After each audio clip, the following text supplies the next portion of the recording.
Check 1, 2. There we go.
We're about ready to start. I'm gonna start right now. You can fade that out. It's 8:57. Right on the nose, 9 o'clock. Sounds good.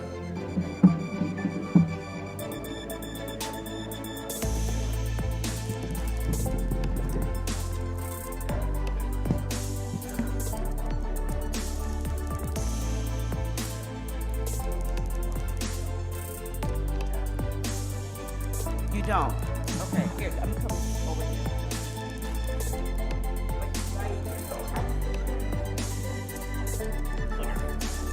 Or whoever's thinking that.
Good morning.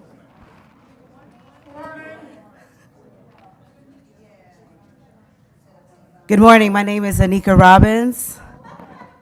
I am the producer and lead strategist for Anika and Friends and a member of the Dream Team. And we're so excited to have you here today. Before we get started with our program, I want to just take a moment and review a few of the housekeeping notes, just so that we can all be of one accord. So we're going to ask that you please turn your phones off or place them on silent, please. We have a full and in-depth program planned for you, and so we want to be mindful and respectful of our speakers and of our fellow participants in today's program, just so that we can all be of one accord. So we're going to ask that you please turn your phones off or place them on silent, please. We have a full and in-depth program planned for you, and so we want to be mindful and respectful of our speakers and of our fellow participants in today's program. Restrooms are through that door to the, you have tons of questions to ask us. You will have 3 different opportunities to ask questions, weigh in, and plenty of opportunities to engage all of the presenters. Some of our public officials are in the house, and we're excited about that. We will have time for 2 or more questions, time permitting. And if we don't have time to take your question, you can post them on the back wall. If you look to your rear, right, Layla? Yep, right. Thank you, Director Vapp. And you can post them on the back wall, and we'll get to them at the end of the program. But we also have comment cards. So these are 3 distinct opportunities for you to get your questions answered or to share feedback or suggestions. But we also have comment cards. So these are 3 distinct opportunities for you to get your questions answered or to share feedback or suggestions. Your comments and questions and feedback are important to us, so please follow one of those options and understand that we cannot take every question or if we end the questions abruptly. Again, we want to be mindful of the time of those who prepare their presentations. Additionally, there are several project staff, consultants, and our public officials present, so take advantage of this incredible opportunity to share your dreams, your suggestions, or thank them for their service, and more importantly, get your questions answered. And then we're also going to ask you to hashtag. So how many of you are on Facebook? IG. All right, I love it. I see a few hoo-hoos. So the hashtag for this conference is hashtag BLE Regional Summit 2025. BLE Regional Summit 2025. And tag us. Take pictures of yourself, tag us, tag everybody on Facebook, Instagram, or other. Last but not least, we want to give a hearty thank you to our venue host today. We are in the University of Minnesota's Urban Research and Outreach Center, UROC, as it's fondly known, and we want to give warm gratitude to the Director of Partner Engagement, Makeda Zulu. Please give her a round of applause.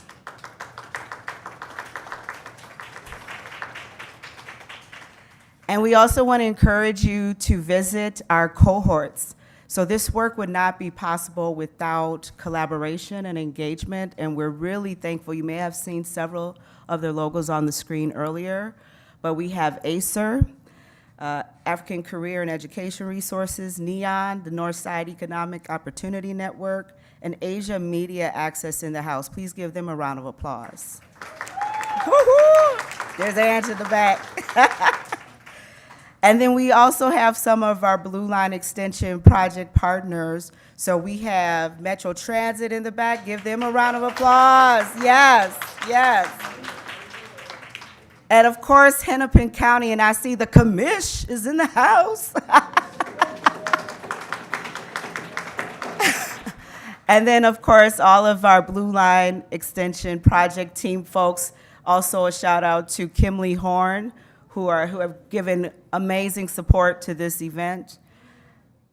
Am I forgetting anyone? I think that's everyone.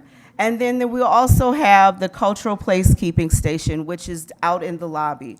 So why do we have all this? We want to connect you with the already available programs, services, and resources. And then you're going to hear about some of the amazing things that are already happening in lieu of the Blue Line Extension. So we encourage you to keep an open mind, be receptive to learn. We want your questions. And then, of course, we have some food in the back, and then lunch will be served at about 11:45, and that'll be out in the conference room area. So we're going to keep you fed in more ways than one today. And so we encourage you to come in, take your seats, please. And I'm going to invite up our commissioner to have a seat. I believe we're waiting on one other individual. Yeah, one of the reserved seats. Thank you, ma'am.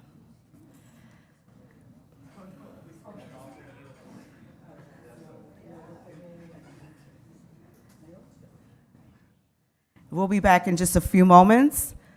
Get settled in, and grab a muffin or some fruit. We try to keep you healthy in this process. And we'll be right back. Thank you for being here. Give yourselves a round of applause. Thank you.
See, you know.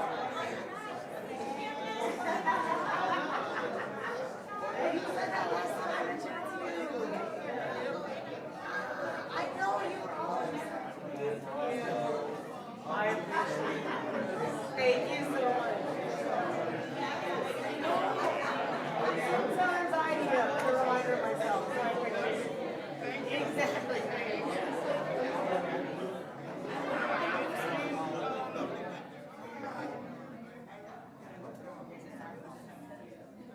I think it's time. What time is it?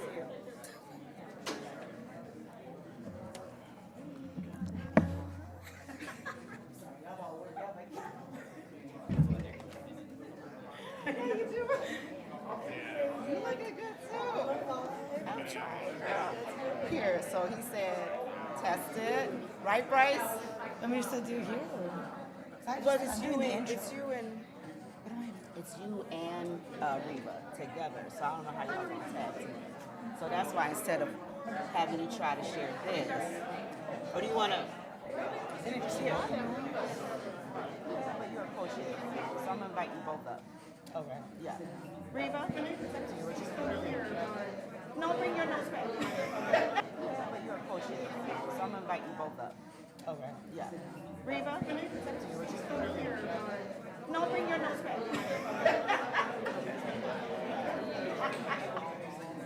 Ma'am, I'm sorry. Thank you. So, I received the comments too, so I'll introduce you both as our co-chairs, and then I'll say we'll have welcome remarks from each of you, and then turn it over to you. Okay. I can just invite you up if you want to be up here. So, yeah, that way you guys are, you know, Okay, find fine, each fine. other, right? All right, I mean, so if you want to be. I'm going to be nearby here, is what I heard.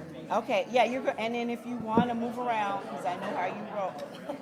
No, I'm just doing She said, I'm just doing this right here. I love it. cameras. I'm doing what they told me, a little bit of sauce. That's it. Thanks, as usual. All right, ladies and gentlemen, we are back and we region. And so it gives me great honor to welcome the chair of the Hennepin County's Board of Commissioners, Irene Fernando.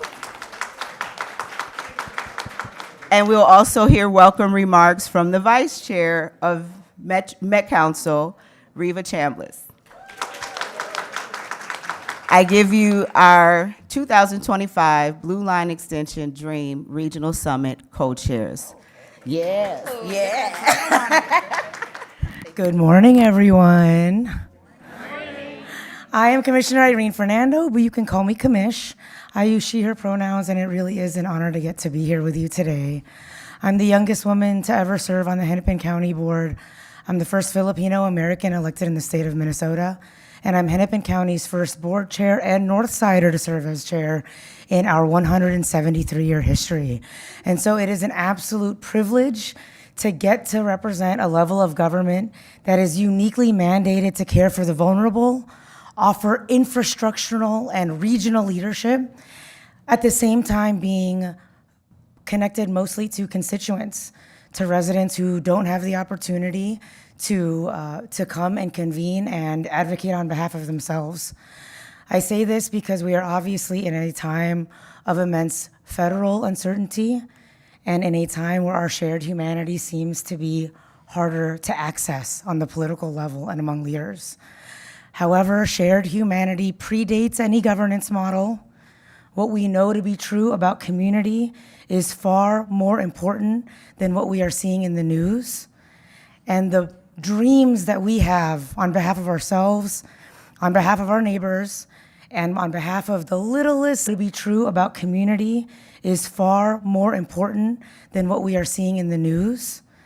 And the dreams that we have on behalf of ourselves, on behalf of our neighbors, and on behalf of the littlest residents that we haven't even had the opportunity to meet yet, we are here together to transcend above that noise and to really dream about this generation. Brett, Anika, and Stan, give it up for those three especially. And of course, to the dozens of people who support the DREAM effort. I also would like to thank the Blue Line Extension Community Engagement Cohort, Asia Media and Access, Neon, Acer, Lao Center of Minnesota, and Juxta. People who support the DREAM effort. I also would like to thank the Blue Line Extension Community Engagement Cohort, Asia Media and Access, Neon, Acer, Lao Center of Minnesota, and Juxta. Round of applause. Of course, thanks to the county, council staff, Blue Line Extension Cities, and to each of you for being here on this very hot fall October Saturday. A little kind of sweating up here. I'm thrilled to be here to be co-chairing this with my dear friend, Met Council member and Vice Chair Reva Chambliss, who'll get to speak here in a second. Again, this event today embodies the deep partnership that has grown around this project between community and government at every level. These relationships, I believe, are the reason why this project is in such a strong position and continues to prevail today. When I first joined county office, I didn't know that every 6 months we would be fighting for transit. I didn't know that it was so controversial to desire a regional transit system that is multimodal and meets all needs.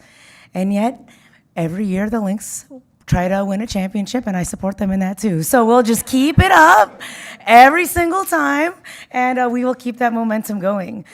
As you'll hear today, community and city input is directly shaping this project in major and minor ways. From the route itself to station locations, your voice has been essential. I joined this project and it was not coming into the North Minneapolis area. There were not multiple stations in this city. There was not anti-displacement. There was not community engagement at this level, and of course we can always do more. And there was also not the types of precise commitment to safety, to youth, and to a multimodal regional system that serves all needs. So you've already shaped the values that have guided this decision-making process.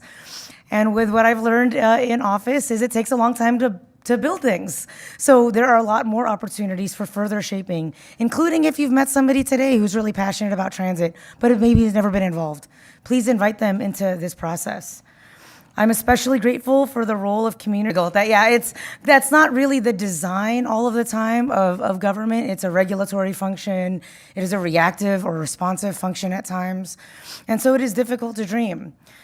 Marginalized communities also have a difficult time to dream because of the oppressive systemic structures that have shaped the ways in which communities are permitted to see themselves. And so when I think of North Minneapolis, where I've called home for 20 years, I dream of a place where our young people can safely play, safely get their first jobs, excitedly get to take the train or the bus to see their neighbors. These are not unreasonable desires for a society. And yet these have been questioned over and over again. So I'm clearly very moved by the events of this week and this year. So I'm gonna forgive me, and I'm gonna move on. We know that all of this happens only because of collaboration. It is through each of you challenging the project, challenging what we define as success, asking questions about what a transit project can deliver for a community. What does that design of a station area, what that symbolizes for generations to come? And it is only through the challenge, questions, curiosity, and dreams at a time where we are being what does that design of a station area, what that symbolizes for generations to come? And it is only through the challenge, questions, curiosity, and dreams at a time where we are being forced almost with the cortisol in the atmosphere to shrink. We must ever so gently work with one another to expand our individual lights, connect that light with others, and take that breath to dream. And that is what we are here today, beyond a single person's lens, to be imaginative beyond a single generation's perspective. So that is my ambition, and that is our ambition. I'd invite you to hold me accountable, but y'all are pretty good at that already. So I am certain you will offer me the feedback if for any reason I or Hennepin County or a government partner isn't quite feeling like it is connecting to the community interest that is part of the role. And there is going to be some churn. That is clearly an aspect of democracy, lowercase d, and that is certainly an aspect of today's societal existence. And so I want to extend that acknowledgement, and I share that frustration and that experience with you. But by working together, by dreaming together, we can ensure that this project is more than a transit line on a map. Yes, it gets you from point A to point B. Yes, it will connect people to healthcare and to jobs and to education. But it's more than that. It's about building the community that we are proud to pass on to future generations. And with that, I extend you my care and my gratitude, and I'll pass it over to Vice Chair Riva Chambliss.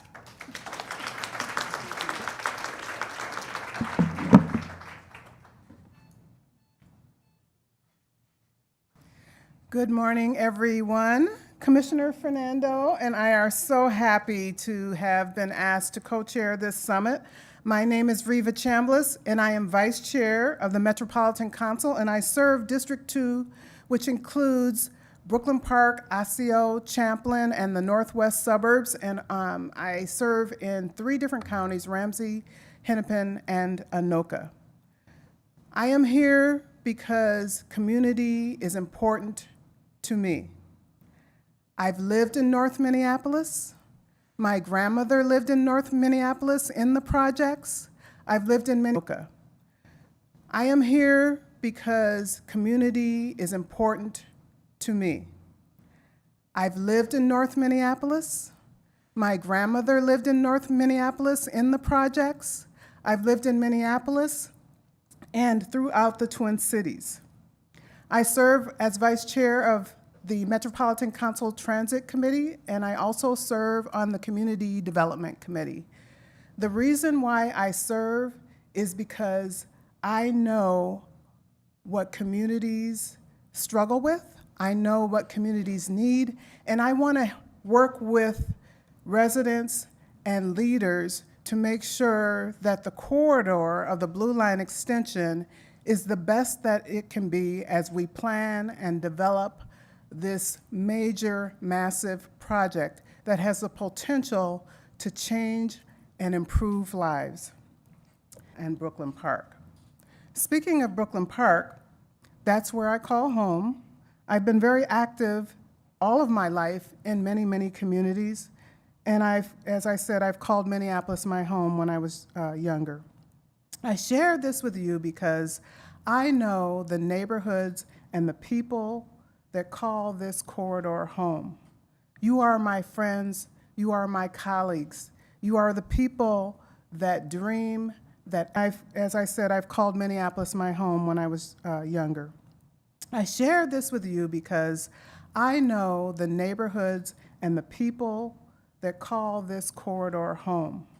You are my friends, you are my colleagues, you are the people that dream, that execute, that plan their visions.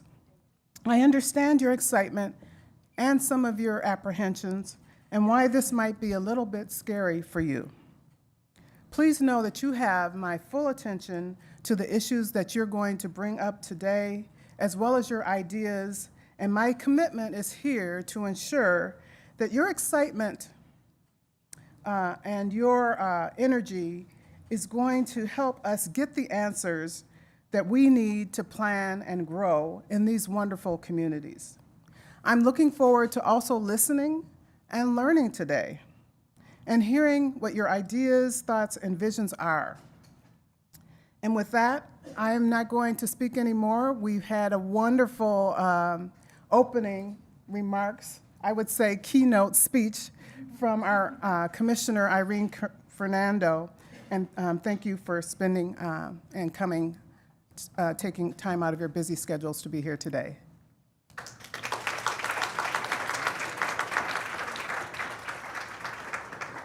Thank you so much to our Regional Summit co-chairs.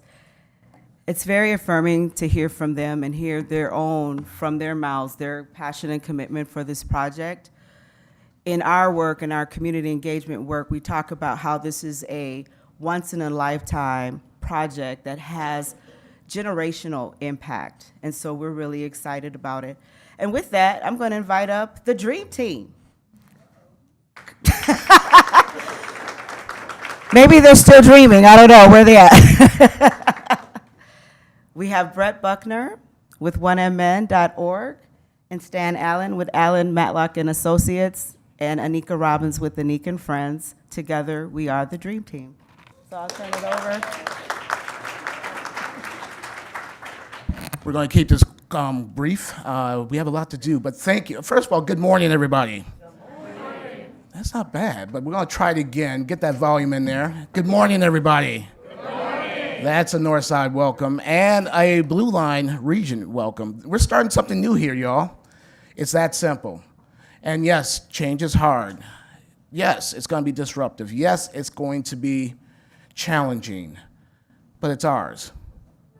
Too often, things get taken away from us because we don't like to keep it. Hold on to it. If you can show me another project in the country that has this ability to transform communities, I'm all ears. It is going to become amazing. As Commissioner Fernando would say, glow up, glow up.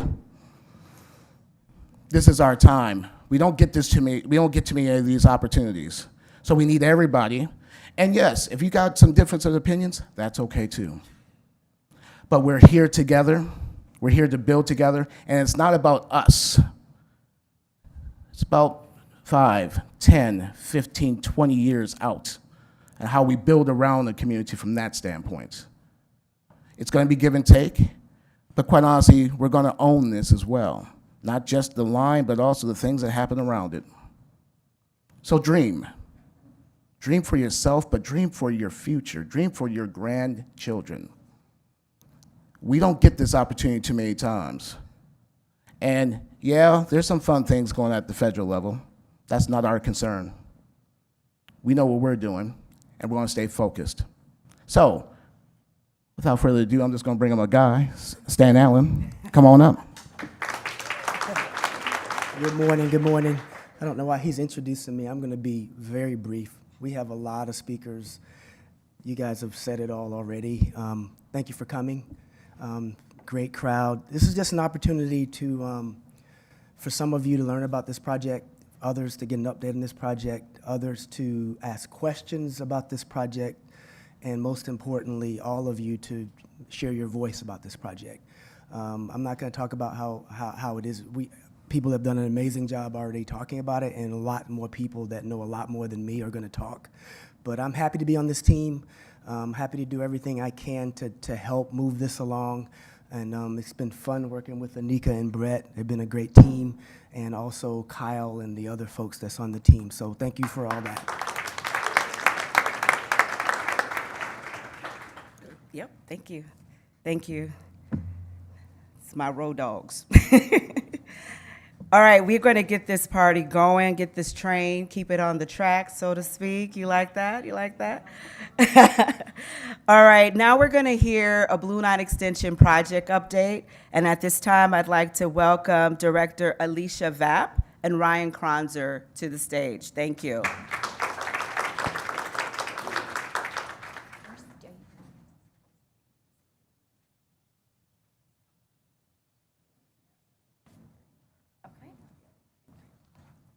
All right.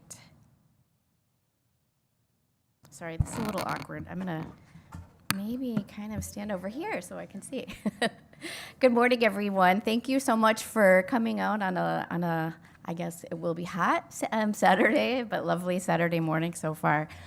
So my name is Alicia Vapp, and I'm the project director for the Gold Line was my previous project. We're here to talk about the Blue Line Extension, autopilot. So I'm really happy to talk to you about the Blue Line Extension, give a project overview, and turn it over to my colleagues to dive into more of the details. So let's get started. So project overview. So we're here to talk about the extension of the Blue Line. So the existing Blue Line, which reopened from our bus bridge early. Yay, Metro Transit. is an existing light rail service, and this project will be an extension of that service. And so it will run its existing alignment, obviously, and then extend north through the communities of Minneapolis, Robbinsdale, Crystal, and Brooklyn Park. And it will, as the existing service provides, it provides all the existing service. It's really awkward to stand here. Do these mics work? Okay. I might stand over here on the, can you guys hear me? Okay. All right, much easier to see if I stand over here and don't have to crane my head. All right, so this project, as the commissioner noted, is a unique project. We're really focusing on building community, building anti-displacement. We have a very robust community engagement process. A lot of you that are residents and business owners have probably met and had interactions with our great Metro Transit outreach team and our consultant staff that provides support to that team. All right, so this project, as the commissioner noted, is a unique project. We're really focusing on building community, building anti-displacement. We have a very robust community engagement process. A lot of you that are residents and business owners have probably met and had interactions with our great Metro Transit outreach team and our consultant staff that provides support to that team. It's been a great experience coming to this team. I joined the team in April, but the team has done a tremendous job working with the community and answering questions and meeting with folks where they are. And so where we are right now, Ryan is going to talk about our design process, and we are at 60% design. And so we've made great progress in the design of our stations and the alignment and what things are going to look like. And now he'll have the fun of talking about things to come that will be all the fun things that community members are excited about. What color will some of the station platforms be, and materials, and all the exciting things that get people excited as we move forward with these projects. And then Kelsey Young, our environmental manager, is going to talk about the environmental process. So the federal government, the Federal Transit Administration, signed the amended record of decision. That was in August of this year, and that concludes our environmental process.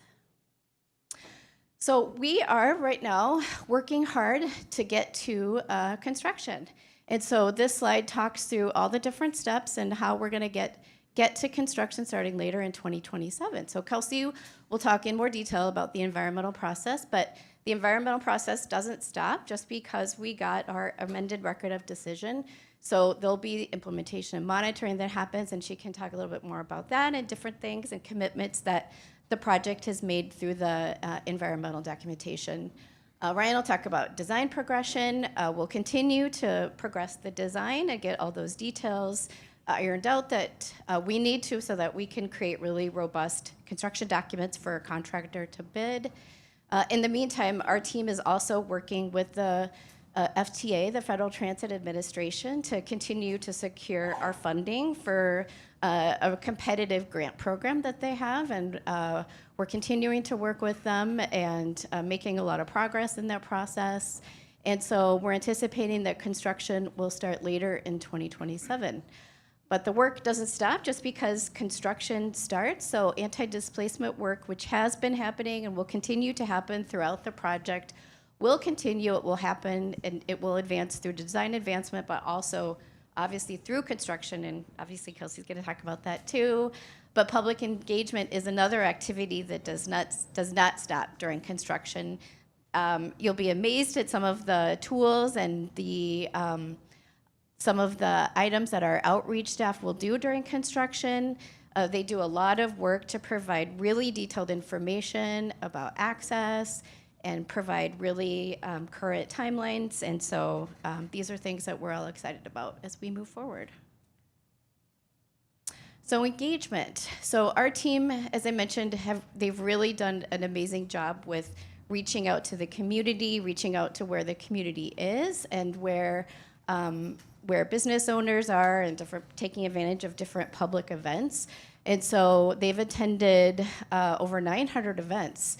and made over 40,000 points of contact with the public, which is really an amazing effort. They've been very active on social media. We have a newsletter that gets published frequently, and we've had paid ads on community and media, cultural media. We've also taken advantage of surveys. And so we've provided approximately 7,300 survey responses. We've also gotten written comments and then comments on an interactive map that we have on our website. In addition, we use postcards because, believe it or not, some people still like mail. Some people get excited about receiving mail at their home and business, and it's really an effective way to reach out to some residents that maybe aren't on social media. And so we want to try to find a way to capture all ways of access and communication with folks. And then also just over 40,000 emails and phone calls. And just a reminder of who this corridor serves. So some of the people that are served, I'm not going to read all these stats, but we have some exciting things. We have 55% BIPOC, younger population in this corridor, and 14% zero-car household, which is one of the reasons why this is such an important project in this corridor. Businesses, one thing to note out of the number of businesses and some of the stats on the businesses, we have a lot of smaller businesses and smaller employers on the corridor, and that's one of the reasons that we really have a robust mitigation that Kelsey will talk about business support during construction, and that's one of the things that our team is working on as we start to work on specifications for our contract documents to make sure we maintain access. These are really important things that we've learned from many of the Metro Transit projects that we've built and delivered to maintain access and for community members, businesses, and residents. And then communities. So these are really the investments in our communities. There's been a lot of investment in housing, infrastructure, and then all of these generate more property taxes. And then the corridor. So this is showing where we're going. So by 2045, we will have an increase of about 24% in population and almost 30% in jobs, which is pretty amazing. But then the slide on the right is pretty interesting because it's where we are today. So we have obviously 4 communities, but we have over 200,000 jobs within a 15-minute walk of the Blue Line station. So it's a pretty impressive number. And then 5 hospitals and health clinics. So this is a well-served area for that, but also schools. So a variety of schools from pre-K all the way through college that this serves. And one thing that I didn't highlight that I like to highlight with this project, as it is one of our metro projects, Blue Line Station. So it's a pretty impressive number. And then 5 hospitals and health clinics. So this is a well-served area for that, but also schools. So a variety of schools from pre-K all the way through college that this serves. And one thing that I didn't highlight that I like to highlight with this project, as it is one of our metro projects, it does provide access, really great access to our metro system. So not only can you ride one-seat ride all the way down to the Mall of America and the airport, but you have a really great connection to the Metro Green Line, to the University of Minnesota and downtown St. Paul and the Capitol, but you also have access to our ABRT system like the C line and the D line and the coming E line, which is going to be opening later this year. So with that, I'll turn it over to Ryan. Thank you, Alicia. I'll have a brief update on design advancement. So we are continuing advancing design. Every day we add more and more detail to the project. You can see some of the station areas up here along the wall that you can look at during our break times. So we are at that 60% design level. That means we're just past halfway. Duh. We are finishing up the Lowry Avenue station design this month. If you remember, that's the station that we spent some more time listening to the community, listening to the park board, listening to the hospital. We've come up with a solution that most people can agree with. So that's still coming up off our drawing boards this month. That email down at the bottom, all these drawings and plans are up on our website, so feel free to also dig into those as well. So a little bit about how the community has shaped the design that we have and that we're adding detail to. We are minimizing property impacts. The route decision was a massive undertaking and listening on our end. So going on to West Broadway, North Minneapolis, moving off of Lindale, going to Washington Avenue, moving the tracks off of West Broadway here in North Minneapolis up to 21st Avenue. Here's some of imagery of Lowry Avenue Station. This is the design that's just getting completed up in that 60% level. We've got, addition to this change at Lowry, we added a station at Washington and West Broadway through the municipal consent process.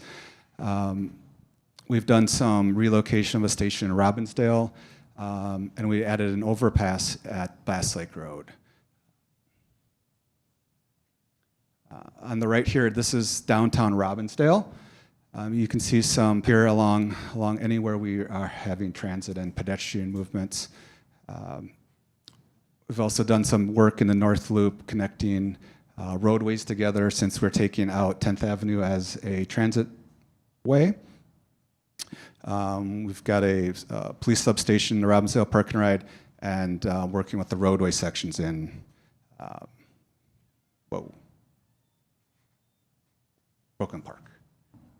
Okay, that was dramatic. Sorry about that. I'm going to hand it off to. Oh, this one was new. I don't know what happened here. This went back to the beginning. That's the end of the slideshow. That's the end of the slideshow. I guess I'm done.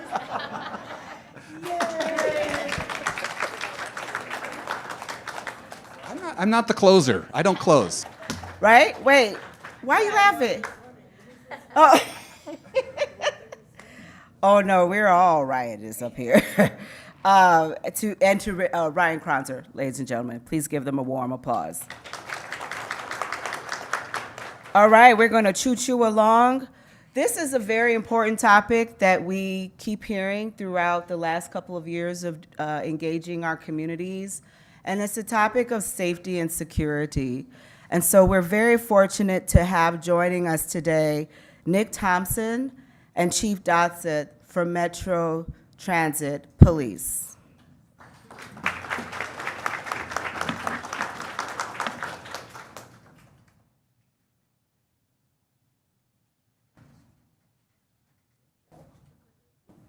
Good morning, everyone. I think I'm going to try to walk around too. Perfect. Get out from the podium. So good morning. I am Joe Dotseth. I am the interim chief of police at Metro Transit. Just a little bit about me real quick. This is my 24th year in law enforcement. 21 of those years have been here at Metro Transit. So I'm excited. Every time we launch a new line, we get an opportunity to go out in the community and talk about what transit policing is, how we can help the community, and how we can really embed ourselves in the community. And there's just three principles I want to talk about right now. The stuff that we've been doing at Metro Transit the last year. I've been the interim chief now for just a little bit over a year.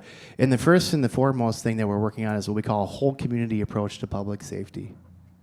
We all know, and I certainly know as the chief, we cannot do public safety as the police alone. So one of the examples we have going on right now at Metro Transit is what we call our Safety Security Action Plan. And this really is our third year of doing this program.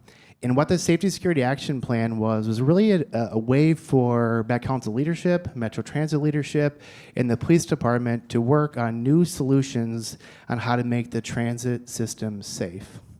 So the Safety Security Action Plan, there's 43 action items. We go every quarter in front of the Met Council and update that. But of those 43 action items, really only about, I think, 12 or 13 of them are related to the police department. So it focuses on, you know, what we hear from the community, right? We want the stations to be welcoming, safe, and clean. So engineering facilities as a component of this plan. The police department as a component of the plan. We have trip agents out on the system inspecting fares. There's much more to public safety than just the police department doing everything. Police department's an important part, don't get me wrong, but the Safety Security Action Plan really is a real-life example of our whole community approach to public safety. On top of that, we have a renewed commitment at Metro Transit to bring back police beats, right? Police beats are so important to providing policing to our communities. So Captain Ahmed is in the back of the room. Thanks, Captain, for being here. He runs our patrol division, and he's helped institute beat policing back on the transit system. So we have a downtown beat in Minneapolis back now. We have a Hamlin Midway beat. We have an airport beat. We have a Mall of America Bloomington beat. And we're going to work hard. I always ask the captain, how many more beats can we get on the next bid? But we once upon a time had a Northside Community Engagement team. We need to bring that team back up to help as we think about Blue Line extension. So I appreciate all the captain's work that he's doing in the patrol division. Other things that we're doing too, besides the whole community approach to public safety, policing as a service. There's so much more to policing, especially the transit system, than just having officers out riding around in cars, issuing citations and arresting people, and getting people to service. Town beat in Minneapolis back now. We have a Hamlin Midway beat. We have an airport beat. We have a Mall of America Bloomington beat. And we're going to work hard. I always ask the captain, how many more beats can we get on the next bid? But we once upon a time had a Northside Community Engagement team. We need to bring that team back up to help as we think about Blue Line extension. So I appreciate all the captain's work that he's doing in the patrol division. Other things that we're doing too, besides the whole community approach to public safety, policing as a service. There's so much more to policing, especially the transit system, than just having officers out riding around in cars, issuing citations and arresting people, and getting people to service. That's certainly one component of it, right? But providing a service to our community and being there is super important. So Officer Hughes is with us today. He's from our Transit Response Unit. It's really one of our elite teams that goes out throughout the system, right? And issues and partners with local agencies on crime trends in the area. Then Officer Tubbs in the back, she works day watch on our shift right now, but when you think about beat policing and the type of service that we want the transit police to provide, this team back here, like, yeah, I'm leading the team right now, but they're doing all the work, so I really appreciate them. Maybe give them a round of applause for the work they're doing. And they're making a difference. You know, every quarter we go to the Met Council and we give an update on safety and security. Last update, serious crime on the system, which is it's very, very, very low, right? And actually it's decreasing. So last quarter we had a 13, but at 2 as we start new lines. One of the things that we've done that's been very successful, we did it on Gold Line, we're doing it on Green Line Extension right now. We have law enforcement work groups, right? We lead those work groups, so we're out there with our partners. We're engaging in other law enforcement agencies and just talking about and planning and getting to know each other. So we have that strong relationship there. So we present those work groups at a quarter management committee. I'm sure as we start thinking about quarter management committees for Blue Line extension, we'll be doing some updates for that. But like, we are committed to partnerships because that's what this agency really is all about too. You think about this huge area that we have to cover, right? We rely on our partners to help us police those areas as well. And then, I just saw in the last slide too about substations too. Like that's our commitment too, back to police beats. When we start new lines to get police substations out there, so we have a presence there, so we're there. So that's a big deal. And then the third thing I want to talk about, and then maybe Nick will want to say a couple of things. Which thanks Nick for being here. It's empowering the workforce. We hear about staffing all the time. What are you guys doing? We are in a great spot. We are in a fantastic spot in staffing. Our community service officer program, which is really our cadet program, that's where we're bringing people in, we're paying for their schooling, we have them out on the system, they're learning to be a police officer. We're welcoming 6 more staff, I think it's next week or the week after that. So we have 30 community service officers. We started that program 2008, we've never been above 20, so that's fantastic. 19 more people in backgrounds, and I think we're mid-20 to people to get interviewed. And so I'm really hoping all the time, what are you guys doing? We are in a great spot. We are in a fantastic spot in staffing. Our community service officer program, which is really our cadet program, that's where we're bringing people in, we're paying for their schooling, we have them out on the system, they're learning to be a police officer. We're welcoming 6 more staff, I think it's next week or the week after that. So we have 30 community service officers, 19 more people in backgrounds, and I think we're mid-20 to people to get interviewed. And so I'm really hoping, Councilmember Chambliss, next committee of the whole presentation, I can say we have 40 CSOs, and I might not be quite there, but we'll have 30 for sure. But that community service officer program is really bringing back our police department. And then we're also focusing on just how we're hiring staff. I'm a firm believer in we need to hire the right people, right? So we partnered with retired Sheriff Dr. Matt Bostrom on what we call values-based hiring initiatives. So respect, service, honesty. Respect, service, honesty. That's in our job applications. That's in our interview questions. Everybody we hire, those are the three components that we're looking for to meet that need. And I believe, especially being at Metro Transit for over 2 decades, that those are the type of police officers that are going to be very effective in the communities. So based hiring initiatives. So respect, service, honesty. Respect, service, honesty. That's in our job applications. That's in our interview questions.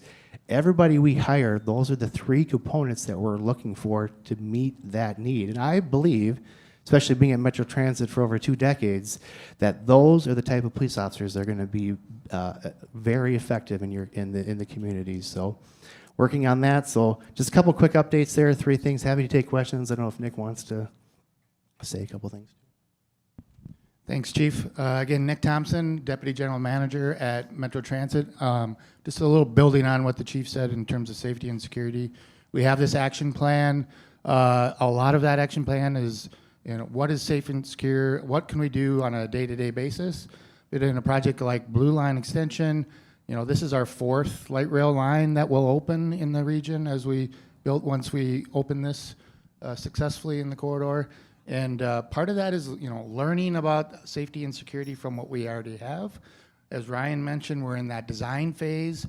So we want to get the design right so that we have platforms that are welcoming, safe, secure, that are set up for the police to be able to monitor, for customers to be able to feel secure. And so we are actively in the design phase, engaging the community, engaging the police force, and learning from our existing designs, the environment around that. So that's very critical now as we get completion of that. We have new tools in our toolbox as we get into operations. Many of you transit riders have probably seen trip agents out there. It's very important that we have a presence on the system, not just for safety and security, but that our customers can ask questions about where they're going, feel comfortable on our trains and our transit system. And that system is growing tremendously. It's a new tool for us, and we're seeing a lot of success with that. We also have a tool, if we need it, we can have a private security on stations. We're doing that at some of our locations around the region. So our approach to safety and security is really evolving, but really showing great results too. I think we've kind of covered it all, and we'll take any questions people have too.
That we're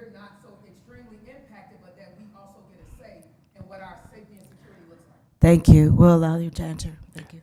Thank you for sharing that story. Those are great questions.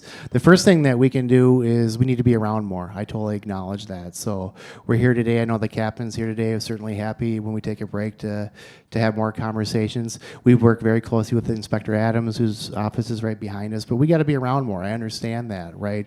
But keep calling stuff in. Keep calling stuff in to 911, 311. Keep calling stuff in. We will respond to that stuff. If we're not, we will look into that. The patrol captain is certainly aware of that, but we got to bring back our police beats too. These police beats specifically to our service areas. I've seen it in my 21 years in Metro. It impacts the community. The thing that we can do is we need to be around more. I totally acknowledge that. So we're here today. I know the captain's here today. I'm certainly happy when we take a break to have more conversations. We work very closely with Inspector Adams, whose office is right behind us, but we got to be around more. I understand that, right? But keep calling stuff in. Keep calling stuff in to 911, 311. Keep calling stuff in. We will respond to that stuff. If we're not, we will look into that. The patrol captain is certainly aware of that, but we got to bring back our police beats too. These police beats specifically to our service areas. I've seen it in my 21 years in Metro. It impacts the community wherever we're at. So like we got to have a commitment to bring the beats back and then just keep working. We have our homeless action team that is out and about on the system too, that we're going to be getting more resources in. But yeah, we have work to do. I understand that, but we're committed to trying to find solutions with the community and what that looks like. There was, I didn't say it in my opening here, but one recent plan, thinking about kind of rethinking how we're doing transit policing. We have an initiative in St. Paul on the Green Line. Like we heard from the rider, like you all need to do something about the Green Line. We've definitely done something about the Green Line. We know we have work to do, but we're making progress on that. Our University Avenue Safe and Strong initiative, we launched in May. To see if you can Google it, you can see the stories that are coming up. But like our partnership with St. Paul, Ramsey County Sheriff's Office, focusing on focused enforcement, that's one aspect of plans. And then our partnership with Ramsey County Social Services, our homeless action team, and then the third component of that plan, working with the city and the county attorney and the courts on just how we're dealing with this stuff. That success that we're having on University Avenue, and we, again, know we have work to do, but like I want to bring that initiative and those thought plans and those systems throughout the system. So we'll certainly work on that up here as well. But I know we have work to do. I appreciate you sharing those comments. And I can add your question about partnership. The university we formed a formal partnership to deal with the issue, and I'm sure there'll be opportunities like that we can engage with you in the community on that. Thank you all. That's all the time we have for questions right now. I just want to remind everyone we have a very long and tight, in-depth schedule, and so we're trying to make sure that we're respectful of everyone's time. Please give Chief Dotseth and Nick Thompson a warm applause. So if your question, you can go to the rear. Thank you, sir. And write your question on the board, and then at the end, we'll be checking out the parking lot questions. Thank you for your understanding. While we transition, I'd like to invite Ricardo It's going Perez to open up a lot of doors and Kelsey opportunities Young, as far as like connections. and Also Ryan feel like Kronzer to have a impact seat too. up front, Like, if please. people are able to, Thank you. own the homes that they live in, so they don't get affected by rent spikes and have to move out. They should be able to capitalize off of the amenities that are coming into their neighborhoods, because a lot of them have been raising families in these areas for generations. I feel like the opportunities can be endless. People are able to, own the homes that they live in, so they don't get affected by rent spikes and have to move out. They should be able to capitalize off of the amenities that are coming into their neighborhoods, because a lot of them have been raising families in these areas for generations. I feel like the opportunities can be endless.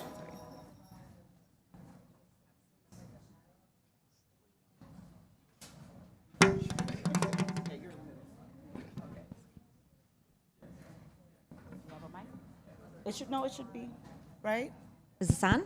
All right. It is. I'm going to kind of take a cue from Alicia so I can see over here and, yeah. Thank you. I'm Kelsey Young. I'm the environmental manager for the Blue Line Extension Project, and I'm excited to be here with you all in August. And so that means that our years of environmental review has now reached that end phase. In the environmental review process, just to start there, that we look at a range of topic areas, looking at the impacts and the benefits of the project across social, economic, and environmental issues. So even though the title is environmental review, looking at the impacts and the benefits of the project across social, economic, and environmental issues. So even though the title is environmental review, particularly in the Blue Line Extension Corridor, much of the range of topics that we look at is related to the community impacts and benefits. And so through this process, the goal is to look to maximize the benefits of the project, the transit investment that the project will bring, look to lessen or minimize, thus we look at that whole range of topics. And with the amended record of decision, the Federal Transit Administration has approved our mitigation strategies. So that's the good news story that I'm here to share more information about here with you today. So in May of this year, we published the supplemental final environmental impact statement, and that lists all of the impacts and benefits across that whole range of topics. That document is available on our project website. And then this amended record of decision is that next and final step. These mitigation strategies are strategies to address the impacts of the project. The implementation phase, we're in the planning phase of that implementation now, and I'll talk a little bit more about that. But the time period that we would be rolling out and implementing those mitigation strategies is connected to our federal funding. So one of the programs that I am really excited to share information about is our program of the recurring themes that we were hearing from community members is helping how the project should help businesses make it through that period of construction. And so what we are planning to implement here is a business support fund. It is modeled after the Central Corridor Funders Collaborative model, but we really were hearing a need to decrease the barriers, help businesses have an easy path to be able to access this funding. So the plan is for up to $30,000 per business for a program total of up to $5 million. And this support fund is intended for that construction phase. So as Alicia mentioned, with projects, the construction planning to start towards the end of 2027, this business support funding would be during that construction phase. And the way that we are planning to structure it is payments to businesses to offset their rent or mortgage payments, rather than having it be modeled based on proving lost revenue or something like that, which some of the other examples around the country and the Central Corridor model that's how it was structured. So trying to make it easier for businesses to get connected to this funding. We are in that planning phase around how do we set those criteria, how do businesses apply or get connected to the funding, but there will be requirements related to how close to construction, distance-wise, the businesses are located, and that period of construction. We are intending for this to be focused on small businesses, so we have so we are happy to take input and continue the conversation about how can we make this program successful. And again, this business support fund is during construction and is connected to the project's federal funding. Another key program that is innovative and new for Metro Transit is to be implementing a community investment fund. Within our range of environmental, seeing a number of different community type of impacts and hearing from community members about concerns about displacement. And so this is the mitigation program that is designed to offset some of those community level impacts. The structure would be $5 million provided to community organizations. This is intended, based on what we were hearing from community for this need of housing stability and helping existing corridor residents stay in place and be able to, live in the corridor in the long term and reap the benefits of the transit access. And so that's the plan, to partner with community organizations that are already doing that type of work. And so we'll be looking to identify, what specific organizations, and again, we're in the planning phase, and this is connected to the federal funding, but happy to continue to collect input from community around, what type of services and organizations should this community investment fund go towards. Just to highlight some other strategies within the project to address negative impacts of the project, we have, this is just some highlights within our environmental review documents. There's lots more information if you have a particular topic that you're interested in. So this is just to give you a flavor of some of the other mitigation strategies within the project that the amended record of decision and the Federal Transit Administration have, included and approved. And with that, I think it's Ricardo's turn.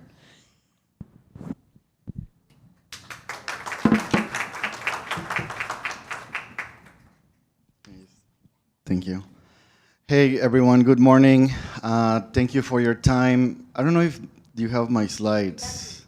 Thank you. And then I'm assuming I press green to move forward. I'm smart. All right. So, green. Where am I? Oh, that's not me. Just kidding.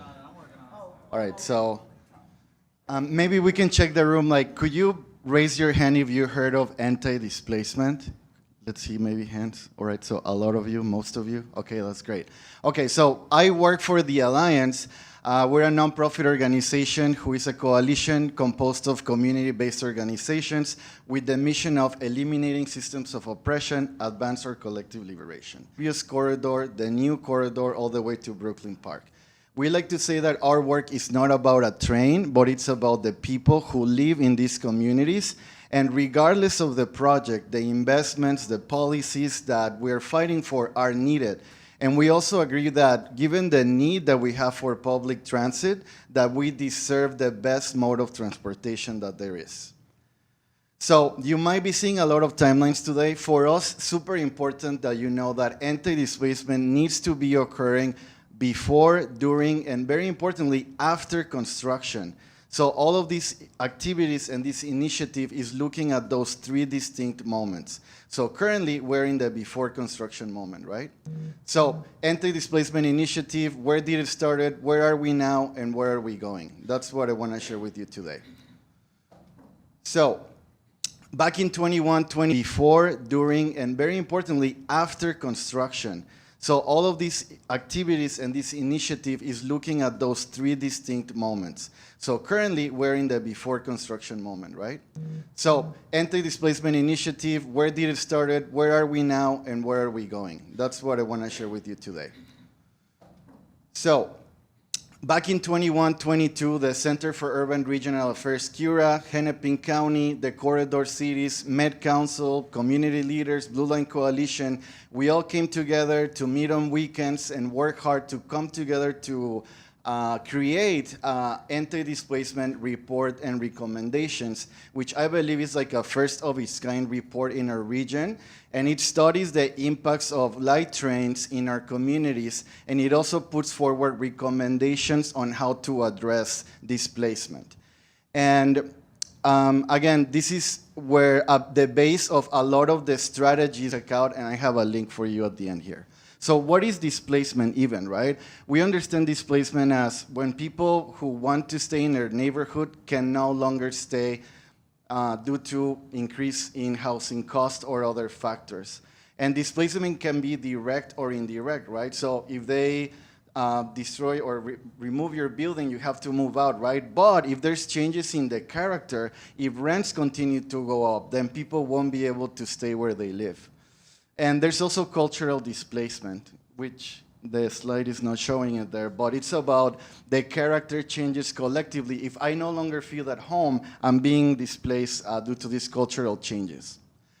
So this is a complex issue, right? But we're not just moving blindly here. We do know that there are ways that we can fight against these changes. We need to build relationships, develop knowledge, coalitions, leadership. And we know that this cannot be, the anti-displacement cannot be addressed just with one thing, right? But we need changes in policies, we need investments, and changing the narrative. So for our coalition, what do we mean when we think about anti-displacement? It's about abundance. Give people time, give people resources, give people information, and that's the mindset that we're bringing forward, right? So the report, again, created recommendations for the corridor, but for Minneapolis, just wanted to show you this slide. I'm obviously not going to read everything, but some of those recommendations in the report include creating opportunities for community ownership or ensuring that there is access to land, housing, and businesses in the corridor throughout all phases of construction. And the report also identified policies that the corridor cities, the county, Met Council could adopt to help us go from being at risk of displacement to thriving. So for example, tenant opportunity to purchase would allow residents or businesses to purchase where they operate or live if their space goes up for sale, right? So just to talk about one of those many policies. And after we had all the policies, all the recommendations, they told us, you know what, these are great ideas, but you need a lot of money to implement all these things that you want to do. So we said, okay, sure, we can work on that. And we partnered with Hennepin County, community leaders, Blue Line Coalition, and we went to the Capitol back in 2024 to get that funding that we need. So picture, you'll see some of the delegations that went to the Capitol to testify and demand that they fund our anti-displacement activity. But it is a start. It's a first step towards abundance. It also generated an anti-displacement community prosperity program board. I am currently serving as one of the co-chairs, and this board is intended to distribute the dollars the state allocated for anti-displacement. Those expenditures that the state the expenditures that we can allocate are on housing stability, small business support, and on the real estate development. The work is ongoing. We're doing it live. It's not perfect, and we do need your help to continue to make it better and impactful. So where are we now? We've met regularly since June of 2024, and we have created bylaws, timelines. We developed an RFP. We developed priorities, relationship processes. So we've been very busy building this board. And this year, through a board-led process, we are also trying to allocate $2 million, and we have created bylaws, timelines. We developed an RFP. We developed priorities, relationship processes. So we've been very busy building this board. And this year, through a board-led process, we are also trying to allocate $2 million before the end of the year across the corridor on opportunities that will move anti-displacement forward. This is, again, unfolding as we speak, so keep your eyes on the Your Blue Line website that I'm sharing at the end for you to get updates on some of these things that are happening now. So that's where we're now, and where are we going? So we still need to launch a public RFP process. We don't really have a clear timeline for that yet. We also need to recruit new board members who are community leaders, business owners, residents, to serve in the board and help us make decisions moving forward. We're also looking to fundraising for additional funding and matches for the dollars that we have. And we're also working to ensure that anti-displacement doesn't just live on this board, but it's touching the project, the board, and all of the areas that we can be impactful with. So all that being said, that's my email. And then on yourblueline.org, you can find all of the information you need on the board, the minutes, etc. So that's the information that I wanted to share with you today about the board and anti-displacement. Thank you. Thank you, Ricardo. I'm so glad you were able to join us today. That is also a critical piece of information and update that the community, thank you, has been looking forward to. Our next presenter, you've seen him once, you're going to see him twice. We're going to invite Ryan Kronzer back up to the stage. Thank you. You're going to hear about the exciting work around station area planning, the community-led and driven design work, and it's really exciting. So without further ado. All right. This thing on? Okay, cool. So cultural placekeeping. So cultural placekeeping came right out of the work Ricardo was just talking about. Those recommendations put some of the ideas into the project, where the project itself is responsible for executing those, and then others that are outside of the project itself, and Ricardo did a good job talking about all of those. These are two of the documents that came out of that work. The first is the recommendations, then the coordination action plan gave more detail to that work. So cultural placekeeping came out of the work, like I just said. So the column on the left is the work that's within the light rail project itself. The column on the right is a very high level, maybe too high level of a list of things outside the project that anti-displacement is working on. So cultural placekeeping really simply is making cultures visible through graphics, through imagery, through themes. Cultural placekeeping, that's the cultural placekeeping that we're working on at the station architecture level. Cultural placekeeping itself is a giant category. So we're working on a smidge of a part of cultural placekeeping. So that's really important. This is not the end-all, be-all of what cultural placekeeping is. This is a small indication of architectural design that we can incorporate onto our stations. So we've been working with the community. We've had now 4 meetings with our working group, coming out to the community with our ideas on station design, and we'll be presenting that later next year. So the top image is where the opportunities are on the station. It's a little hard to see, but the sort of aqua color, those are highlighting elements that we can start adding that visual representation of culture. You can see handrails, infill panels, electrical cabinet wraps, some glass clings, potentially banners on light poles. So really trying to add enhancement to the functional elements we already have on the system. A couple of images of the working group there. And we're currently in the process of developing those themes for stations. There is a station over here on the left that you're free to give us input on the themes of each station. We also have a website that you can do that on as well. And that QR code will take you to that website I just mentioned. But find me later and I'll be happy to walk you through all of that. I believe that's my last slide. Yes. Some more contact information for our socials and our main website. Hand it back to Anika. Thanks, Ryan. Thank you. Please give him a round of applause. I think it's been really exciting, the fact that a lot of the design and the work around the Blue Line extension has really taken into account community feedback, and that's one of the reasons why we wanted to host this summit, to keep everyone up to date on the changes and the developments, and it's really an exciting time for our community. We're going to transition a bit to our next, our next segment. We do have a few moments, so do we have any questions? Yes. So I think I'm like very highly impacted by the noise because my particular apartment is literally on the line, within like 10 feet of the line. And your study had looked at the noise impact, but it ends at like 50 or 100 feet, considerations of that distance. But my apartment is literally like 10 feet from the line. And the closer you get to a sound source, every halving of the distance doubles the level of the sound. So at 10 feet, it's going to be extremely loud. Who wants to take that?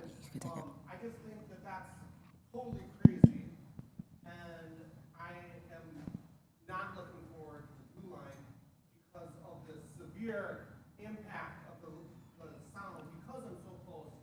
And I feel like I have commented on this, and my apartment has also commented on this, but I'm not seeing that being addressed. And really the only answer is Yeah, thank you. We can talk more, about your specific location, and I'd definitely be interested in hearing more about, the specifics of, where you live and what we identified at your, at the location of your home. Maybe to speak a little bit about where we are with noise impacts. Within our supplemental final EIS, we did identify a number of locations where there are noise impacts at residential locations and a few other types of locations too. And so the phase that we're in right now is we've reached out to those property owners. Our next phase is to work towards identifying mitigation for locations where there's noise impacts, and in some cases, we do this additional testing to measure how well the building. In some cases, we do this additional testing to measure how well the building insulates for noise, and sometimes we find that the building, the windows and the doors do a pretty good job insulating noise, and so we find that in the end, with further study, that there isn't a remaining noise impact. But where we do see a noise impact, we have a noise mitigation program where we pay for replacement windows and things like that. And so we've reached out to, we're in that phase right now of, we've reached out to property owners where we've identified noise impacts to do that testing. Noise mitigation is not going to be sufficient because it's so close to my apartment. I'm literally right on the train line, and it's like, just literally, like, I can reach up to the window and try to touch the train. It's that close. So I'm like reading in your ideas of, making insulation or another layer of windows or something like that. It's just, that's just not enough. My apartment is going to be totally screwed by this. I'd be happy to chat with you more about your specific location and, look up what we identified. We can talk at a break or whenever there's a good time. Yeah. Thank happy to you. learn We more. do have one other question in the back. Yes. Thank you. I'm new to North Minneapolis. Retired fireman. Bought a home in the area. I can say I've been in the community now going on 7 months. And your side is beautiful. I grew up in St. Paul, been a fireman in Shasta, Carver County the last 23 years. I didn't know an area like this existed, right? Fragments of it feel like Detroit, where I'm from. And it's sad to see something like that. So I'm embracing the change. You can't stop progress, right? This light rail for me is going to increase my property value, which I want as an investor in the community. It's going to move that riffraff. It's going to spread it out so they're not just pockets of people just standing around. I mean, I think the guy got shot 2 years ago, like 3 blocks from my house. There was a kid in my backyard that I almost shot last week because he was running down next to my fiance's car looking for ops coming up the alley. And I said, well, you don't want to stand behind you. You know what I'm saying? So as much as the people are pushing back, I think there's people in the community like me that are embracing the change because change is good.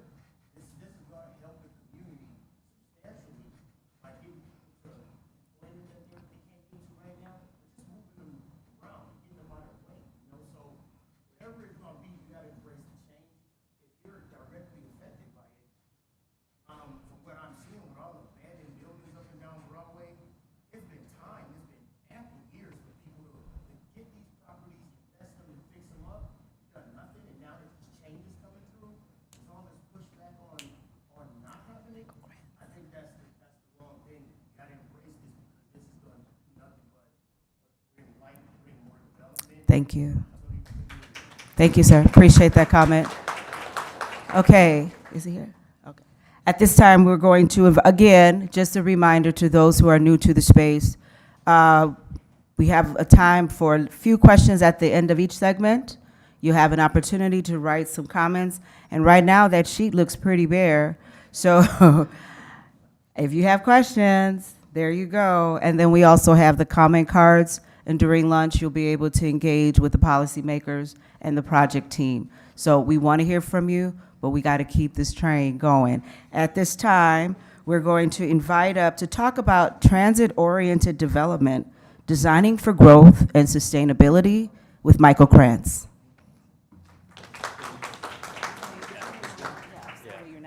Yeah, go ahead. Good morning. I'm Michael Krantz. I'm the Senior Manager of Transit-Oriented Development for Metro Transit. So the reason that my job exists and the reason that transit agencies across the country focus on transit-oriented development is that transit works better for everyone when it's easy for you to get to your jobs and your childcare and healthcare services, and when all the destinations that you want to get to are on the way. I think that that's fundamentally a part of envisioning in these station areas so folks can decide what they want their community to be and how they want it to serve them.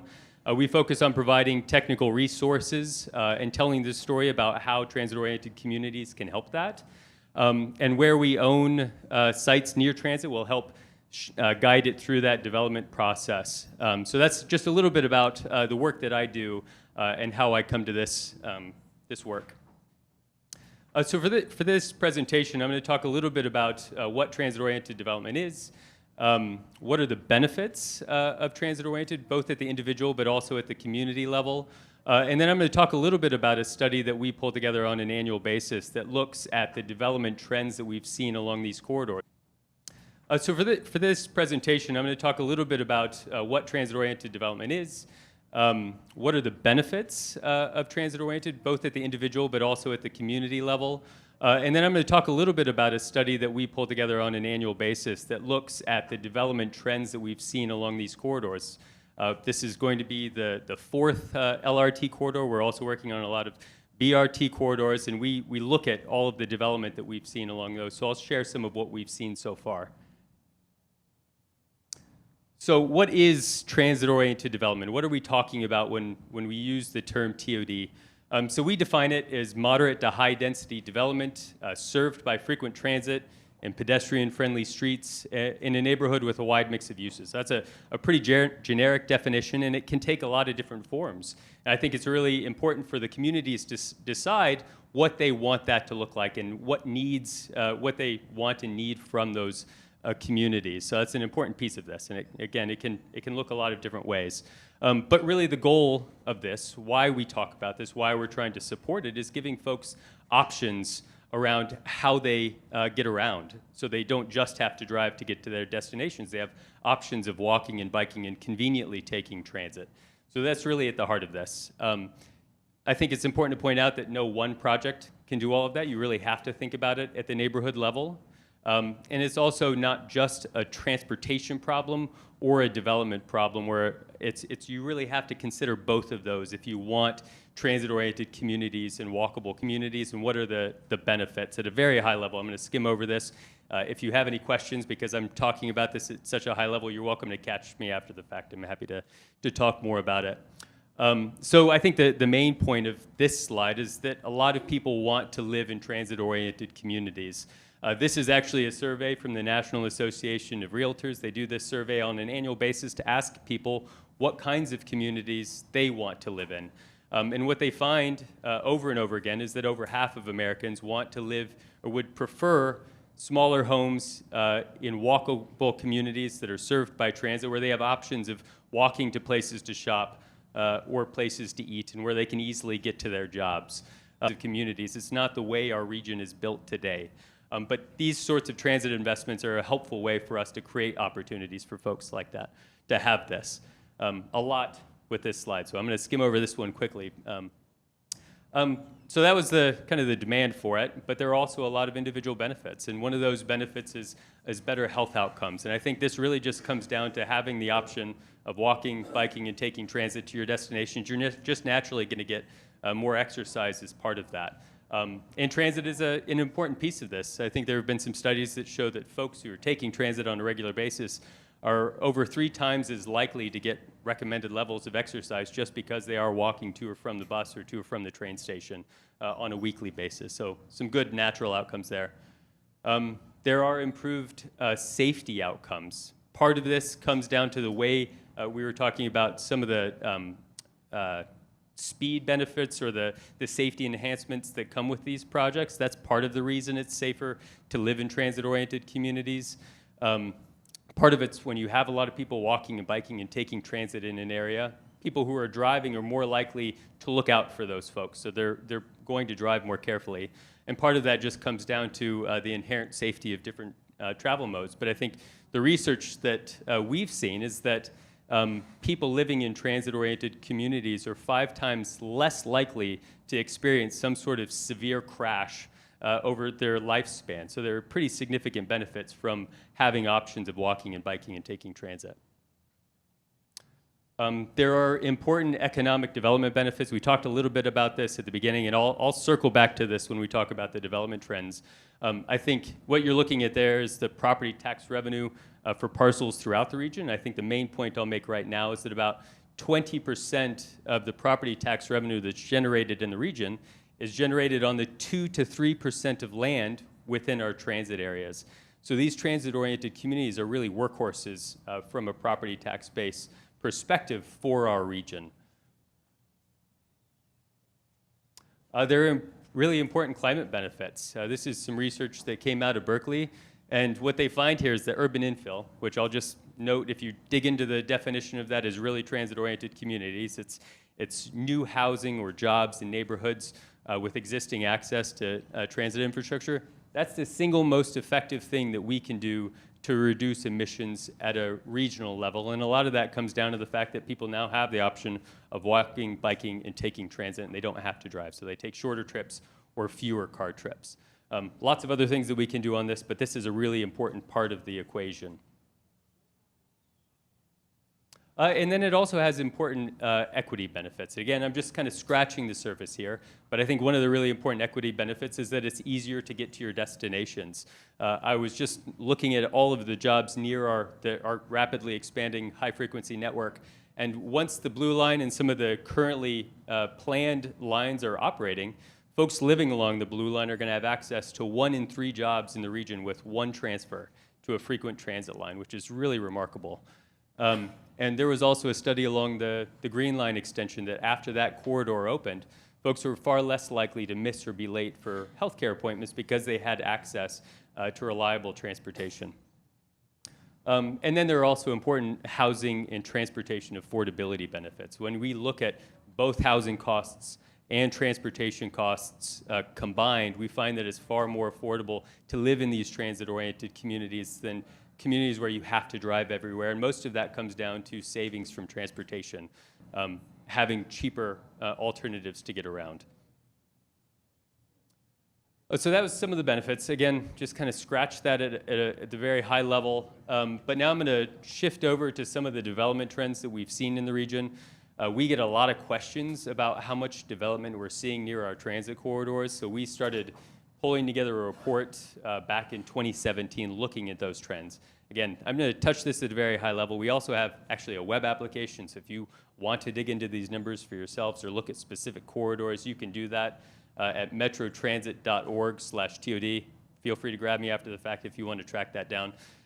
This is a map from that report. I'll just provide a really quick overview of this. That area in gray is the area in the region that is served by this high-frequency network, either our existing operating lines or our planned corridors. And that's about 3.2% of the region by land area.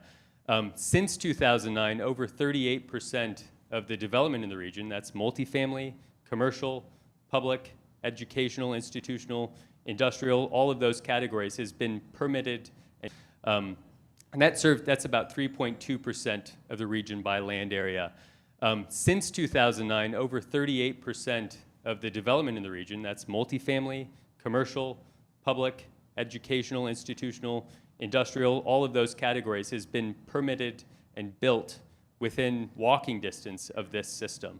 And when you look at housing, over 44% of multifamily housing in the region has been built near these corridors. So a huge concentration of new investment and development near these transit corridors.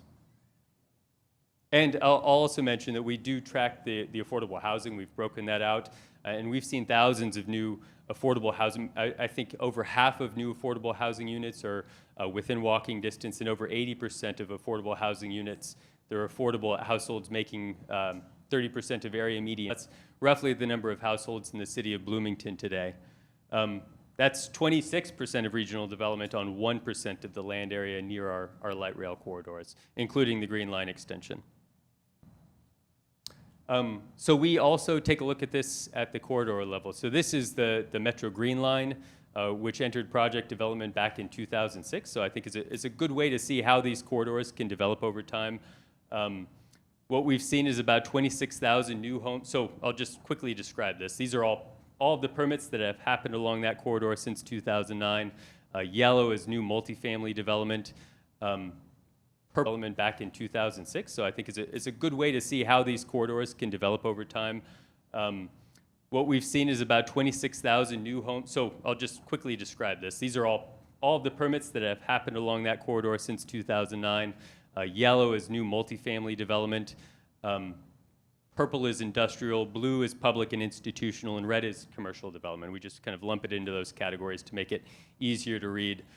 We've seen about 26,000 new homes built along that corridor going back to 2009, a total of just shy of $10 billion in investment. And those neighborhoods have taken a really strong role in deciding what they wanted that development to be and how they wanted it to meet their needs. And I think that's an important part of this overall conversation.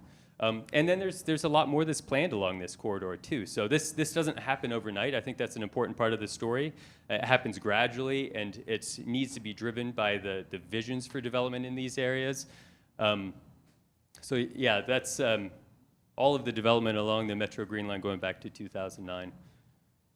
When I get those questions, I also get some questions around what does this mean from a tax base perspective? As I mentioned, these corridors, transit corridors, are really a workhorse for tax base in the region, particularly that new development that's happening. I think it's fair to say that it's getting more expensive to provide, to maintain infrastructure and provide services. And when communities don't have new development, all of the increase in costs fall on existing businesses and households. And TOD can help defray some of those costs and carry some of that burden. So what you're looking at here is the tax base for the Metro Green Line back in 2006 when it was entering that project development phase. You can see downtown Minneapolis on the left, and then downtown St. Paul on the right. Parcels in green, dark green, are generating around $15,000 per acre in property tax revenue, and parcels in dark purple are generating over $1 million in property tax revenue. And what you can quickly see is all of those purple columns are new developments that have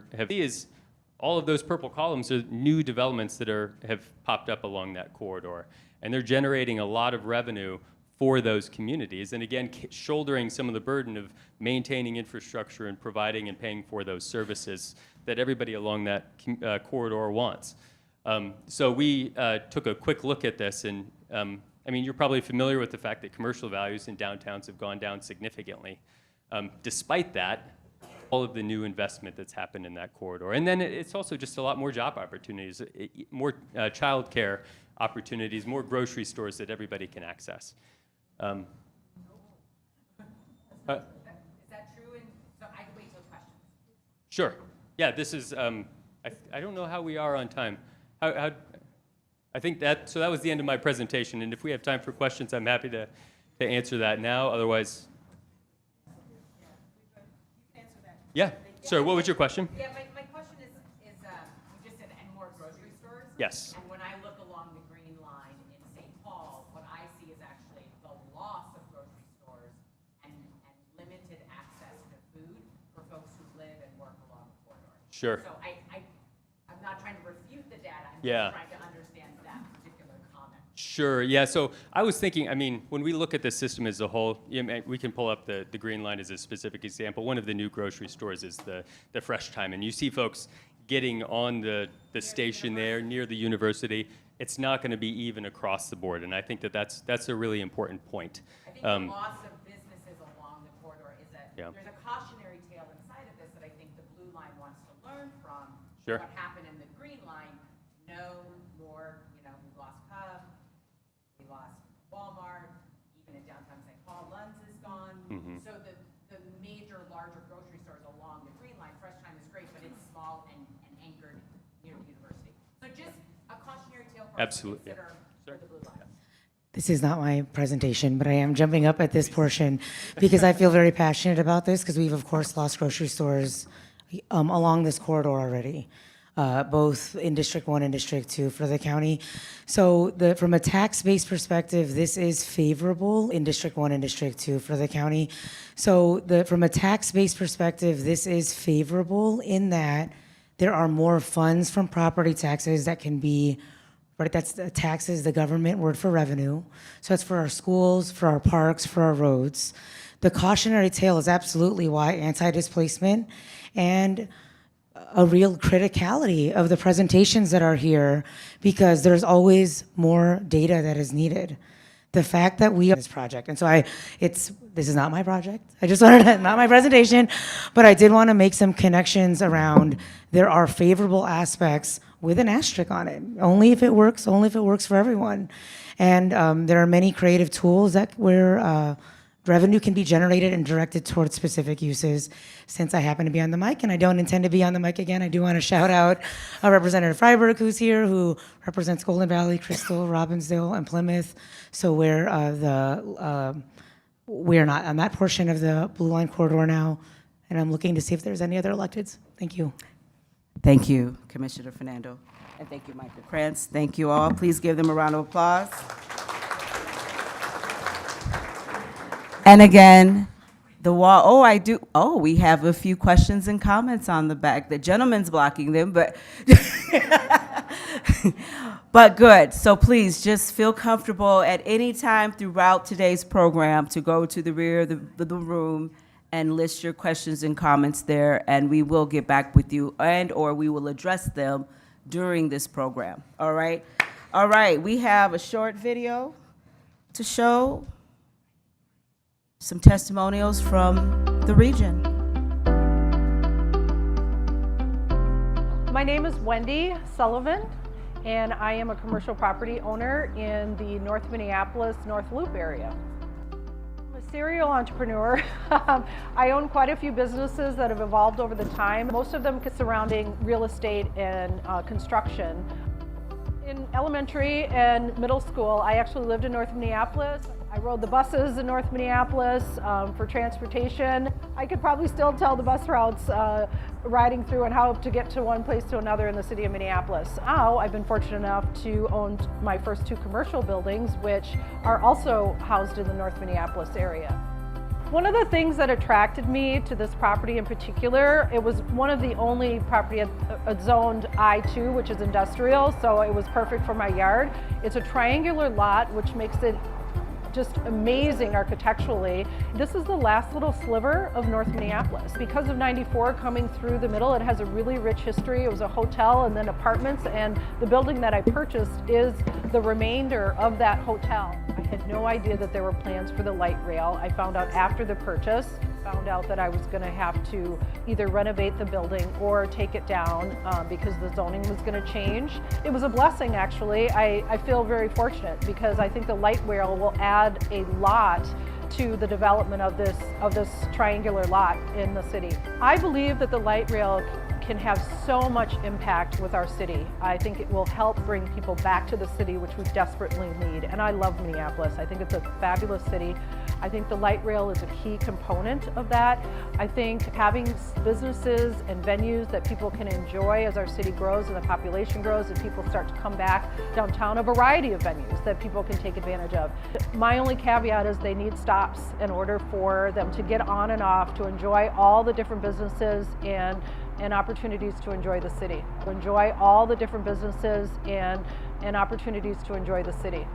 I am a big proponent, a big fan of public transportation. When you become a metropolitan area, public transportation is just part of that. And I think we have a responsibility to our city to ride the public transportation, to keep it safe and to keep it viable and to have our city really operate the way it should as a metropolitan area.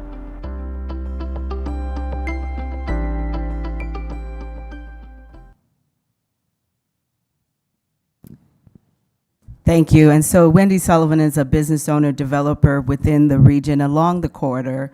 And so throughout the time today, you'll be hearing different stories, different feedback and insights from folks who are contributing or will be impacted. So we're excited about that. Next on our agenda is Beyond the Tracks, building with intention. So we wanted to bring in some subject matter experts, some folks who have been involved with some really intelligent, dynamic design around the region, around the country. And so please give a warm applause to Sam O'Connell from Met Council. I'm getting my Mets confused. And Paul Bachnight, who will talk a little bit more about that and give us a more expanded view of how to be thinking about transit-oriented design. Thank you. All right, good morning. Thank you for that introduction. And I think this is a really nice segue into some of the data that you heard from Michael Krantz about development and some opportunities. Our session is going to explore whose opportunities and whose development, because I think that's a really critical part of the conversation. We do have a little bit of time. Unfortunately, we were also supposed to have Taylor with us. She's unfortunately not feeling well, so we get to explore this space together. Also want to offer up, if we end a little early, I know that there are some questions folks want to follow up with staff with. Our staff teams will be here, so we have like Kelsey in the room, we have a lot of folks from the project office, and then please also check out the information that's up on the walls, and there's part of that role here is to make sure that you've got answers before you leave here as well. But before we begin, I know folks have been coming in and out. Could we just do a quick show of hands in terms of who lives in Brooklyn Park? Okay. Who here is in Robbinsdale? Oh, you got a couple hands here. Wonderful. Crystal. Where's our Crystal people? What? Where are they? Do you not admit you're from Crystal? What's going on? All right. We've got some work to do. Here's from Minneapolis. All right. Wonderful. And we're just... I love it. I love it. The shout outs. And we're going to lean into some uncomfortableness. Okay. So you ready? This is a safe place. We're going to just lean into it. Who here thinks the project is good? Like generally thinking, yeah, okay, I can get on board with this. No pun intended. This works. Who here is like, I still have some reservations. I'm just neutral at this point. I have some reservations. Okay, a few hands. Should we suggest the balance of you all are not for this project? Who's just like, no, I really don't want to see this project. Okay, that's fair. That's fair. That's exactly what we're here for, is to kind of open that up and talk about the discussion. So I just want to acknowledge Paul, my partner here in this conversation, and we just really want to be real in these moments because these are big projects. I've had the opportunity to work on almost a half dozen in the metro. Real in these moments because these are big projects. I've had the opportunity to work on almost a half dozen in the metro and in other parts of the country. Paul brings some really good experience as well. And these are not easy things. They are for the long term. I mean, our grandchildren may be writing these systems, right? And when you think about where these projects started. So it's fair not to feel completely excited. It's fair. Development really is for the people. And so this session's going to explore that. So I know we have an hour. We might be short of that just because of the conversation, but we definitely want to connect with folks here. So you've heard a little bit about me. I'm going to have Paul introduce himself and kind of get us started on, but first you should know who Paul is. Good morning, everyone. I'm Paul Bachnight. I am a North Sider. I've been living and working out here for 30 plus years. I know a lot of you in the audience because I've been around. I'm an architect by training, and I basically cut my teeth on really hard, challenging, community-driven projects, starting with Legacy Village, where I did the redevelopment, Heritage Park, I did the design for the Urban League, Summit Academy, Siege Academy. So I've been around a lot, and then I've also had the opportunity to work in a lot of different spaces and systems, including at Hennepin County at African American Men Project, Minneapolis Parks Foundation as their project implementation director, running my own architecture firm, and now running an organization called the Center for Transformative Urban Design, which is all about how do we create equitable and inclusive communities by really focusing on the part that a lot of times we don't think about is how policy and culture drives what happens in the built environment. I'm also the convener for Minneapolis-St. Paul for a national organization called Reimagining the Civic Commons, which is 10 cities, which I don't have memorized, which is why I wrote them down this morning. Akron, Camden, Philadelphia, Detroit, Cincinnati, Lexington, Macon, San Jose, Minneapolis-St. Paul. So, and that's all about how do we use public space and civic assets to bring people together and make social and economic change. And here where we're working is here in Minneapolis and in St. Paul, Arcade Street, Penumbra, Rondo. So that's the work I do, and I teach at MCAD. So I don't sleep a lot, obviously. I'm much better when I'm busy. Ask my wife. And recently I've had a chance to work a lot nationally. So I'm excited to share that work and the opportunity to think about holistically, because that's really what this is about. It is holistic, and what a lot of people said, it is about people. Cities are social constructions. They are not physical constructions. They are social constructions. So if you're not talking about people and how what we do enhances people's lives, you're missing the whole point. So, all right, thank you. So, show of hands, Paul's okay to talk with us today. Like he comes with some really good street cred. Thank you for that. So maybe before we get into it, let's talk about just sort of our whole system in terms of transit, Paul, if that's okay. Like, how do you think about that's going in terms of it? We have light rail, we have an incredible bus system as well, we have ABRT, all of these are opportunities to invest, but it all has to connect, right? So what is the value of transit to you as you think about some of this as we go forward? So I think the real value is freedom. So your ability to go where you need to go to be the best person you can be, to connect to whatever amenities or whatever you need as an individual, as a community, as a family. That's really what it's about, right? And so having, you know, as we said, a multimodal transit system that allows everyone, regardless of whether they have a car or not, to go where they need to go. And to be connected, you know, I mean, you know, we're all connected by these things, right?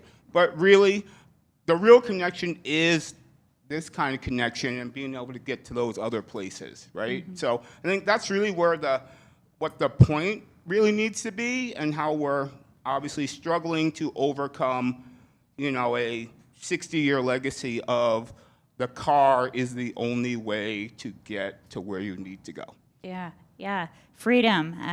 Yeah, we could use a little bit more of that. I think what I also hear in your response is like some of the values that we heard freedom, right, and connection.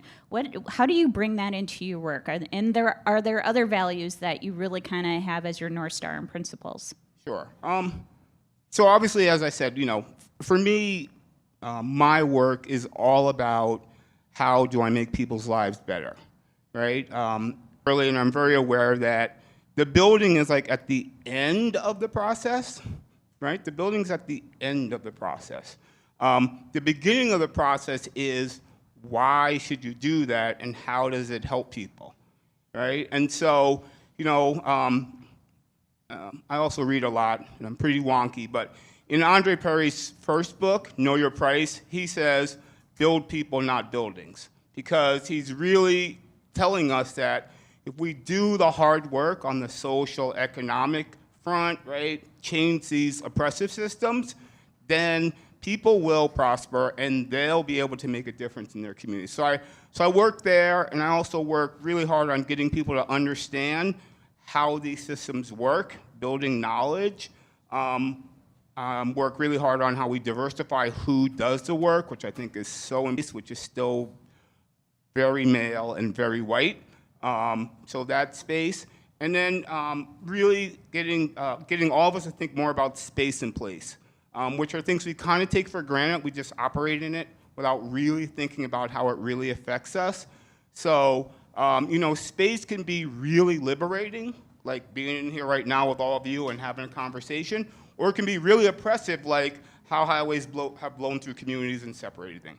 So you really gotta think about what are we doing with space in place, and we really want it to be a liberating experience and not an oppressive system. Appreciate that. So today we're talking about dreaming, and we're talking about what can happen, and then begin to think about the structures and the pieces that can get to that. As we think about the Blue Line and all of the connectivity that it brings in terms of people and our communities itself, I would love to hear from you. What excites you about the Blue Line extension? We have great maps around the room here, and as you take a look at these spaces, what kind of like says, ooh, this is pretty exciting here? So for me, when I think about this, is what excites me about is how the Blue Line is another opportunity to leverage what's already in community. So how do you build on assets that are already here? As we already heard, like, there is no silver bullet and there's no one magic solution. And also what's already in community. So how do you build on assets that are already here? As we already heard, like, there is no silver bullet and there's no one magic solution. And also, how can it enhance connectivity that's already there? I mean, one of the problems when we talk about a lot of these corridors, they say corridors, and that makes you imagine kind of a tunnel, right? As opposed to the reality is we're putting something into places that already exist and into connections that are already here. So how does this enhance those connections and those opportunities? And then how does it give people, all the people, opportunity to do more? And I think, when we get more into like community ownership and other real estate structures and other ways, I think that's where the excitement is. And obviously, connectivity to the region is so important, right? We all are not, even despite COVID, some of us are going to leave the house and go work somewhere. And the is really an important thing, right? And so economic mobility is critical, and it's part of why you need different ways to get around, right? All that's really important. It's all really important for how you get around. So I think, somebody had on the slide, I think it was Ricardo, that it's not about the train, it's about the people. And I keep going back there. That's really what it's about. It's about the people. Exactly.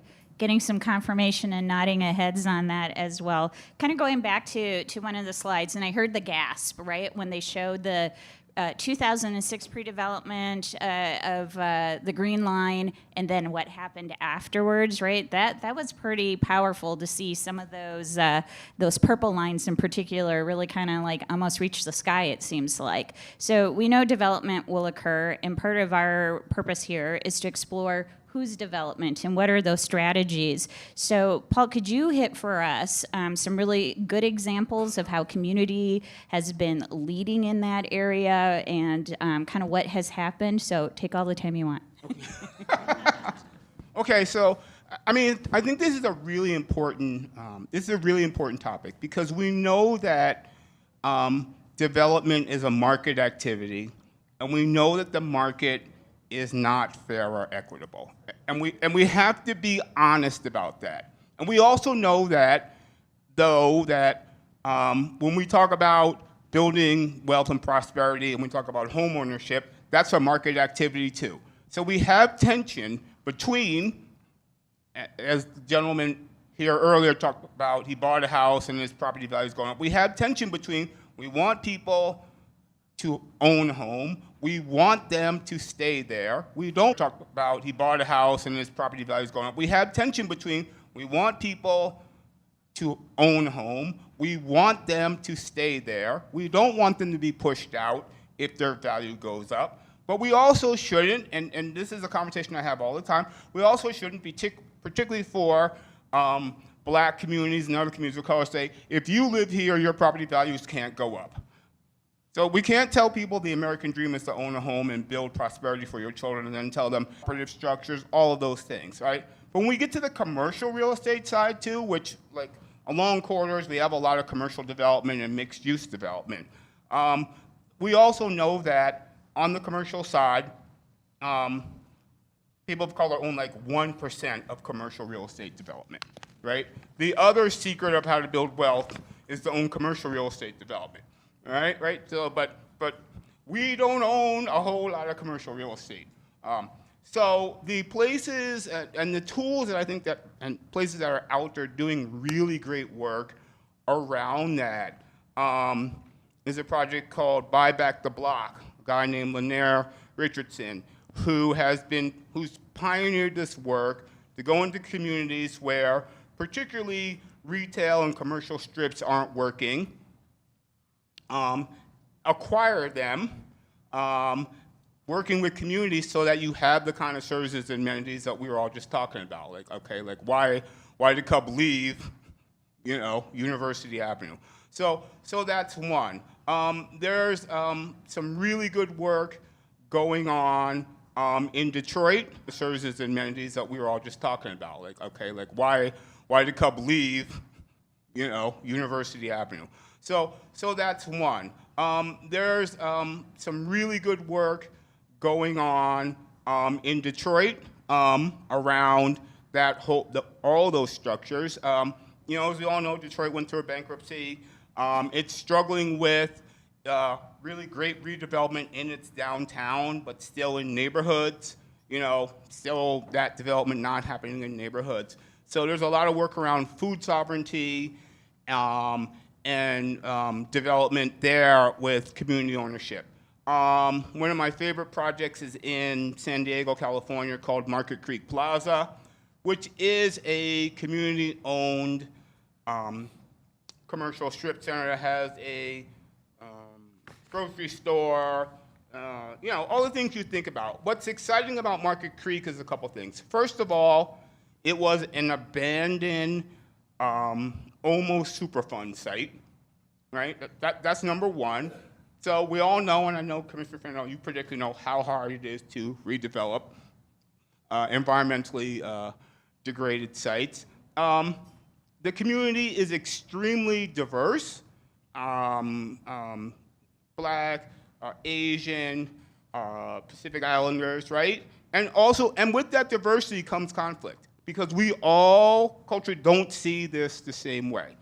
Okay, so the Jacobs Family Foundation, which are the people who own Jacobs Engineering, for you engineering nerds in the room, came to say, well, how can we help the community redevelop this site? Food desert, like all the things we know when we talk about, disinvested communities. Where this is unique is that they develop a structure where people in the community own part of the strip center.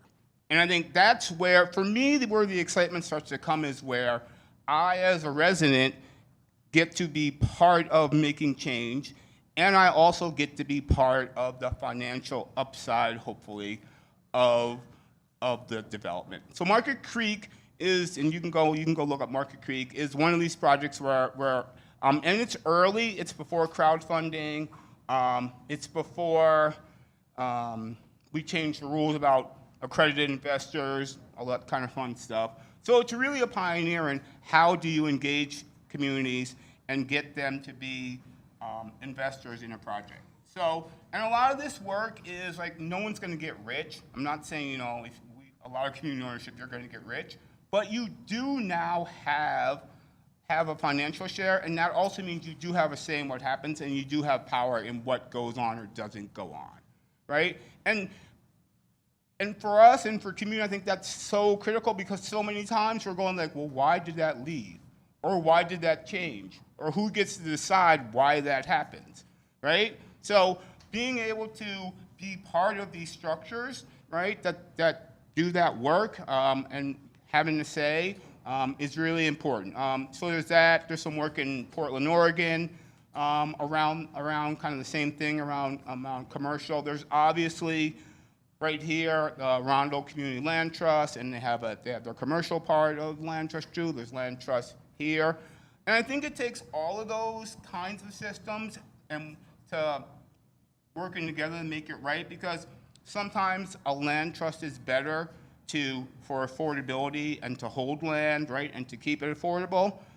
Sometimes cooperative ownership makes more sense in terms of what we need to do. Sometimes fractional investment is another vehicle, right? So I think it's like, okay, there's a lot of tools, and it's also an understanding, well, which tool works where in what piece, and not saying, well, we're going to only do one thing, right? And a lot of times in community development, we kind of get in a rut and we say, oh, this is the one tool we have, and therefore we're going to use it on every project, right? And so we have to really be broad, and then we also have to be open to new strategies and new ways of thinking and continue to innovate. And also, like, there are smart people everywhere, right? And I'm not afraid, right, to be like, yep, those people over there in Seattle right now are smarter than people in Minneapolis about this. And we're going to go borrow that idea from them and apply it to our context, right? The whole beauty of being a globally connected populace is that, yeah, you have access to all this great stuff, and you can get to it and use it and apply it. I think the most important thing is, right, understanding your context and how you do the work. I appreciate that, and I think that goes back to the comment we heard about the Green Line. What best practices could we bring in and kind of build on? I appreciate that, and I think that goes back to the comment we heard about the Green Line. What best practices could we bring in and kind of build off? It's very important that we are learning from each other and from other community members. We're going to just kind of transition a little bit here. Earlier this summer, Paul, you actually hosted an event that talked about some great projects around the country, brought in some really good thought leaders in this area as well in terms of community-led development. There was a particular project called Destination Crenshaw in California that you really highlighted as well. And Jason Foster, who is the executive director and CEO, we had tried to plan to get him with us. Eventually that will happen. We'll have Jason hopefully join us at some point.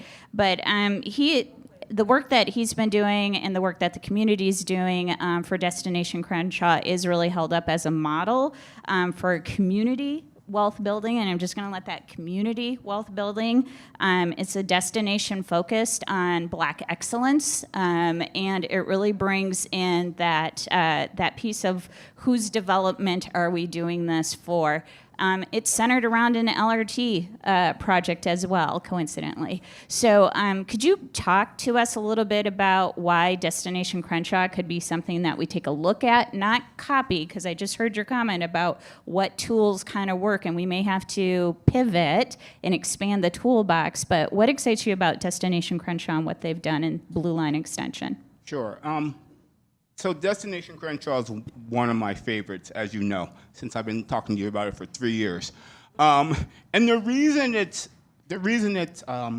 so important, and I think it's so valid, is because it's a community-driven response to light rail, right? So just like here in Crenshaw, everyone was not excited about light rail coming to the community.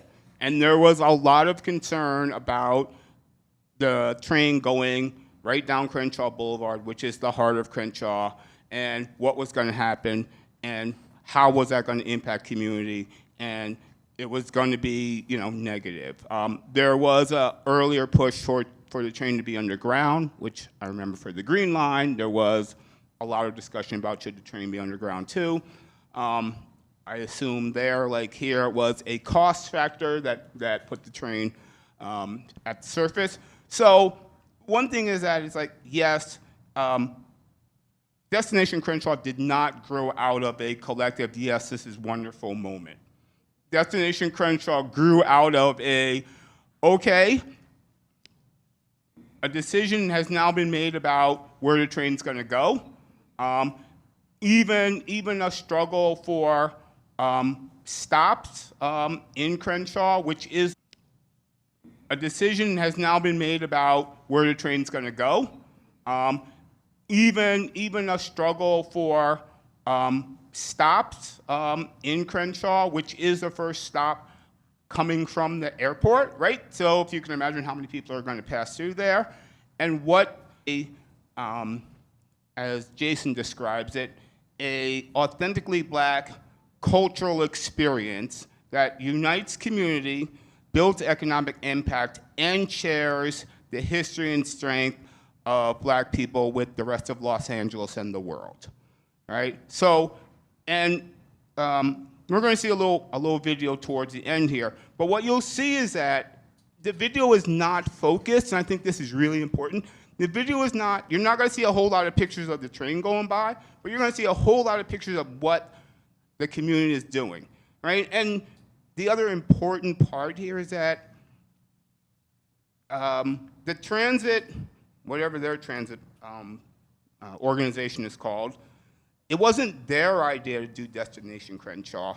It was the community's idea to say, no, this is what we should do, and then saying to the transit, okay, you need to work with us to get here. And I think that's really important, right? So this is a truly community-driven project. This is not Sam comes and says, hi, I want to do transit, do you like it? What would you like to see? Would you like the bricks to be red or blue? Right? That's not what this is. This is a true co-creation and power-sharing approach, right? And we all know how hard it is to share power, right? Even in your own household, you know how hard it is to share power, right? So this is really, when you look at how, right? And we all know how hard it is to share power, right? Even in your own household, you know how hard it is to share power, right?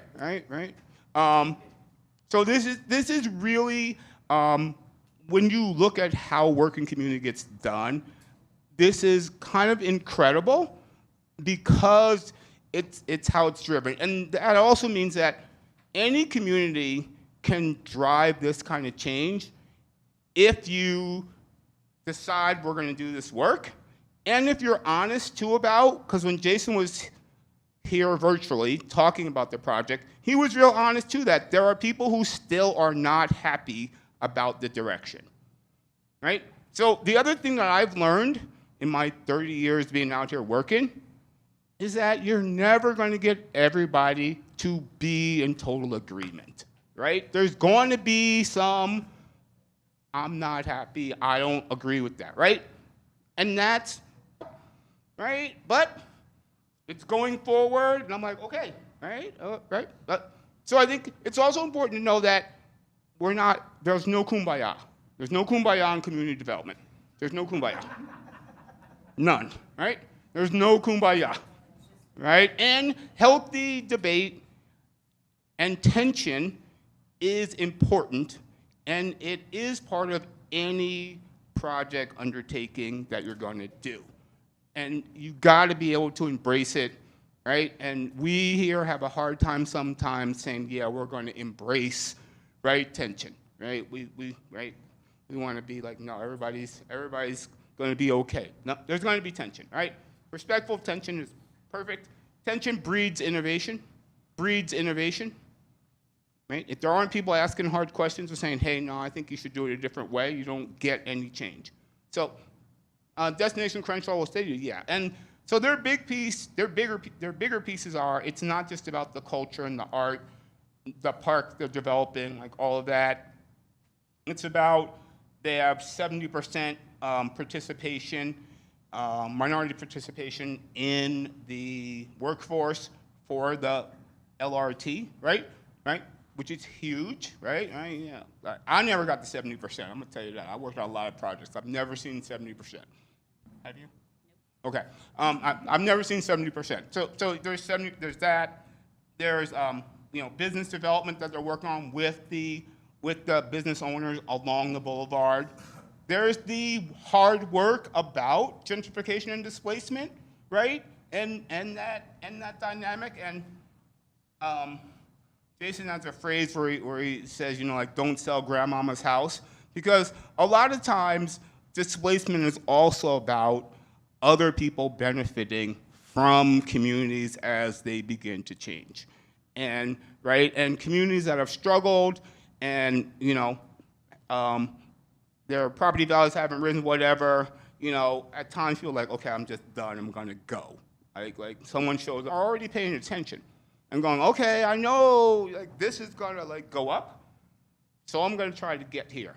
So holding on is important, right? And also doing the hard work that we're doing about how do you make sure people can stay here, right? And not get displaced for the numerous reasons that we've already talked about. So, I mean, those are the big things I think for Destination Crenshaw. And so with that, somebody who's more tech savvy than I am who can play the video. During one of our meetings, Nipsey Hussle raises his hand and he says, "They intended for Crenshaw to be a pass-through. We need to make it the destination." Destination Crenshaw. And the name was born. At the moment the decision was made to run the Crenshaw line at grade, effectively splitting our community in half, disrupting business line at grade, effectively splitting our community in half, disrupting business and disrupting the boulevard, it was like a punch in the gut. The city stood the chance of losing the heart of the Black community, which is what drives Los Angeles as the creative capital of the world. When we see a setback, folks get busy. And so folks in the community started looking at this 1.3 miles as an opportunity to build up our community rather than an intrusion to tear it apart. Destination Crenshaw is a 1.3 mile open air People's Museum of Public Art dedicated to the history and the story and the hopes and dreams of Black people on the West Coast. We're driven towards our mission to build this project for us, by us, and create a scenario where our culture will be celebrated and others will come along to do it with us.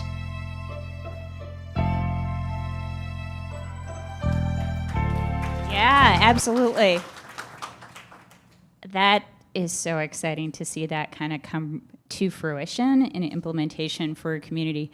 That didn't obviously happen overnight, and you talked a little bit about the struggles, but Paul, could share with us, knowing that you've worked with Jason and some of the folks over there, like what excites you for the Blue Line? You know, you talk a little bit about, yes, space and people coming together, but what else are we kind of missing that we can kind of bring into the conversation as well?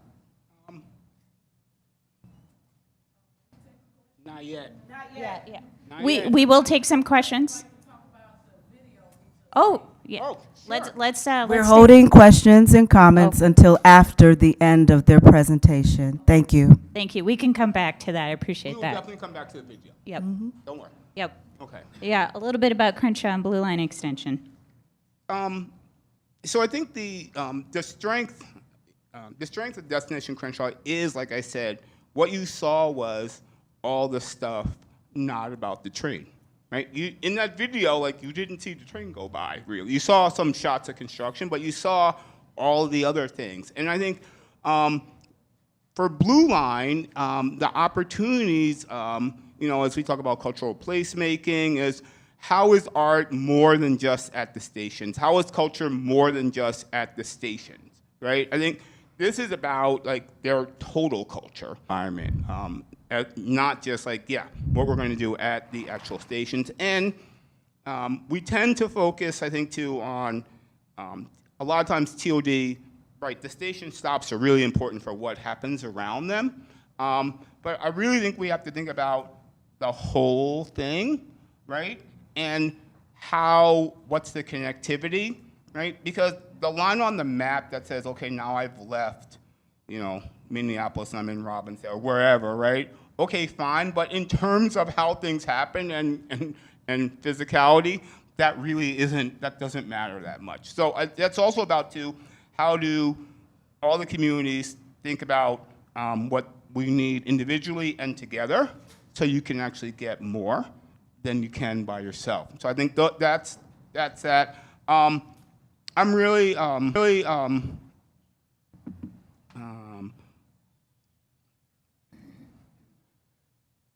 and how can Blue Line be, because of its scale, size, and duration and longevity, how does it become a way to connect for all of the other work, right? Because I think, you know, a lot of times we have projects that happen, And the reason I talk about this as an initiative, because anytime you have a generational investment in something that's about 100 years, right, it has to be able to be now and in the future, and also, like, we don't know how it's going to interact in the future, so it's kind of a continuum. But I think this is an opportunity to think about all of the things we talk about, right, up and down, and then, okay, here's a big platform with a lot of money that's going to come in, right? A lot of money that's going to come in, and then how do you leverage that money? Because we know investment follows investment, right? So then the question is, right, who benefits from the investment, right? And how can folks who don't normally participate in that investment process participate and benefit? And I think those are, and how do we hold all that together? Which is really where the hard part is. And, you know, Jason, we wanted Jason to be here virtually because I knew he wasn't going to come in person because he's too busy. And he actually sent me an email and said, Paul, right now, I'm exhausted, I'm overwhelmed, and I really need to focus on our project. And I think that's the other part of this work is really hard, and it's really taxing, and it will burn you out. And so we need everyone to be part of this, right, to get it done. Like, Jason is an incredible guy. Those are the real opportunities. I appreciate that, and you hit on a couple of things, and we can explore this a little bit. I am checking the time here.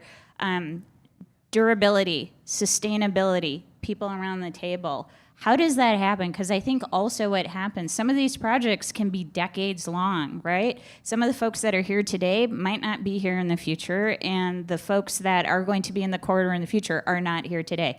Crystal, I'm holding you accountable. You're not even in this room, so we're gonna make sure we're gonna get Crystal in the room. Wait, we have folks, okay, wonderful, thank you. All right. Thank you, yay, Gossamer. All right, it's fantastic. Did I miss you earlier? If I missed you, my apologies.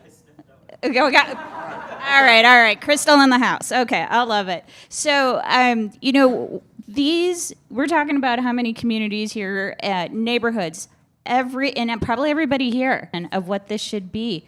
How do you build sustainable tables that brings everybody's best, but know that, you know, you're not going to be able to take everybody's best all the time and implement it, but it should be part of the idea generation and coming in. And how do you sustain that for 5, 10, 15, 20 years? Like, what secret sauce have you seen to bring this into the conversation? Okay, well, I don't think there's a lot of deep secret sauce, but I think there's a couple things. I think one is it's always about relationships and not about things, right? So relationship is the driver, right? So we have to be building relationships. Right? And so, right, I'm a Northsider, and we all know that, like, there's a community engagement meeting every other night for something, right? All right? And so we're all like, God, I don't want to go to another blasted community engagement meeting where people ask me the same question about what do I want, okay? All right? So I believe that if we're building relationships and we know people, we know community, we have some, like, okay, we have an idea where people are at. Like, we may not know intimately everything, but we have an idea. And so you don't have to come and ask me, okay, right, do you want safe streets, good schools, jobs, right, and place for your kids to play? Like, yeah, we all want that. Like, stop. Okay, so relationship is really important. And building relationships, we all know is work, right? You have to work at it all the time, right? And so I think that's one. Truth and transparency and trust is the other ones, right? Like, you got to be honest with people about how stuff works, why some things enough of them, so when I get tired, you know, I can tap out and Sam can, like, be, right? So those things. And then I also think that if there's a lot of ideas in the room, like, some of those may fit for the blue line, but some of those may go for something else. So then it's about having the connections to the other things that are going on to go, like, okay, yeah, that's not a blue line thing, but that's a North Side Forward thing. So we know that, right, we're going to go over there now and do this, right? So that's also about understanding all of the resources and all the things that are going on in the community and all the things that are happening so that you can plug into them, right, to bring that together. Because, like I said, there's not one good idea and there's not one solution. So we got to be able to manage multiple strategies at the same time. And we got to have those people who are doing that work to help us do that.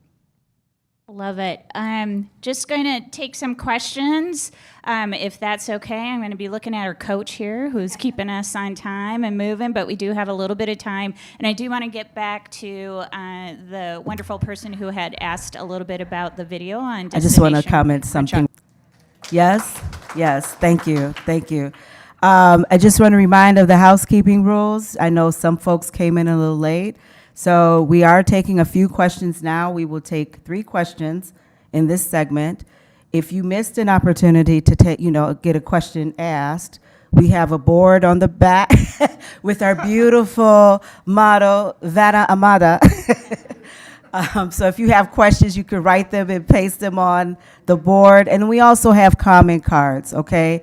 And just so you know, we are streaming live today. And so if you're on Facebook, we have the hashtag BLE Regional Summit 2025. So post, tag yourselves, tag us. We want to hear from you, but please understand we may not be able to get to everything. And if we have to cut your comments short, we hope you understand that as well. We do have some other great presenters today.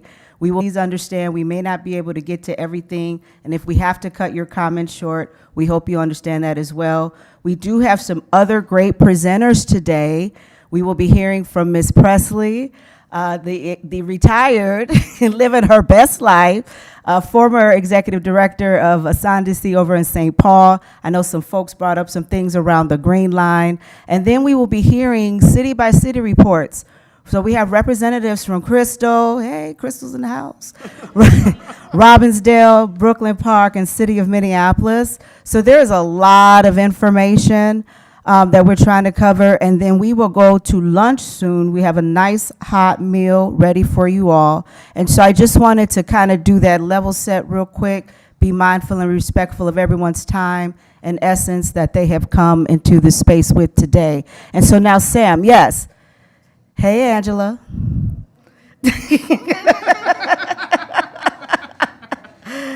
Yeah, what's your question, ma'am? Yeah, it's on you. It's on you.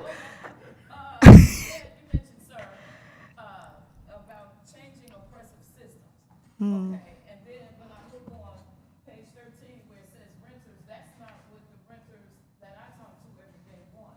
They don't want to be homeless. You see what I'm saying? They want to be, I see there's a lot of devaluing of the community when you don't listen to what the, so my thing is when you say change oppressive systems, you're going to have displacement in housing, you got the devaluation of people, and have you heard anything about what the community is saying and taking a poll at the room? I don't know how many of you live in a community where this train is going to come through.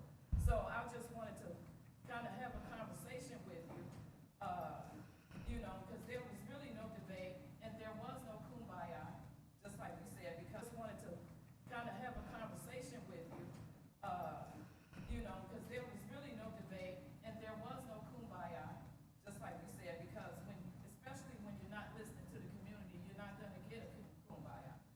So, and in relation to the video, what were the problems that led up to the completion of that development, and how did the community feel about that? Did they feel like it brought value to them? You know what I'm saying? So, or their opinion, or how they felt about what Nipsey Hussle wanted to do, because he's a millionaire, he's a celebrity, and they tend to listen to them more than they listen to real people. So those are my concerns. And thank you, Anika, for letting me express myself. She's coming back in. Oh, okay. Yeah, there was a lot in there, so maybe we'll just give Paul a chance to kind of talk a little bit about the Destination Crenshaw. Is that an example? That's not really the gist of it. Yeah. We can save that for later. But the gist of it is, how do you change the oppressive systems that he mentioned when there's going to be displacement in housing up to and including homelessness? So this train does not, it destroys a lot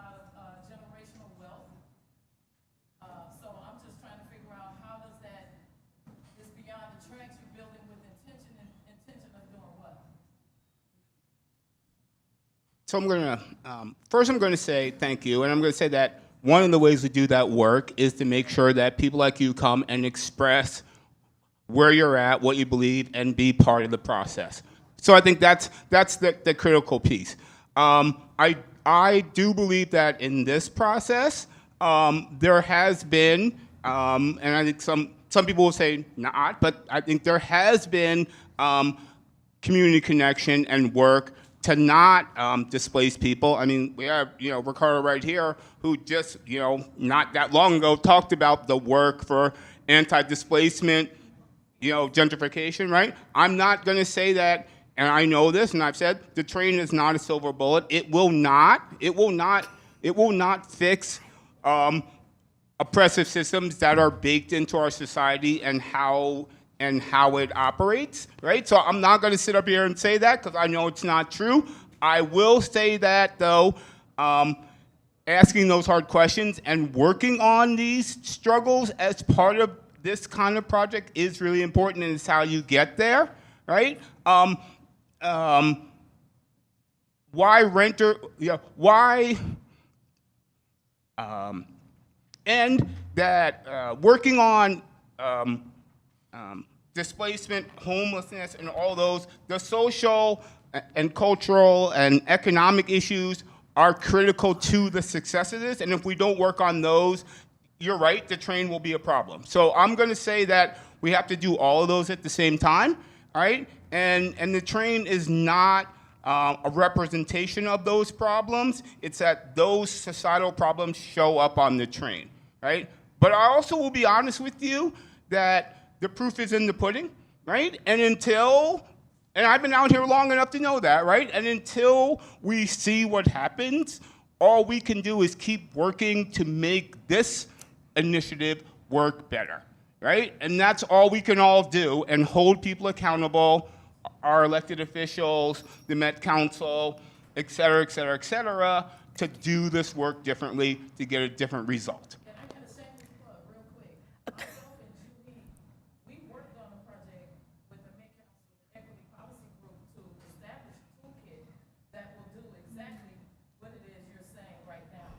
So you know what, Angela, that's great. No, I'm not trying to shut you. I'm asking that you connect with project staff during lunch to talk about that, place that on the board so we can incorporate that, because we are planning to address all of your questions. So I think that's great that you're doing that. Thank you. I'm going to invite Kyle Mianulli up from Hennepin County's Transit Communications team, the manager for that, and he can speak to some of the property impacts and the mitigation in place, and also talk about, again, what we've said from the beginning, that a lot of community input has gone into redesign of the Blue Line extension. So I'll let him speak to it better.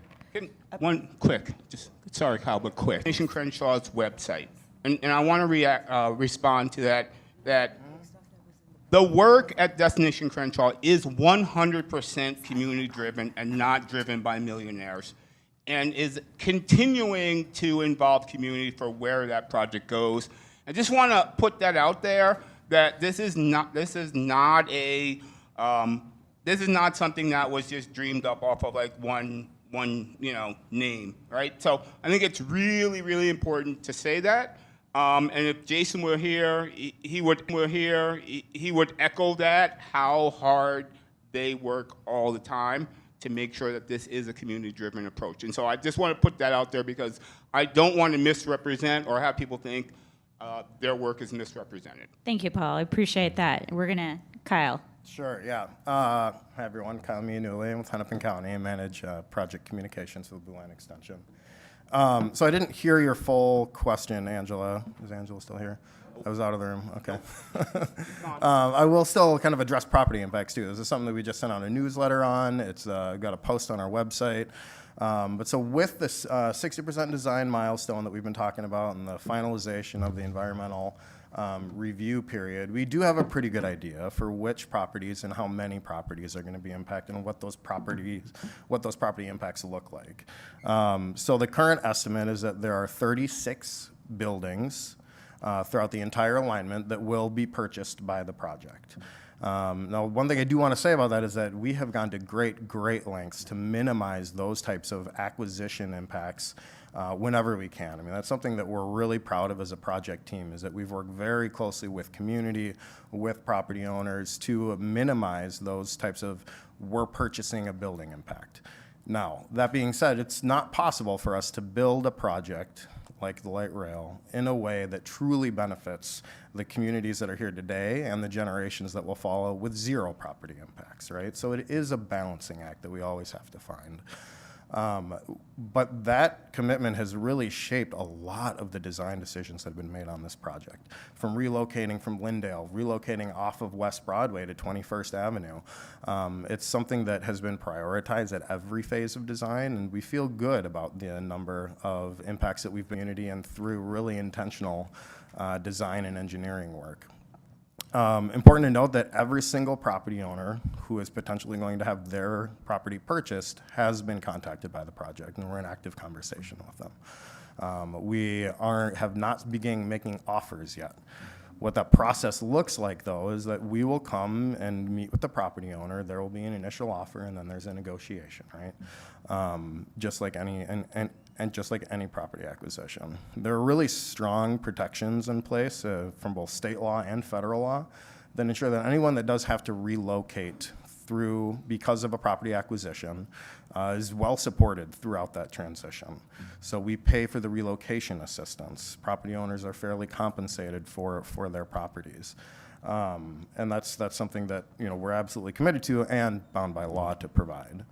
From the beginning of this project, we've also recognized that what's required by law may not always be enough to truly keep communities whole and prepared to thrive, like we have also committed to.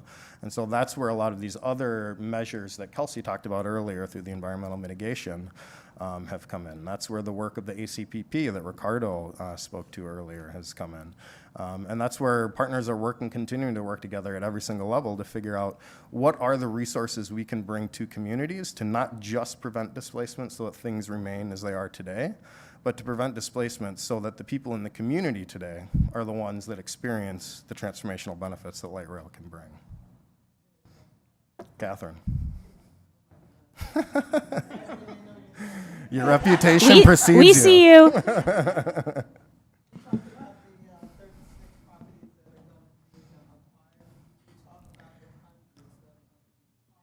Sure, yeah. Yep, yeah. So first of all, of the 36 properties that will be, or that are in, at this stage intending to be acquired, it's important to note that we're continuing to refine designs and looking for other ways to avoid those types of property impacts as we move forward too. So those are full building acquisitions, right? Some of those properties are currently vacant or non-functioning. Full building acquisitions, right? Some of those properties are currently vacant or non-functioning. What Catherine's referring to is that there are also temporary easements and partial property acquisitions. What that most commonly looks like is purchasing, a couple feet of someone's front lawn, a strip, so that we can widen a sidewalk, so that we can add parking to a street, things like that. There are a lot of those kinds of impacts. In those cases, so it's either we're purchasing the property outright, and that's, a couple feet strip of your front yard. There are also called temporary easements, which is basically we're paying to rent part of your property in order to be able to construct the project. Then the property is restored to its existing condition once we're done there. There are about 600 of those property impacts. Yeah.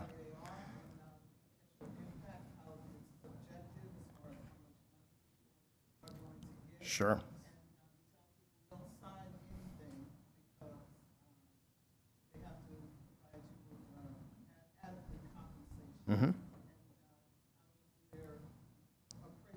Independent real estate appraisers that work with the property owner and with the project to make that appraisal. Awesome. This gentleman, and then that's it for questions. Yes. I guess I had out of curiosity, compared to previous light rail projects, 36 full property acquisitions a lot, or did previous light rail projects take longer than that? That's a great question.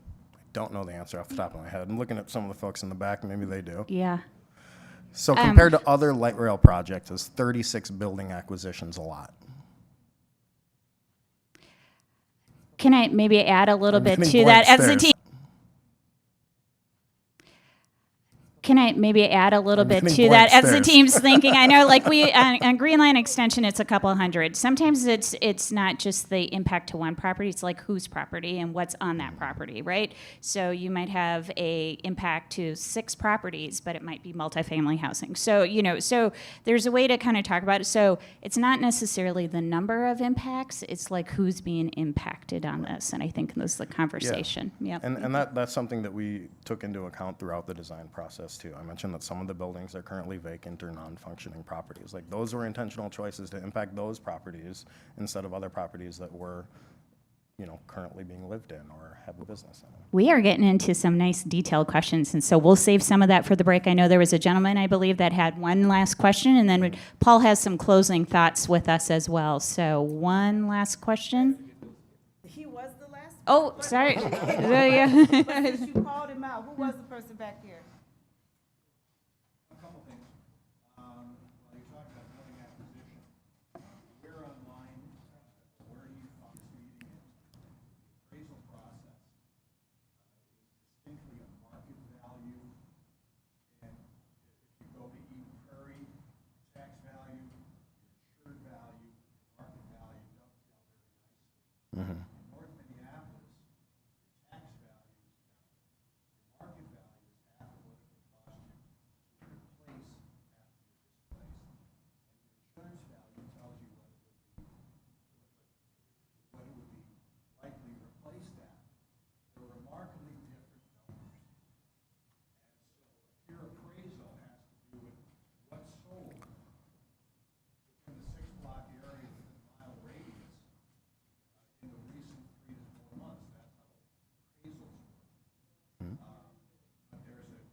differential when it comes to North Minneapolis as to what a person that's displaced is going to have to pay to replace.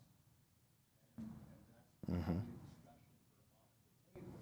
That's a comment that I think is very real. You don't need blue line to be a predator. Yep. I'm getting a lot of nodding of heads about that. I know Paul even just said, yeah, that's kind of true. And so that's something that we can talk a little bit more about. I feel like that's almost a day session is long. 1 minute thought from Paul before we break for lunch here. Paul, what do you want to leave with everybody? What should they take away from today? I think what they should take away is that for the Blue Line to be successful, it's up to all of you and your neighbors and friends to make it work by staying in and keep pushing and holding people accountable and making it work. That's what it's about. Sam is not Kyle, the dream team, even as incredible as they are not going to make this a success. You are. That's right. Thank you, everybody. Appreciate it. Please give our panel a round of applause and to Kyle. Thank you. The train would be fantastic because there's more room on the train, more availability. It's so easy to get around in. It's really nice.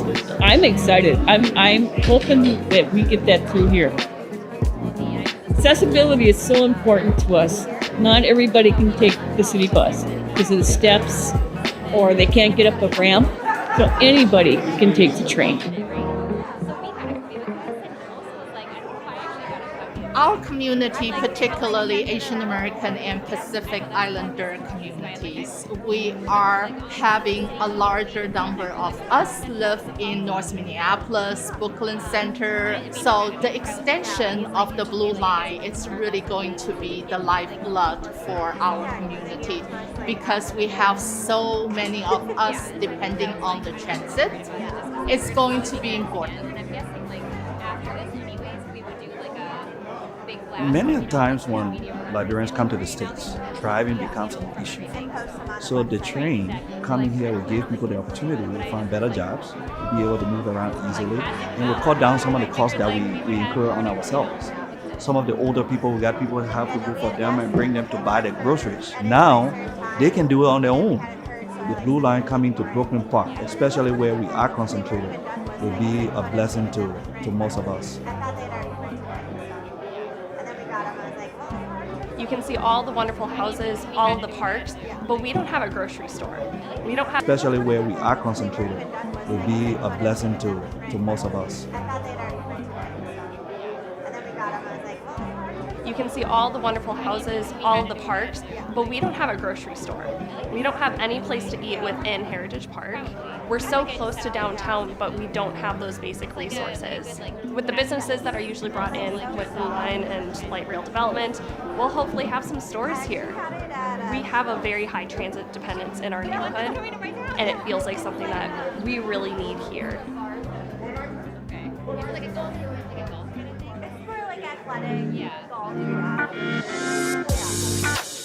We are excited about the bike infrastructure that they're building along the way, being able to take your bike and leave your bike at the station. And it seems like they're doing a lot of great work that we just learned about today in regards to not disrupting local communities and raising rents, raising property values for people who exist along the planned route right now. I think it'll really improve people's lives who need this option.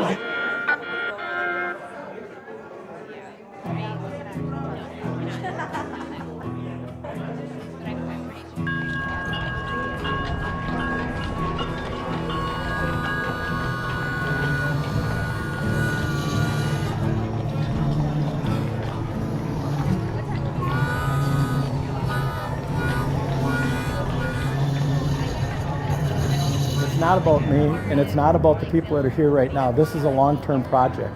I'm 60 years old.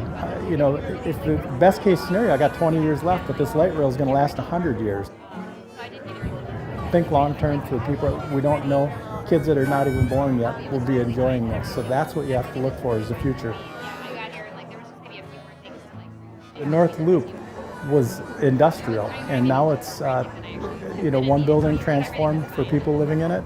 And then the next one transformed, and it's just it was a collection of everybody that pulled this whole neighborhood and city together. It's a hub and spoke system. People come from all over the place to watch sporting events, go out at night. But that transit is the reason everything else started to build out in this neighborhood. It's been a huge boost to the whole local economy, and more importantly, it brings people in and brings people back out to their homes. So it's been a vital resource.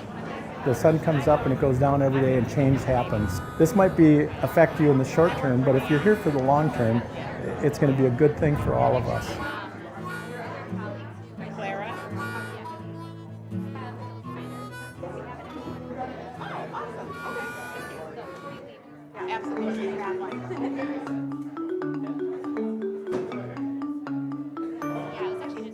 My name is Owen Young. We're here at Minneapolis Animal Care and Control in North Minneapolis. I ride the Blue Line to my work in Bloomington, and then I try and come up here once a week to volunteer at the shelter. I take it to Target Field, and then I ride my bike about 10 minutes to get from Target Field to here. Wherever I go, I try to get there on transit. Getting on the Blue Line is part of my schedule, and if I can connect to as much stuff as I can, then that's great for me because it saves me time. I really like it here because I like animals. I like dogs, so the planned station is at Plymouth and Washington, so a walk from Target Field right now would be about 26 minutes, and from Plymouth and Washington it would be 6 minutes.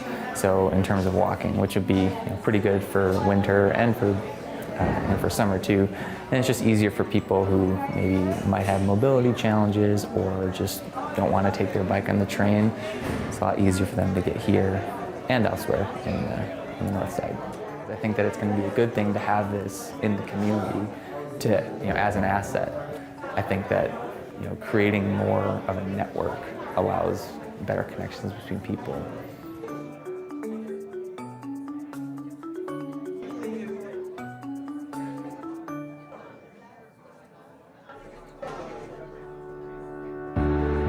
Hola, soy Sebastián, soy estudiante aquí en nuestra comunidad. A veces es difícil llegar a tiempo a mis clases, los autobuses tardan mucho y a veces pierdo conexiones importantes. Espero que con la extensión de la Blue Line mi día sea más fácil, quisiera tener más tiempo para estar y pasar con mis amigos. La extensión del Blue Line me ayudará a ahorrar más tiempo y aprovechar más oportunidades. Tendré más tiempo para enfocarme en mi futuro. Juntos podemos construir un mejor futuro para todos nosotros.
The train would be fantastic because there's more room on the train, more availability. It's so easy to get around in. It's really nice. I'm excited. I'm hoping that we get that through here. Accessibility is so important to us. Not everybody can take the city bus because of the steps or they can't get up a ramp. So anybody can take the train. Our community, particularly Asian American and Pacific Islander communities, we are having a larger number of us live in North Minneapolis, Brooklyn Center. So the extension of the Blue Line is really going to be the lifeblood for our community because we have so many of us depending on the transit. It's going to be important. Many times when Liberians come to the States, driving becomes an issue for them. So the train coming here will give people the opportunity to find better jobs, to be able to move around easily, and will cut down some of the costs that we incur on ourselves. Some of the older people, we got people who have to go for them and bring them to buy their groceries. Now, they can do it on their own. The Blue Line coming to Brooklyn Park, especially where we are concentrated, will be a blessing to most of us. You can see all the wonderful houses, all of the parks, but we don't have a grocery store. We don't have any place to eat within Heritage Park. We're so close to downtown, but we don't have those basic resources. With the businesses that are usually brought in with Blue Line and light rail development, we'll hopefully have some stores here. We have a very high transit dependence in our neighborhood, and it feels like something that we really need here.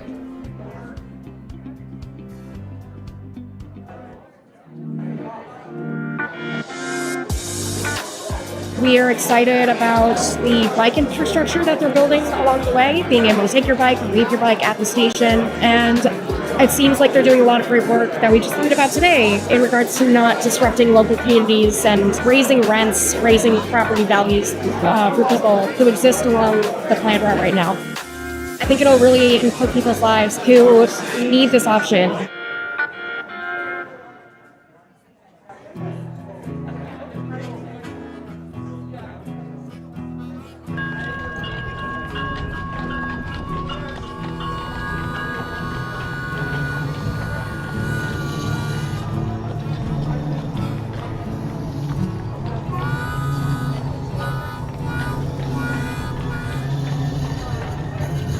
It's not about me, and it's not about the people that are here right now. This is a long-term project.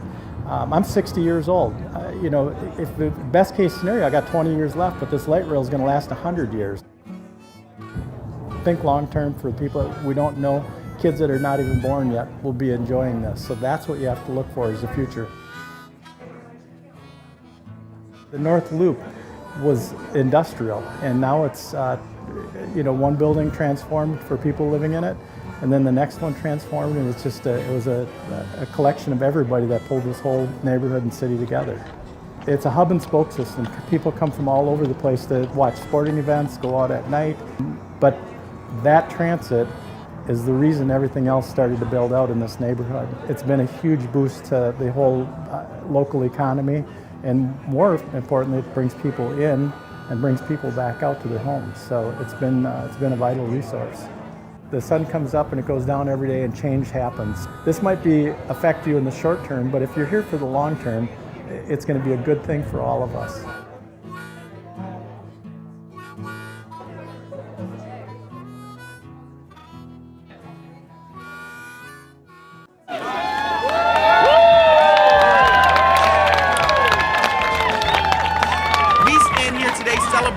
The impossible, the realization of an impossible dream that we could really impact this huge billion-dollar line that was planned to hopscotch our neighborhood. This is not a case where the federal government moved the local community to do the right thing. This is a case where the local community moved the federal government to do the right thing. It came to most of us at a level where the decision of having a light rail running down University Avenue had already been decided.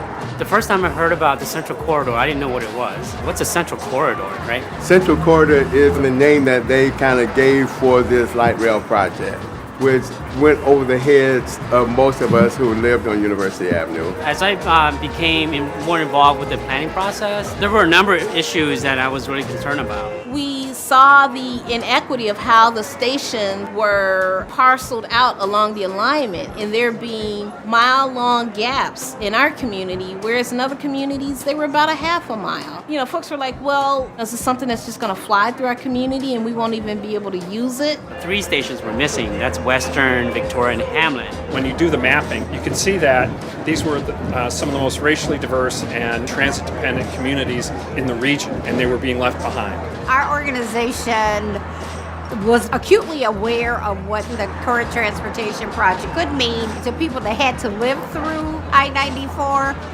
Well, actually, mapping, you can see that these were some of the most racially diverse and transit-dependent communities in the region, and they were being left behind.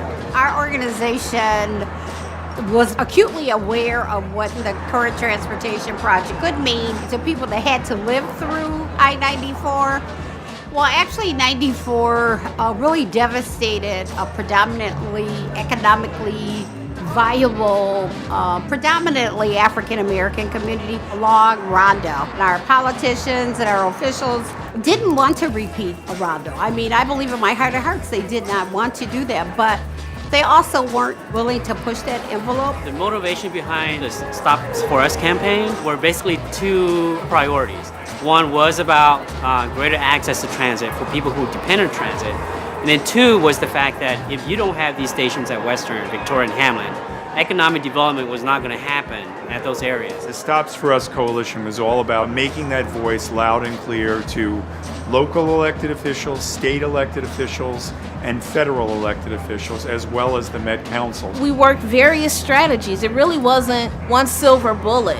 We used different tools in the toolkit. So it was testimony, it was comments on the environmental standards. Having to be a part of some of the planning committees. It was going to hearings. Finding different kinds of partnerships and resources in the philanthropic community and elsewhere that help to maximize community-based desires. And it was taking action, marches in the community, showing up at the Rondo event. The strategy that I liked the best was going out and pestering Peter Rogoff, the FTA administrator. We met with Rogoff in Boston, cornered him. There was about 4 of us from the Stops Committee, and we kind of talked to him, but in that situation, a lot of people was talking to him. So next morning, I went down to have some coffee, and Peter Rogoff was in town. And we just kind of like had this friendly conversation, which in this process I said, well, Peter, it'd really be good for you to come and see for yourself what is really going on here. It started what became many, many conversations and many, many discussions, not just with them, but also the leaders here in the Twin Cities, and importantly, leaders in Washington that enabled us to change our policies to get the stations added back to the project. This example here in Ramsey County really became the poster child on why we had to change what was called the cost effectiveness index. What it really did was prioritize people who were running all the way from one end of the alignment to the other. And it did not pay close enough attention to all the communities in between. All right, ladies and gentlemen, we are back. And if you're out in the lobby area, we encourage you to join us back in the main room. The train is leaving the station. Please join us back in the main room. Wrap up your conversations.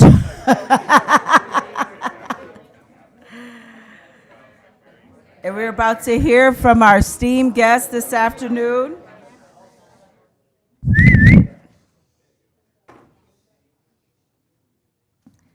Is everybody here? All right. How was lunch? All right, good. Glad to hear it. Glad to hear it. I want to give a shout out to our team, Yvette Thompson and Anton Yarbrough, for helping with that process. Yes, we are back and hope that you're enjoying the program so far. Like I said, it's a packed program, lots of critical information, some good nuggets. Hope you're taking good notes. And also a reminder that this is being streamed live.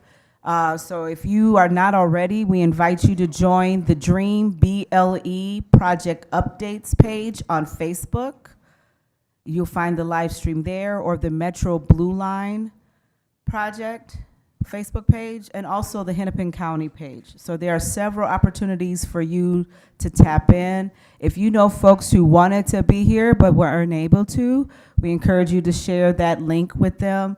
We want as many people as possible to plug in and get all of this great information. And of course, we'll be sharing updates. We are sharing updates throughout the day and after this project. And then if you haven't already, pick up a copy of the Dream Report. Our team has worked hard to pull together reports for Crystal, Robbinsdale, Brooklyn Park, and Minneapolis, and it includes some highlights on River North, North Loop, and of course, the North Side. So pick up a copy of that, and we also have a Dream Youth Summit recap. It's a nice a brochure that we put together featuring youth voices. And I have to tell you, the youth are excited about this project. Many of them are current transit users, and they are already planning. So they're already thinking ahead about those types of things. So I just encourage you all to continue to remain open-minded and think about the many ways and the many folks in community who will benefit from the project. But we know there's still lots of things, and that's why we are hosting events like this. There will be some listening sessions coming up yet, where if you want to do a deeper dive, you're able to join us for those. We did have a QR code earlier with a survey. So that's another opportunity for you to chime in. We'll share that again towards the end of the program. But without further ado, we're going to invite up our next panel segment, Systems Check. What we've learned so far, lessons from the system. And so I invite up our moderator and our Dream Team member, convener, Brett Buckner. Give him a round of applause as he makes his way to the stage. Here you go.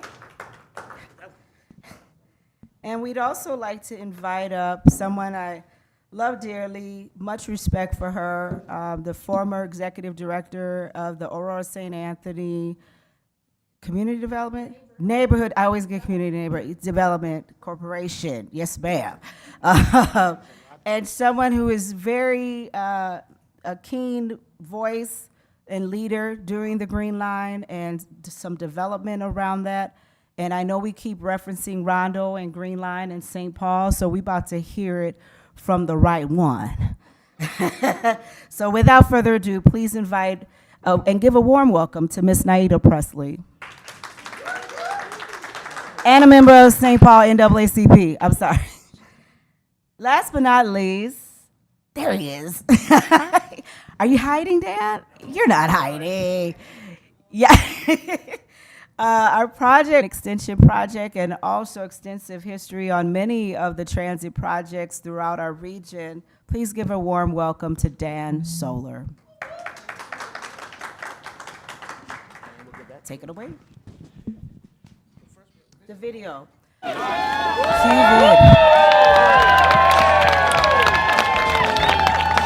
We stand here today celebrating the impossible, the realization of an impossible dream that we could really impact this huge billion-dollar line that was planned to hopscotch our neighborhood. This is not a case where the federal government moved a local community to do the right thing. This is a case where the local community moved the federal government to do the right thing. It came to most of us at a level where the decision of having a light rail running down University Avenue had already been decided. The first time I heard about that, they kind of gave for this light rail project, which went over the heads of most of us who lived on University Avenue. As I became more involved with the planning process, there were a number of issues that I was really concerned about. We saw the inequity of how the stations were parceled out along the alignment, and there being mile-long gaps in our community, whereas in other communities, they were about a half a mile. You know, folks were like, well, is this something that's just gonna fly through our community and we won't even be able to use it? 3 stations were missing. That's Western, Victoria, and Hamlin. When you do the mapping, you can see that these were some of the most racially diverse and transit-dependent communities in the region, and they were being left behind. Our organization was acutely aware of what the current transportation project could mean to people that had to live through I-94. Well, actually, 90 project could mean to people that had to live through I-94. Well, actually, 94 really devastated a predominantly economically viable, predominantly African-American community along Rondo. And our politicians and our officials didn't want to repeat a Rondo. I mean, I believe in my heart of hearts they did not want to do that, but they also weren't willing to push that envelope. The motivation behind the Stop For Us campaign were basically 2 priorities. One was about greater access to transit for people who depend on transit.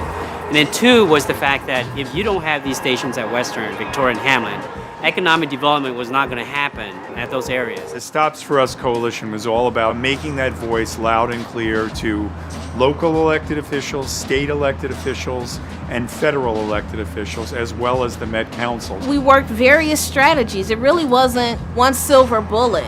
You know, we used different tools in a toolkit. So it was testimony, it was comments on the environmental standards. Having to be a part of some of the planning committees. It was going to hearings. Finding different kinds of partnerships and resources in the philanthropic community and elsewhere that help to maximize community-based desires. And it was taking action, you know, marches in the community, showing up at the Rondo event. The strategy that I liked the best was going out and pestering Peter Rogoff, the FTA administrator. We met with Rogoff in Boston, cornered him. There was about 4 of us from the Stops Committee, and we kind of talked to him, but in that situation, a lot of people was talking to him. So the next morning, I went down to have some coffee, and Peter Rogoff was in town. And we just kind of like had this friendly conversation, which in this process, I said, well, Peter, it'd really be good for you to come and see for yourself what is really going on here. It started what became many, many conversations and many, many discussions, not just with them, but also the leaders here in the Twin Cities, and importantly, leaders in Washington that enabled us to change our policies to get the stations added back to the project. This example here in Ramsey County really became the poster child on why we had to change what was called the cost effectiveness index. What it really did was prioritize people who were running all the way from one end of the alignment, cities in between. And it took the community groups to bring this issue to our attention. So you need community groups that are willing to step up and really forgive the expression, sort of get in people's face to insist that their issues get listened to. And obviously that's why we made our change in federal policy. That was something that was going to impact all of the United States forever for all the other transportations. For us, it allowed us to get those 3 stops. The community organizing piece from a grassroots perspective was extremely important. Winning the Stops campaign was unbelievable and really hard for me to absorb at first because we had been working at it for so long and so hard. And it was really a moment where I felt that when the community comes together and works together, we can make things happen. If they hadn't done all that work for years, we would have just went on and built the line as planned without incorporating those stations. It was the community group that kept that forefront, the organization, the passion, the arguments that they brought to the table about missing out on economic growth. Now that the stops are here, we continually got to work on keeping folk in the neighborhood who want to be here. We have to balance those sort of contradictory opportunities and challenges that the train is bringing. The first battle was to get the station, right? And then the next battle is really to ensure that the station will have a positive benefit for businesses and residents. The biggest lesson that we've learned along the Central Corridor in this process of planning and developing and implementing the new Green Line is that the time for the discussions that we need to have is now. We need to be sitting at the table today, all of us, from whatever sectors of the community we come from. The time for community engagement is today. The time for surfacing those issues is today, and the time for developing those solutions is now.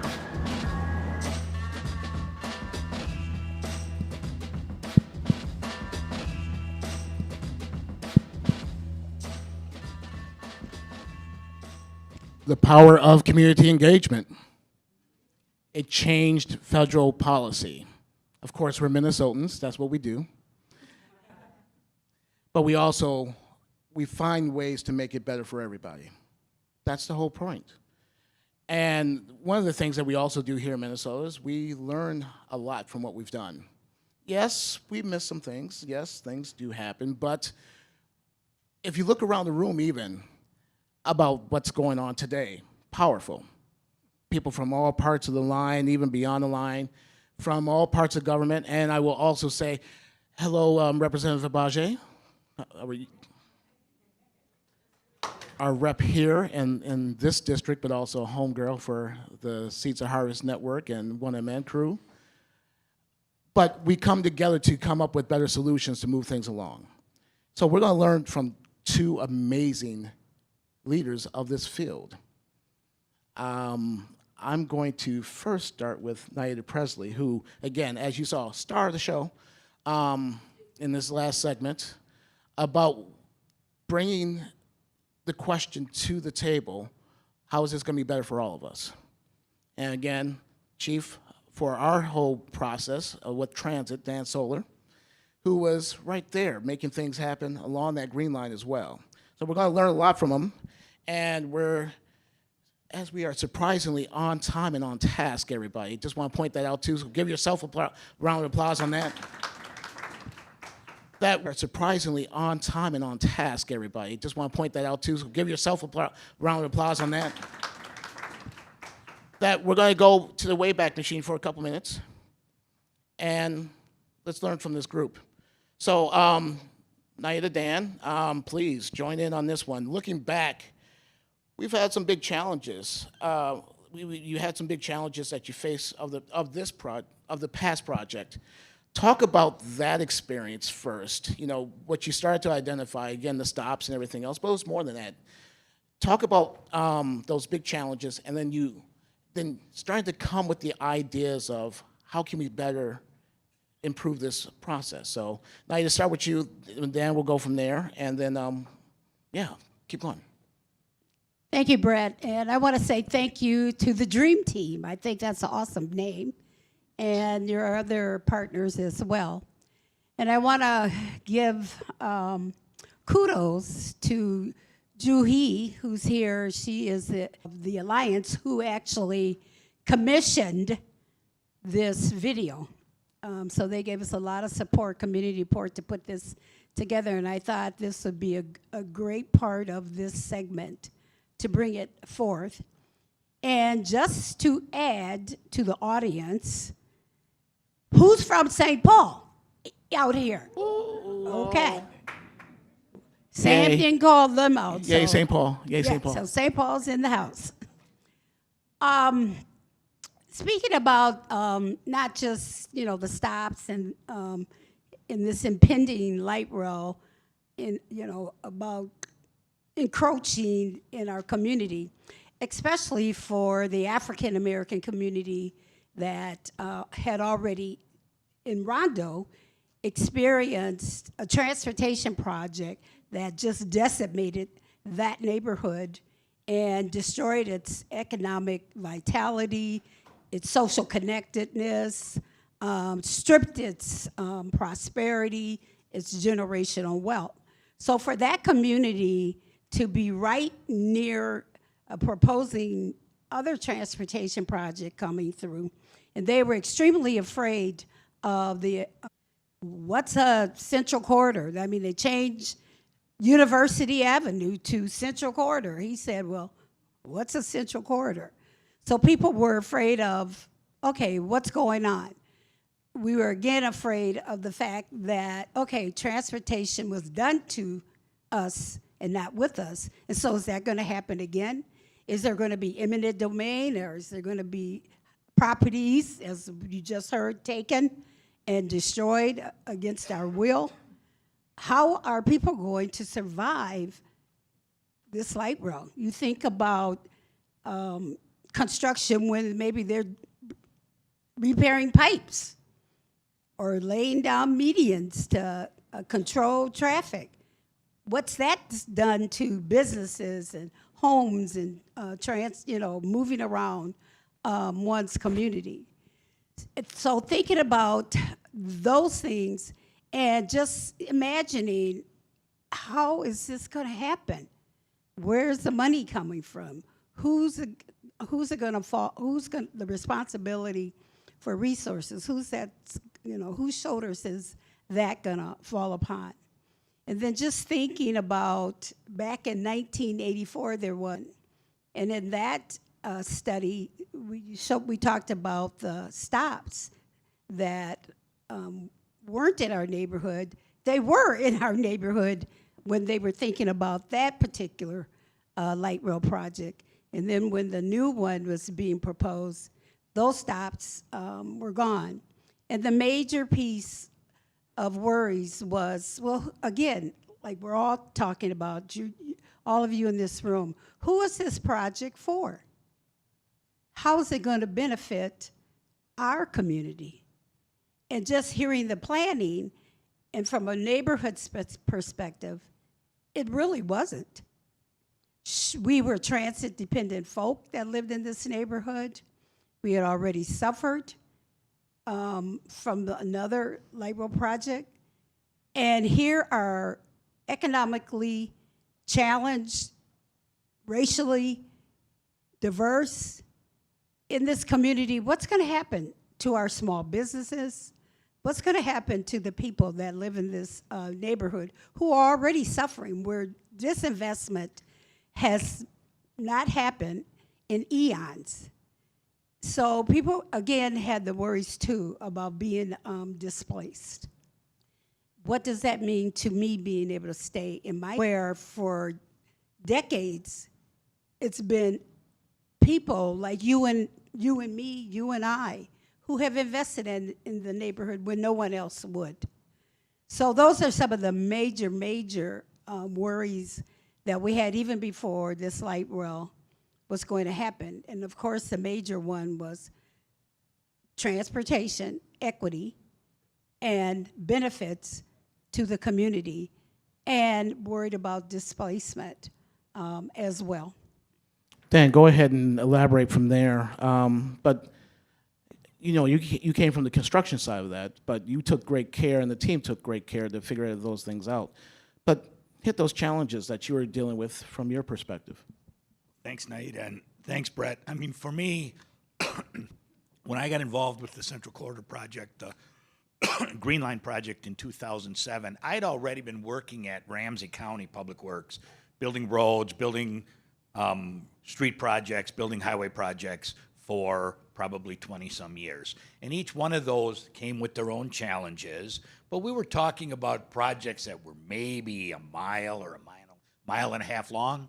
So some of them were through residential neighborhoods, maybe some of them were through more commercial neighborhoods, and they had various levels of impact. All of a sudden now, 2007, I'm coming over to work on the Green Line project, and now I've got a project that's running through a downtown, in downtown St. Paul, and the challenges there are in building in a downtown. I'm building on a long linear corridor on University Avenue with direct differences in the amount of people that we worked with was a huge piece of it. And so it took a pretty large team to kind of take that. The project itself was not one project, but a knitted together whole bunch of different projects in different areas where they had to be somewhat treated differently. University Avenue was its own specific piece. I think I remember, Naida, 2,500, and I don't know if that's exactly right, but I think I remember the number 2,500 individual businesses or homes that had some kind of a doorway.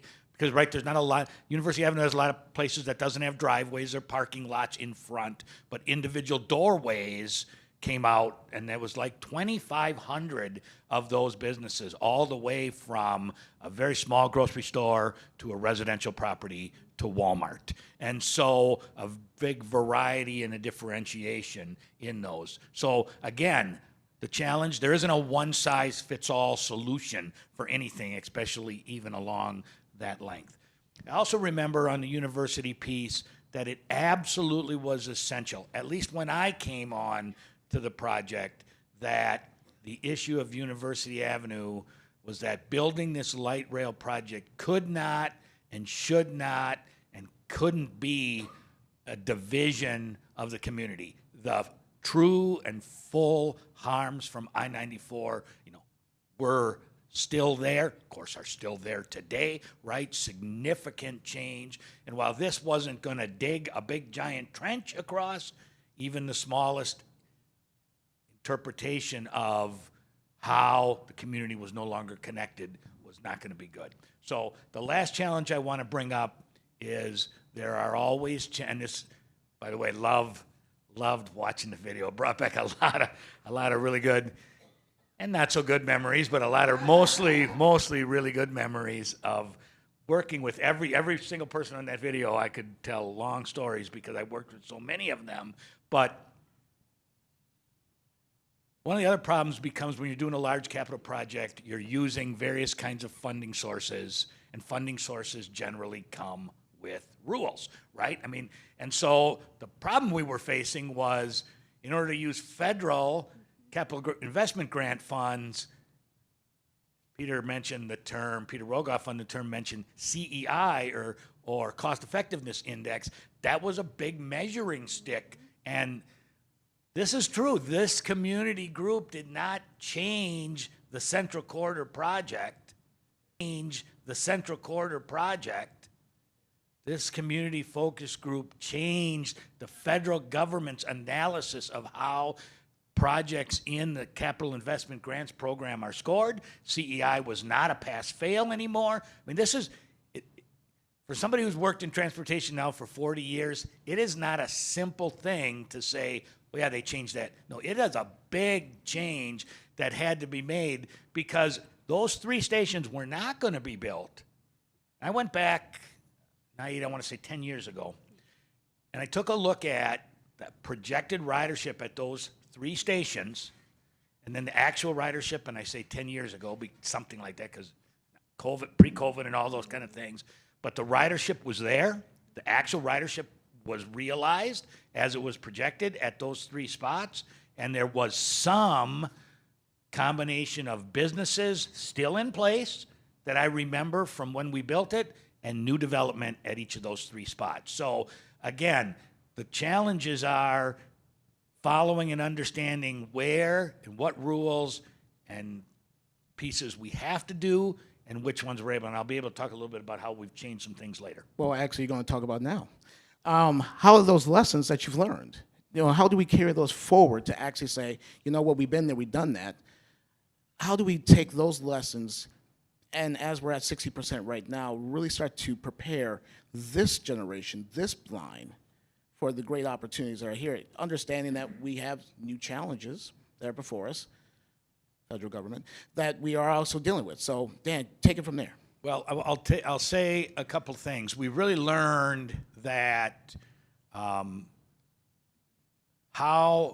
just talk about the fact of how we're handling traffic during construction. Now, we have a very different, we have a lot of different corridors, a lot of different situations along this corridor as well. So as you go from downtown Minneapolis up Washington Avenue, it's different than West Broadway, it's different than 21st, it's different than 81 in downtown Robbinsdale or Crystal, and then even West Broadway up in Brooklyn Park. Each piece is a little bit different.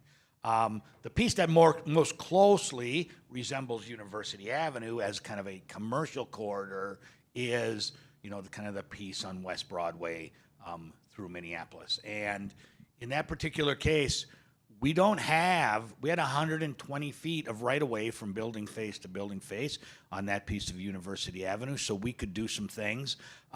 We always thought that keeping traffic moving was the single most important piece.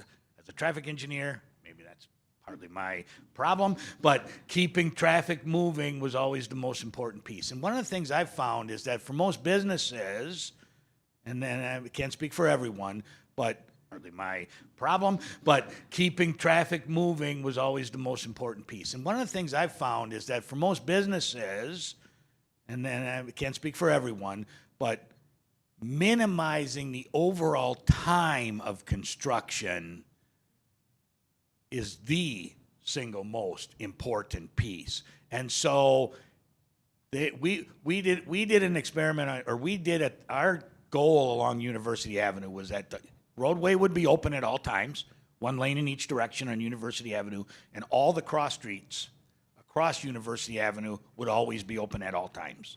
So now when you take an intersection, we'll take University in Lexington, for example, you're building that one quarter at a time, right? You got the south side closed and the east side closed, so you can construct the southeast quadrant. And then you switch over, and then switch over. And one thing we found is that was what we required of the contractor, and the businesses were saying, oh my God, can you not get out of here faster than this? And so we went to each kind of individual intersection. We talked to the businesses and said, if we close one of the cross streets, so if we say close Lexington at University Avenue on the south side, we can build half the intersection at one time.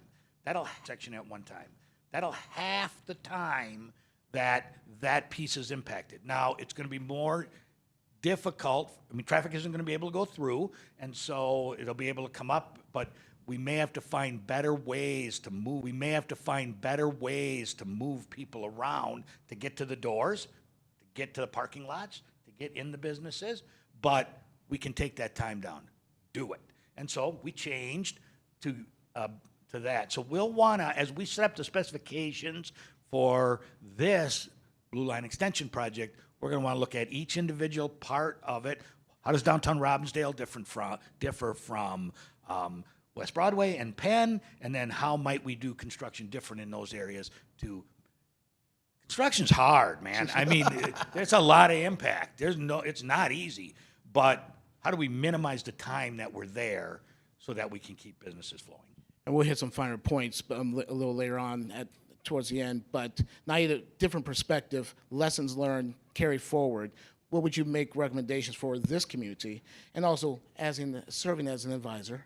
The project was going to do a concept around design build, because that concept they thought would minimize interruptions and minimize negative impacts to the businesses.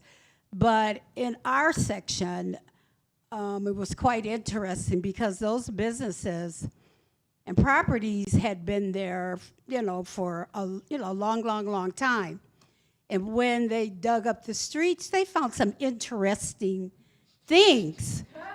And I don't. We found a lot of things we didn't know were there. Right there. That was the main thing. They didn't know it was there. And for some of us, I don't know, I ain't gonna guess nobody's age. It was a little bit before my time, but I do remember living with chutes. You know, we burnt coal to warm your house. And remember those old coal chutes that the truck would come up and the coal would go down this little ramp down into the cellar? Well, they found a lot of those, and businesses and facilities actually caved in. So that was really difficult in moving folk around and the amount of time that construction happened. And at one point along there was, you know how every now and then our roads will just have a sinkhole?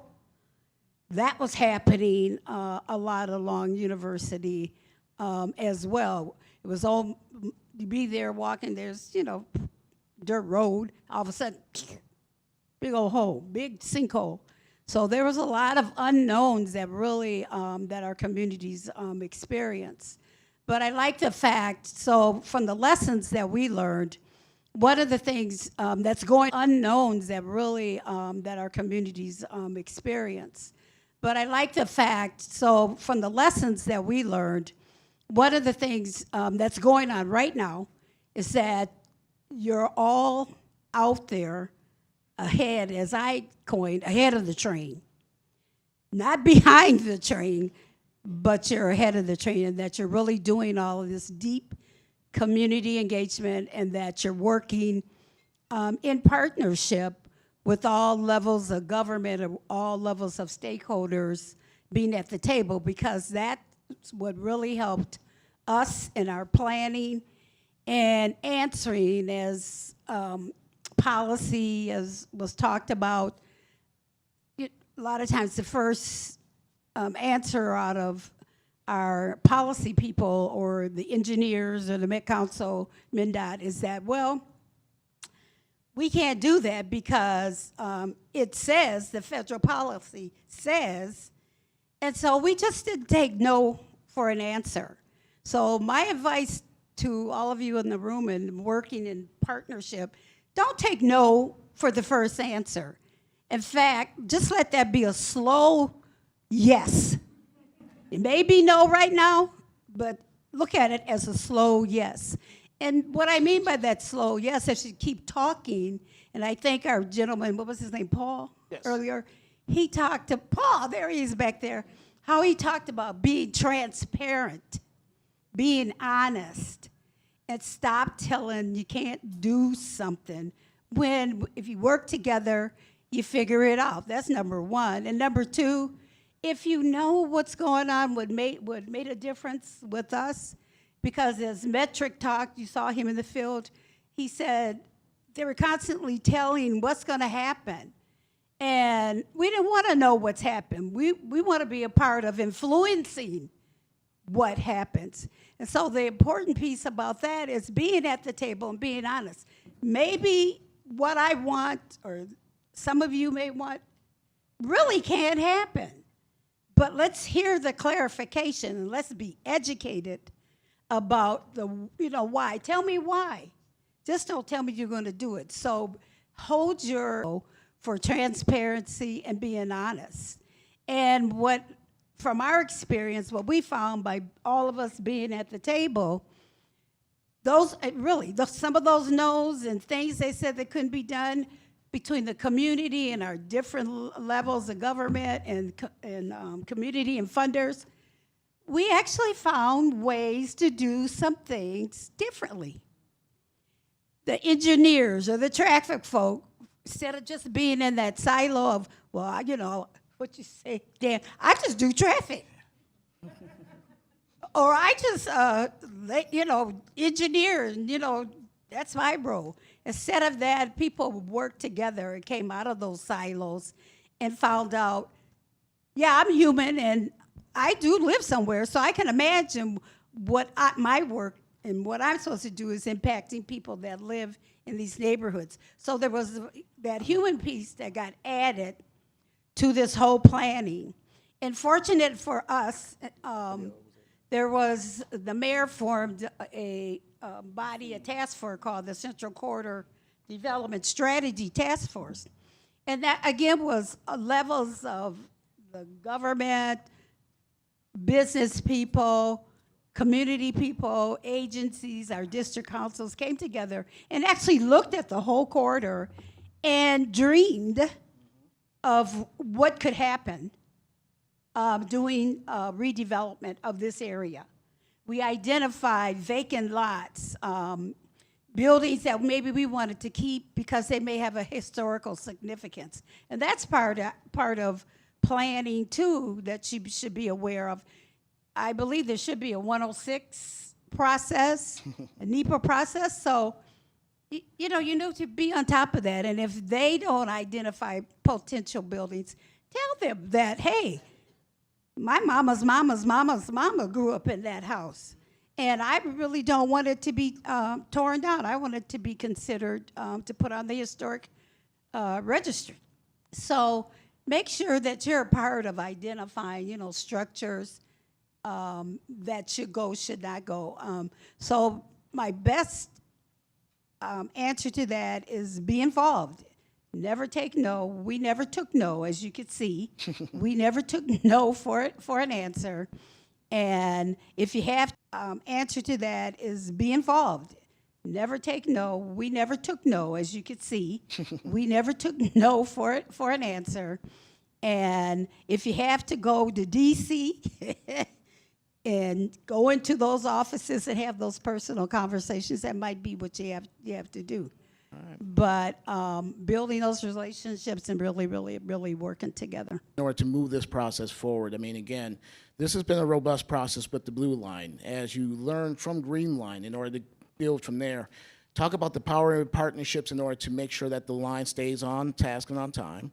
And two, as you're going to roll out some of these key timelines, how you're going to roll, what you envision, what the team envisions, to share that information with people in real time prior to, as Naida is saying, to make sure that they understand what's about to happen and prepare them for those opportunities. First of all, I want to acknowledge that Naida admitted what I've been trying to tell people for 40 years, and that is engineers are, in fact, human. But outside of that, I mean, it really takes direct, on-the-ground visiting. And I really liked something that I also heard Naida say, and that is oftentimes as project people, we're trying to keep a schedule and trying to keep a project moving. So there is a lot of, the first instance is, no, we can't do that. And so I've tried to develop not necessarily start with no, but start with let's talk about this a little more.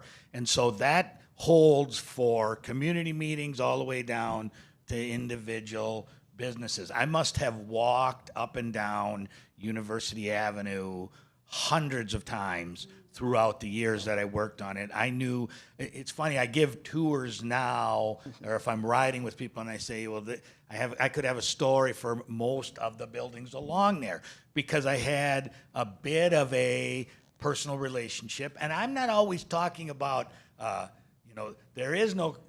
Paul said before, there is no kumbaya in public works, right? So, I mean, sometimes I had a project to build, they had a business to run, I need a personal relationship, and I'm not always talking about, as Paul said before, there is no kumbaya in public works, right? So, I mean, sometimes I had a project to build, they had a business to run, I needed to do the work I needed to do to get this done, but not at their work couldn't be at my expense, and what we're doing could not be at the business's expense. And so, or the homeowner's expense, or the University of Minnesota's, all the way through those pieces.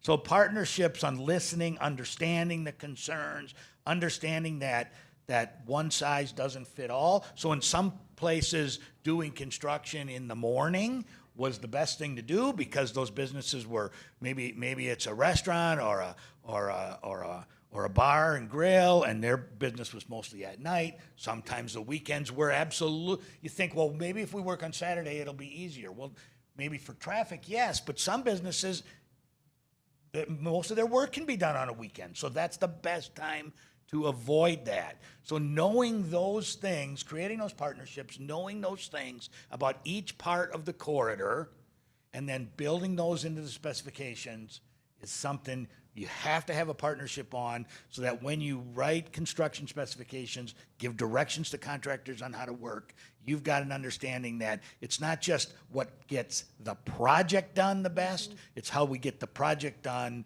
in cooperation with the adjacent businesses and homeowners that'll make it work. Love it, love it. Everybody, again, before we get ready, wealth of knowledge, been there, done that, is going to lead us into the future. Dan Solar, thank you so much for what you're sharing with us. Naida Presley, thank you so much. One last question for both of y'all. 2 to 3 words, please. I'm giving you guys a heads up. I knew that. We're setting this up. Hopeful for the project because of? And serving the ability for people to thrive. Love it. Naida? I'm hopeful for your project. Microphone. Sorry, I'm hopeful for your project too, is that it will bring prosperity and it will be, sorry, I'm hopeful for your project too, is that it will bring prosperity and it will be the future for building generational wealth, create all the opportunities for maybe a community, because I don't know all of the community economics or demographics, but that if there's been a lot of disinvestment, which I do know in some of these areas, that clap our hands, there's some investment now, and let's make it work for all of y'all. Dan Solar, Naida Presley, thank you so much. Really nice to hear that background information and from folks who've lived it, and you can hear some of the challenges, but more importantly, the opportunities. We have a video? All right, we got something for you, and then we're going to ask our speakers to come up for the city by city snapshots. John Sutter, Amada Marquez Simila, Mark Culver, and Jim Vole. If you all will please make your way to the front and have a seat. When we use the term transit-oriented development, or TOD, what we're talking about is medium to high density development in a neighborhood with a wide mix of uses served by frequent transit and pedestrian-friendly streets. Can the people living and working in that neighborhood get where they're going by walking, biking, and taking transit? And can they do it conveniently, comfortably, and safely? If they can do that, they live in a good transit-oriented commuting transit. And can they do it conveniently, comfortably, and safely? If they can do that, they live in a good transit-oriented community.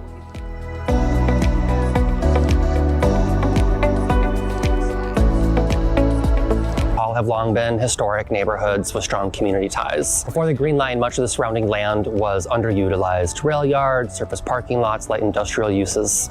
It was a patchwork of residential blocks alongside this kind of disconnected and underperforming land and spaces right in the middle of the city. And the coming of the Green Line really presented an opportunity to reimagine that land as a new kind of sustainable mixed-use neighborhood. And that collaboration laid foundations for what we call Towerside Innovation District here today, our first innovation district in Minnesota, really focused on all the important community needs, equity, sustainability, and really creating a model for a dense, vibrant district community. So economic development to date from light rail, I think, has been pretty significant in Eden Prairie, and I know in some of the other communities as well. Developers obviously were looking for opportunities around the light rail stations. We created a new zoning district around all of our stations that would allow redevelopment at higher densities in order to kind of help create little urban villages, if you will, in a suburban community. Immediately we had developers who were looking for those opportunities. We've seen about 13 We've seen about $13 billion in development along our LRT corridors going back to 2009, and that's including the Metro Blue Line, the Metro Green Line, as well as the Metro Green Line extension. A large part of that, over half of that, is new homes that have been built along these corridors and in multifamily housing. But there's also a really large part of new jobs, new retail, new office opportunities are being built, as well as new educational institutions and healthcare services that are being built along the corridor. Everybody living and working along these corridors have better access to jobs and housing. With every new project, everybody along that corridor benefits from it. Since the Green Line opened, Towerside has seen almost 36 new development projects, totaling over 3 million square feet of new space. And that's also represented almost $1 billion of permit value in construction. And this includes just over 4,000 new units of housing. 20% of those are affordable, and they include a huge range of student, workforce, senior, mixed income, to really create this beautiful vibrancy of different people living and working here. We've been tracking the Metro Green Line extension since 2011, and since then we've already seen over $3 billion in permitted development along that corridor before it even starts revenue operations. We would anticipate to see more development along the Metro Blue Line as it's had time for developers to start to understand where that investment is going to be and where stations are located. Before the Great Recession, the vast majority of new development in the region was, particularly on the housing side, single-family homes built on the edge of the region. Following the Great Recession, we saw a pretty significant shift from new single-family home construction to multifamily home construction. And we also saw a huge share of the new multifamily construction being built near areas served by the Metro Blue Line and the Metro Green Line in neighborhoods that hadn't seen significant new investment for decades. Over 80% of housing that's built for households that are making around 30% of area median income are being built within walking distance of our transit stations, including our light rail stations. There's been some research from Pew and from other organizations looking at how new market rate development might impact the rents for housing nearby. And what they find is that when you are building enough new housing, again, even if it is market rate housing, it tends to slow the growth. If it is market rate housing, it tends to slow the growth of older, more naturally affordable housing nearby. So it can really benefit the residents of those households who may not be able to handle a significant increase in rent. These TOD investments generate a lot of revenue, and what we've seen in study after study is they generate more revenue than they consume in both infrastructure and services. So that the benefit from that tax base is that it helps communities better maintain their existing infrastructure and also provide the services that are so important to those residents. Without new development, the cost of maintaining those services and maintaining infrastructure falls on existing residents. But in those communities where new housing is being built, because it is such an effective way to generate tax base, it can help defray those costs for everybody else in the community, help to maintain the quality of services and infrastructure that those communities are accustomed to.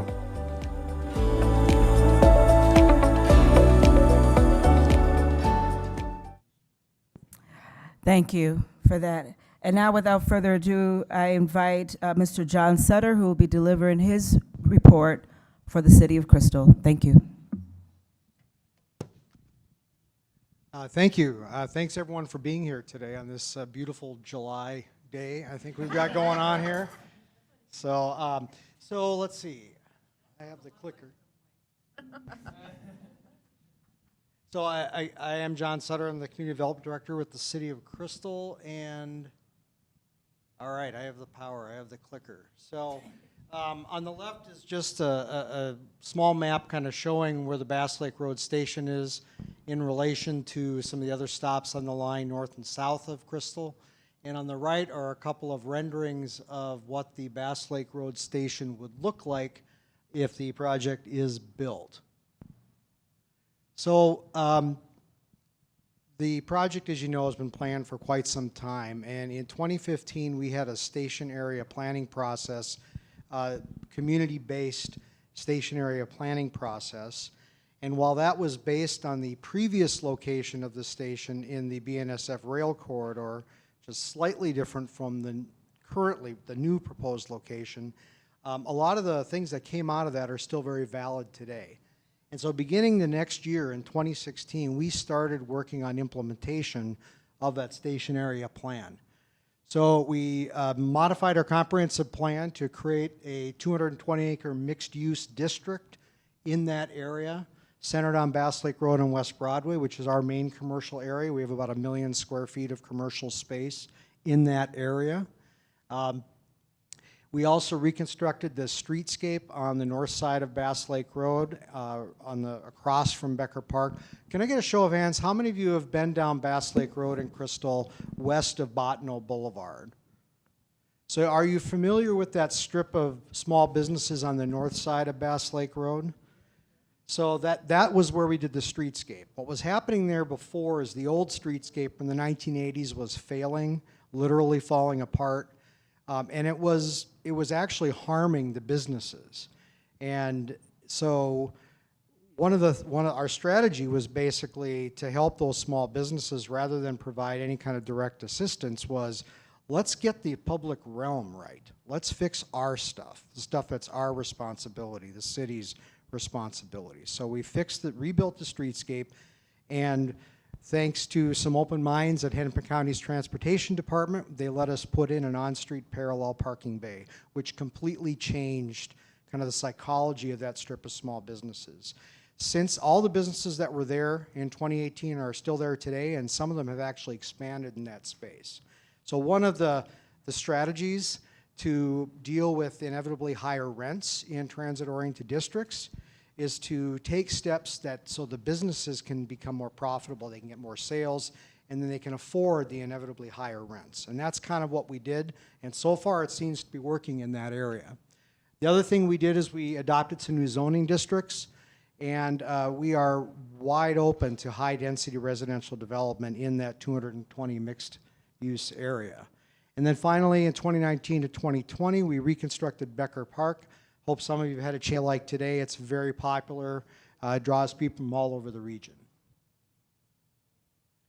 So since 2016, we have had 2 affordable apartment developments. Well, one is completed, one is about to start construction.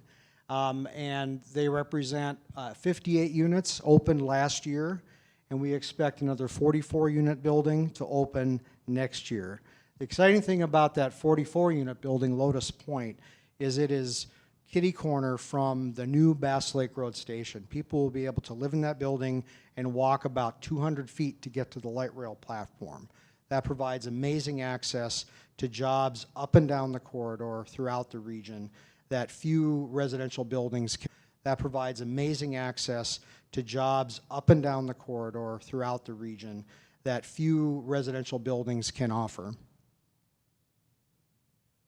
The other thing that we did is in 2024, we did an update of the station area plan, looking at the new station location and looking at some potential long-term redevelopment possibilities in our town center area. And this fall, our city council is kind of taking this to the next step, and they're going to do a 25-year vision plan for that town center area. And just as an example of the kind of development opportunities that exist in that area, there's the Crystal Gallery Mall, which is a 1980s mall. If we broke up that super block, that massive 8-acre auto-oriented suburban style block, and cut it up into smaller pieces that make more sense at a pedestrian scale and for high intensity development. And so some of these images on the top right quarter of the slide is kind of breaking into 2 parts, and we're now thinking, well, maybe it actually should be broken up into 4 parts to really get it to more of a pedestrian scale. So a lot of what Crystal's dealing with is we don't have a lot of retail vacancy. We're actually doing pretty well for a city of modest homes and moderate incomes, post-World War II type construction. We have a vacancy rate under 5% in our retail area, which is good by anyone's standards. But that can change on a dime, right? One store, one mall, one thing turns over and it totally changes the direction. So we need to be ready for the potential for redevelopment of some of these older suburban-style commercial spaces. So with that, are we waiting till the end for questions, or are we doing them individually? It doesn't matter to me.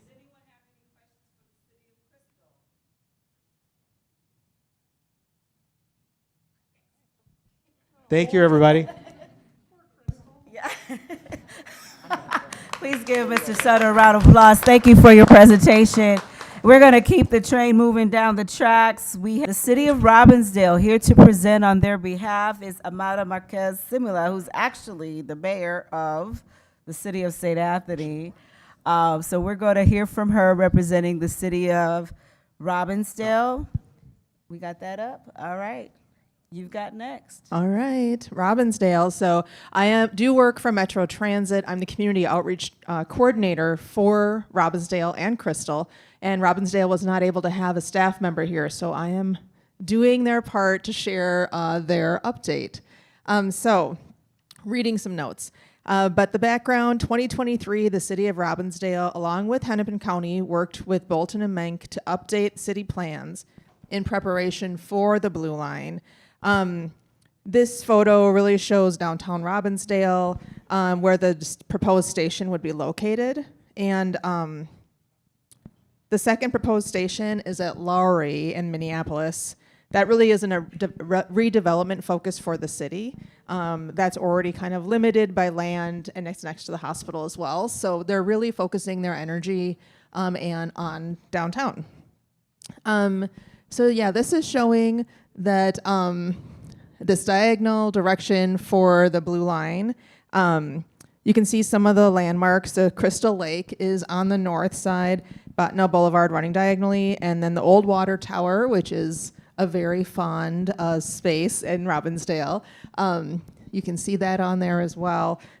This shows some proposed BLE line cuts in the city. You can see kind of on the left side there, but also realizing that this could physically divide the community, but instead it can be looked at, as we heard earlier about the Green Line, it can be used as an opportunity for positive growth and to be a bridge, and a connector, but not a barrier. Here is ideas for like this refresh, but not a barrier. Here is ideas for like this refresh, showing that it can evolve over time. There could be some new mixed use development, improve streetscapes and a vibrant downtown feel that's of course on a block west, but then also along Bottineau as well. And then on the bottom left, just want to point out like the pedestrian friendly kind of amenities that will be brought to this to just really rescaping the area. This just is showing again, there's a lot of underused parcels downtown, and so there's some really good opportunities to build up that retail in the center. And then as you can see in the bottom diagram, just bringing it down to that sort of single level family homes so that people can feel like they're in the community's downtown area, but also that it's simply also a residential community. And this is showing the possibility of even like a high-rise apartment building downtown and how that really can be its own thing in one section of Robbinsdale, but still keeping that character of a small town vibe that is all in the background.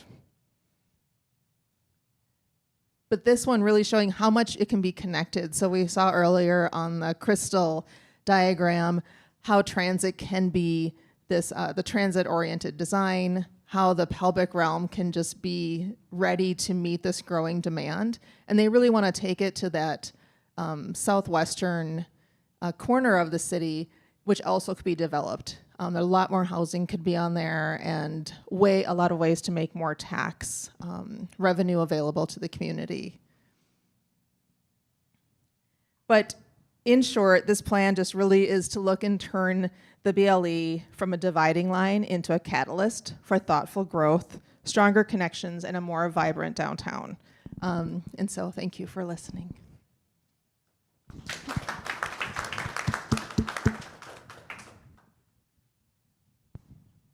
Thank you, Amada. We're going to keep going down the tracks. We have next up from the City of Brooklyn Park, Mark Culver.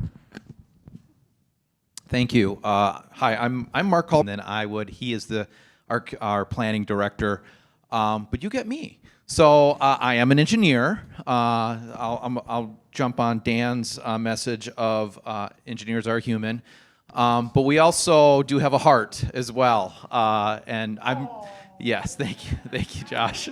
But I'm really excited to work on this project and work on a lot of the different elements and how this project is really going to transform Brooklyn Park.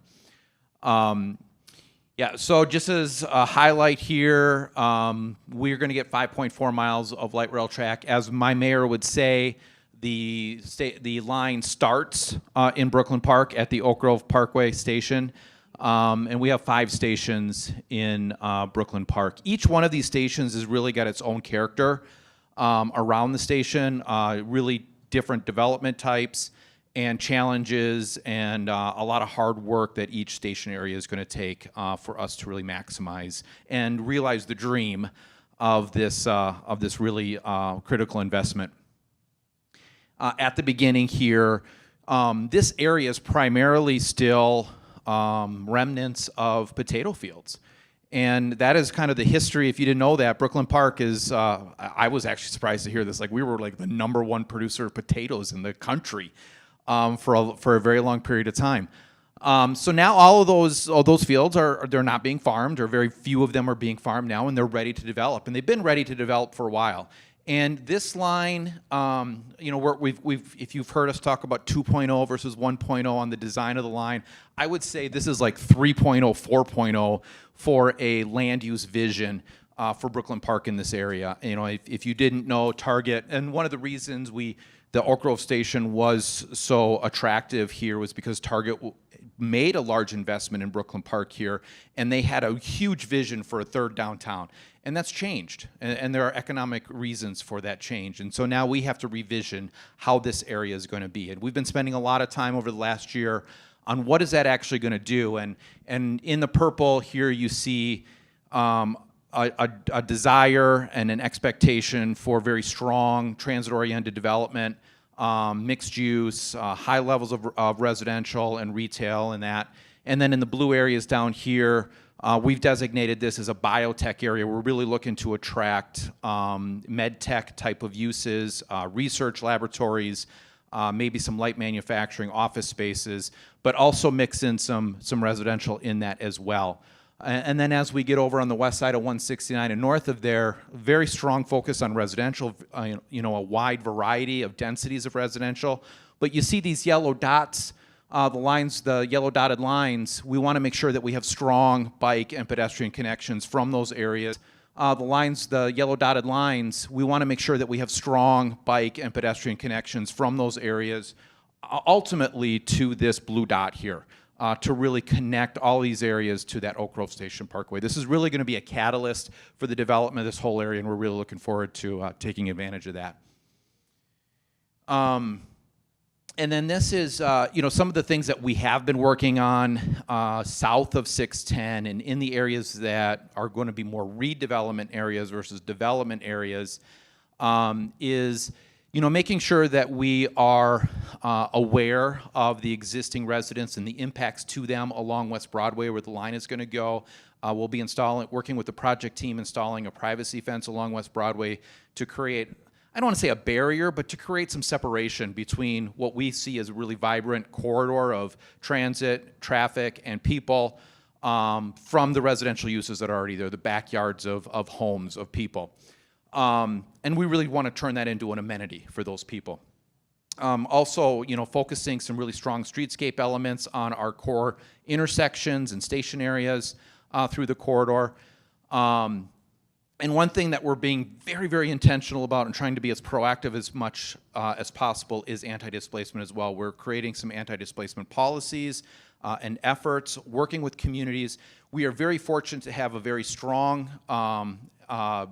group of locally family-owned ethnic businesses in Brooklyn Park along this corridor, in some of the retail areas along this corridor. We want to preserve that. We want to make sure we strengthen those businesses. We want to help those businesses. We want to make sure they don't go anywhere, that they feel that they're being displaced because of this project. So we want to make sure that this project is happening with them and not to them. In that regard. So we're going to be looking forward to taking advantage of some of the grants that are going to be out there, but also helping them on a local level at the city level as well. And then taking advantage of some of the investments for federal funding with Safe Routes to School, Safe Streets. We actually have a lot more on our website, some QR codes up here. The DREAM document is actually also a really great document. It talks a lot about this as well, but some resources on our website that give more information about that Northwest Growth Area and our other initiatives along the Blue Line. So thank you. Thank you. Give him a round of applause, please. Next up, the City of Minneapolis, represented by Jim Vole from CPED. Is this working? Okay, good. Well, yeah, as Nika said, I'm Jim Vole. I'm a city planner with CPED, the Community Planning and Economic Development Department. Bear with me because there's a lot of stuff for me to manage. So I want to talk a little bit about the history of our policies around transit lines, and even before the bullet points on this slide, in 1999 the city, replaced a 20-year-old comprehensive plan and a 40-year-old zoning code, and really reaffirmed the idea of some concepts. I won't get into all of them, but one of them was a transit-oriented development, which you hear a lot about. Another is traditional urban design, which is, buildings up to the street, mixed use, and all of that. And then, so that has been a long-established thing in the city of Minneapolis. But then we also do small area plans for areas, and in 2008, a really important plan that many of you may have been a part of was West Broadway Alive. And I'll show you a slide about that and the guidance there, but that was a really important effort to determine the land use and transit-oriented development on West Broadway. And then a lot of that language in that plan was incorporated into our last comprehensive plan adopted in 2020, which is Minneapolis 2040. And we will be getting into stationary planning. I'll talk a little bit more about that. But the point of all of this is that we've had a long history of, we've heard a lot of people talk about transit-oriented design. We've had a long history of that in Minneapolis. Our plans and our zoning codes support that. We have the blue line, the green line extension, and now the blue line extension. So we have a lot of experience with this, and a lot of our plans and policies support this type of development. So just since a large part of the corridor is on West Broadway in Minneapolis, you can see that this map was the land use policy at the time. And really the important thing here is the red areas say, mixed use, multi-story, higher density development is allowed, not required, not not taking people's property to do it, but that's the type of development that's allowed. And then on the curve, it was more multifamily residential. And we changed that in 2040 to allow that to be mixed use as well on the curve, because there were quite a few, and are quite a few, historic storefront buildings there. And so when you go to Minneapolis 2040, this is a citywide document, our comprehensive plan, and it talks about the type of development we expect to see around transit station areas. And as you know, we have them on the blue line in South Minneapolis and on the central corridor going through the university area and downtown. And so I won't read all of these, but the mixed use, higher density development near transit stations is downtown.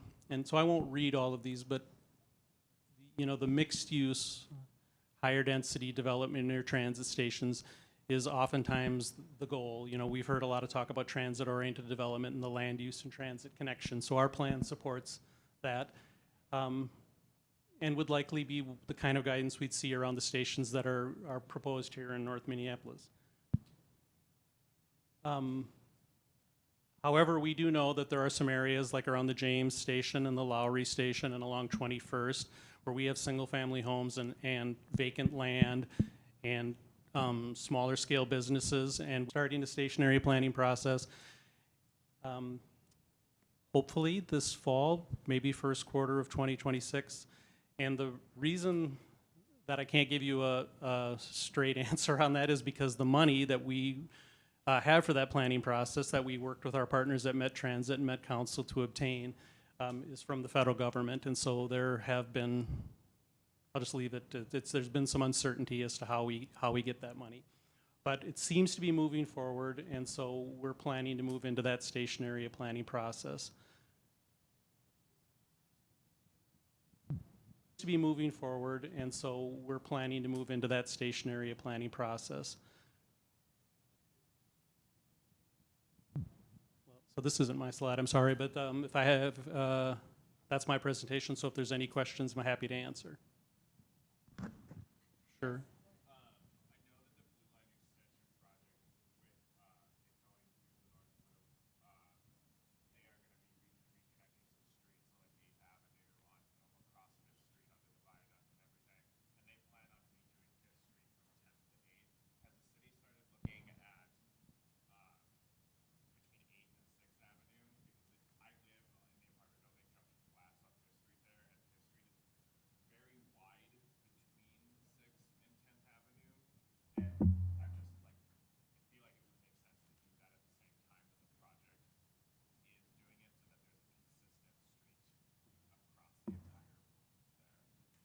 So the stationary planning will also look at what they're calling the Plymouth Avenue Station, although it's on Washington. And we are aware of all those streets. So, you know, one of the things we talk with the project office a lot about is even thinking about what would happen if the viaducts would ever come down. So that would be part of, I guess I was sort of reading becoming a transit mall, and there won't be cars there anymore. A lot of people have said, although I think this is true a concern along the entire corridor, right, is that there's a barrier, and how do we mitigate that, and how do we make pedestrian and other connections so that the North Loop doesn't end at 10th, or for people along West Broadway doesn't end north or south, depending on where you live. Hi.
Thank you. Does any of the members want to comment on that? Well, I mean, to me, that seems pretty corridor-wide, but I will just say all of the cities are required to, so to the 2040 question, we're all required to update our comprehensive plans for our cities every 10 years. And I guess in that sense, they have a 10-year time span. We certainly look out further than that, but we're redoing them every 10 years. And that'll be happening again here, independent of the stationary planning for all of our communities. And then for vertical development, that's going to be a different answer in every community, but Minneapolis certainly allows it. Its transit stations, very tall buildings, probably taller than most people would like. But ultimately, I think what we find in Minneapolis is 6 stories is about where it goes, regardless of what, in most areas other than downtown, regardless of what you allow, just because the construction costs change. But where land values support it, we'll see taller buildings, and in Minneapolis we allow it, but I can't answer that for the rest of the communities, so I'll let anybody else. Probably a question for the project team, but we do everything we can to address that. Oh, yeah, sorry. I'm gumming up your program, sorry. So, I mean, that would be my response to those things. Do any of the other folks on the panel have anything to add? All right, please give them a warm applause. John Sutter, City of Crystal, Amada Marquez Simila representing Robbinsdale, Mark Culver from Brooklyn Park, and Jim Full from the City of Minneapolis. Thank you so much. Appreciate it. And now it's time to get into the dream to action. And so I invite my partners up, Brett Buckner and Stan Allen. And we're just gonna do quick, how are you feeling sessions lessons from our dream sessions, what's missing and what's next. And then we'll invite a member from the community to talk after that. But first of all, I'm gonna turn it over to Brett.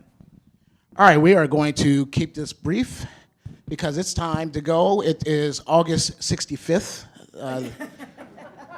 It is hot. I need to be on a beach or somewhere else. So let's do this. Very quickly, and again, we cannot thank you enough for what you did today. This was amazing. It shows that the community not only just cares, but it wants to make some major things happen. So give yourself a round of applause. Thank you. That the community not only just cares, but it wants to make some major things happen. So give yourself a round of applause. Thank you. 2, I'm going to take a little personal privilege on this one. We're going to try to take a quick group shot later on because we're all about pictures. That's a whole nother thing, but we'll talk about that in a second. But would love to just have the one simple question. I kind of did this with Naida at the end. Yeah. What do you feel about this project? What's the hope that's coming through? Or what is the concerns? Real quick, 1 to 2 words. That means it's going to get to about 10 or 12. But right 1 here. To 2 words, and we'll go from there. Go. Progress in the foot traffic that will bring to small businesses and allowing the community to get to more resources. But my concern is the homeless population and the drugs that are going through the community. What is the plan to keep that population and getting resources to them, and then also the crime and the drug use that seems to gather in the shelters? So what's the plan for that? That is a great question. Sam O'Connell, is that something that you'd love to step up on? Or Alicia, you want to do? Or anybody? Chief, let's go. All right. We could be up here all afternoon trying to figure this out because it's important. So I appreciate the conversation. And it's much like I said in my earlier presentation, the first thing that you can guarantee from the transit police is that we're going to be around and we're going to be part of us. They'll definitely be out and about. They'll be trying to connect people to services. But back to, like I was talking about earlier, about us providing services to people, the transit police need to work with all the service providers to come up with very comprehensive plans. And if you remember anything I said today, please Google the University Avenue Safe and Strong Initiative in St. Paul. There are so many threads to that program that we can use on this project. So there's a lot to unpack there. I can't solve all of it, but we're going to be definitely part of the solution and try to come up with some answers. Thank you.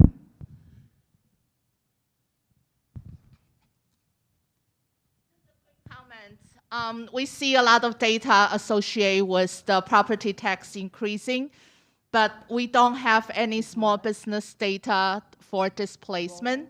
So really hope is if we can have some data to showcase the Green Line, how small business got increasing rent, got the cost increase, and really have that income and expenses analysis for the small business along the Green Line will help us a lot for the Blue Line development. Thank you so much, Ange. Next up, there we go. Yeah, I'm excited. The Blue Line extension is going to make transit trips from North Loop, North Side to Brooklyn Park like super efficient and quick. Currently, to get to Brooklyn Park from downtown to North Loop, it takes at least 2 buses and like an hour and a half, where the Blue Line extension will cut that trip probably down to 30 to 35 minutes. That is a drastic improvement in transit for people who use transit every single day. Thank you. Maybe I'm a little biased since I work with Metro Transit, but 35 minutes. That is a drastic improvement in transit for people who use transit every single day. Thank you. maybe I'm a little biased since I work with Metro Transit, but being out in the community that's my role, is I've really heard from a lot of young people that they're from Crystal all the way to Robbinsdale or all the way to St. Paul. So they're excited. You know, as someone who spends his free time studying urban development and transit projects, I do have to say it really is remarkable the amount of work you've put in to community engagement, and even being really willing to reroute the entire freaking route. That is impressive. My concern is, you know, the people who aren't here, my neighbors who are burnt out and kind of tired and don't really care.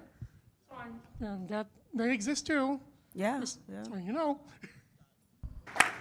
My concern is, you know, the people who aren't here, my neighbors who are burnt out and kind of tired and don't really care. So that they exist too. Yeah. Just so you know. That's a great point. Thanks again. And to the engagement team, project team again. You guys stand up. Project team, please stand up. Project team, please stand up. Don't make me go Eminem on it.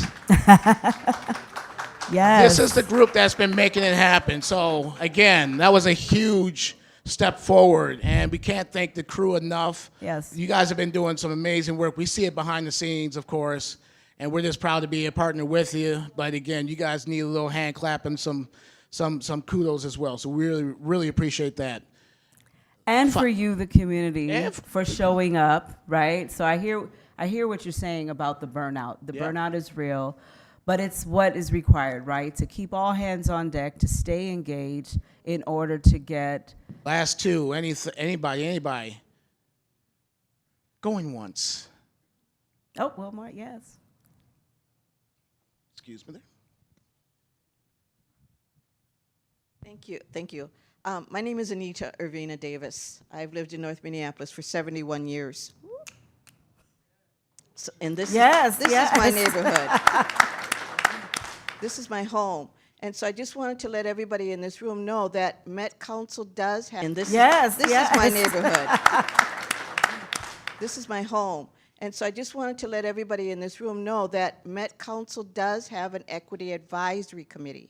I sit on that committee as a representative of North Minneapolis, and I do talk to my neighbors about the MTC, the prices of the wages, especially for seniors, the accessibility. So I just want you to know that there is email and my phone number to call me with any of the questions that you want and concerns that you have.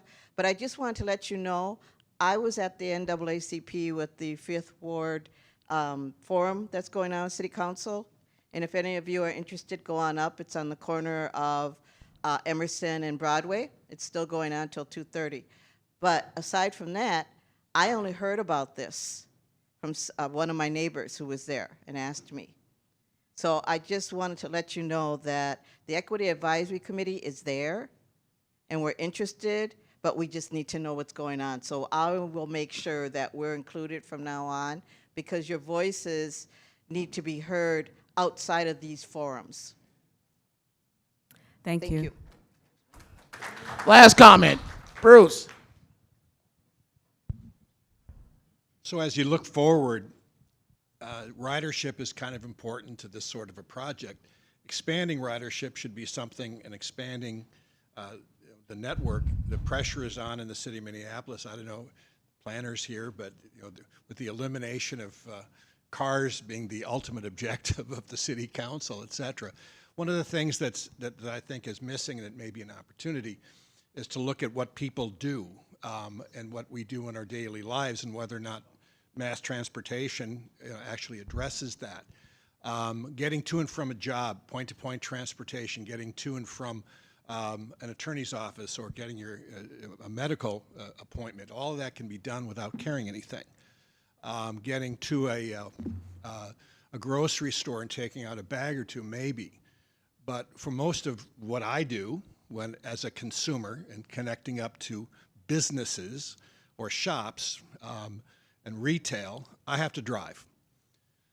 There's no way a family of four can go to the grocery store and get back on mass transportation. It isn't going to work. You may have heard of Amazon, you may have heard of Etsy, you may have heard of a number of these companies. And the ability to connect people, which is what transportation is about, but also to connect businesses and customers, may also be an opportunity, because if I shop at the Cub, go back on mass transportation, and they deliver, I can get something done. So anyway, here's the microphone, Brett. Thank you. Thank you. Brett, do you Thank want to? you. Go ahead. No. We're good. We want to give the Claudia, please. Yes, thank you. Hi, Claudia. The light's on you, lady. Yes. Just share with us some of your thoughts about the Blue Line, and how do you feel about it, and what impacts do you think it will have for you, others from different representations of our community? Thank you. Yes. I live in Robbinsdale, and we talk about the dream. I grew up in an area, we had no transportation. We fought hard for transportation, accessible transportation. We fought years for transportation. We finally got the city buses. And when the city buses came through, it was like freedom. We were able to get somewhere, and we didn't have any problems. And then all of a sudden, the Green Line came through.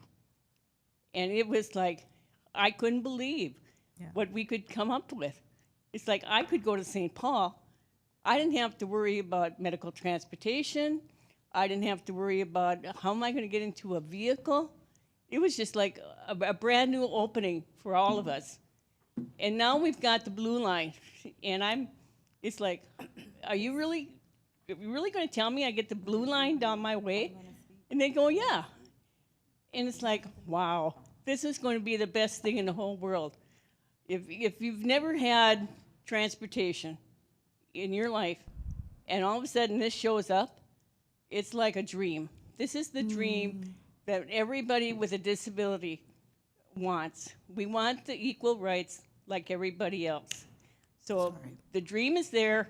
I just hope it's here in my lifetime. Thank you. Thank you so much, Claudia. We've enjoyed hearing from you. You've shared so many great insights during our dream sessions when we've engaged. The equal rights like everybody else. So the dream is there. I just hope it's here in my lifetime. Thank you. Thank you so much, Claudia. We've enjoyed hearing from you. You've shared so many great insights during our dream sessions when we've engaged the Crystal and Robbinsdale community. I wanted to share a few items as well, really quickly, and then we have a video to show what some of the youth leaders in our community are talking about. Stan and I and Brett and our broader teams have been working on ways to help people understand what the potential impact of this project could be, and in our research. And so, did everyone get a copy of the Dream Reports? So, one of the articles says we've been here before. We've had trains before. We've had trolleys, right? And we think about the mass migration from east to west, right? I always with a group of youth from Minneapolis Youth Congress and other youth along the corridor, And we also engage a lot of business owners and residents. And a lot of people had the same similar reaction, which is like, wow, first of all, getting all the way out to Oak Grove felt like being out of town, right? And other youth along the corridor. And we also engage a lot of business owners and residents. And a lot of people had the same similar reaction, which is like, wow, first of all, getting all the way out to Oak Grove felt like being out of town, right? And there are still, we learned earlier today that Brooklyn Park was home to several potato fields. And so I remember some years growing up in Mankato, and it was all cornfields right behind us, right? So there's a lot of growth and development happening. And I think it's also important that this is probably one of the first and few times that government has been as deeply engaged in our communities. There have been several community engagement sessions, several listening sessions. A lay from Ms. Naida is to stay committed, stay engaged, stay at the table. But this is that point in history, right? We are now in this century, and we are looking for at another range of evolution, another phase of development, and ways to connect our communities in ways that we haven't been able to in the past. And so we just want you to take some of those things away as you are, talking with your neighbors, other folks that may be impacted. And even if you yourself are not personally impacted, there are several members of our community, I think it's 40,000 people, who intend on using this mode of transportation, right? So we need to be thinking broadly, universally, of all of our community members, right? And making sure that we have these services to folks who may not otherwise have transportation to make the moves that they'd like to make. So Brett, do you have any other comments? No? Okay. So we're gonna roll into our Dream Youth. I think this is very exciting. Take a listen, and then we'll close out. We're excited to have you this morning. Comments? No? Okay. So we're gonna roll into our Dream Youth. I think this is very exciting. Take a listen, and then we'll close out. We're excited to have you this morning. We're gonna go on a tour of the Blue Line Extension Corridor from the target field. We'll drive along the alignment. We'll drive through Minneapolis. We'll drive through Robbinsdale, Crystal, Brooklyn Park. It was very intriguing. We'll take a left at Washington here. Now I can actually contextualize where the light rail is going to go. We still have LRT running along here. We have close to 40 youth here today. They're engaged in different activities. And it's really a chance for them to just sit down and see what else is happening in the community around them. Most times when I'm looking at these future development sites, it'll be kind of like bird's eye view, top down, and it's cool to see like on the ground level, like where the station will go, like what buildings are nearby. I can, build from there. So far, the responses that we've been getting is great. The kids love it.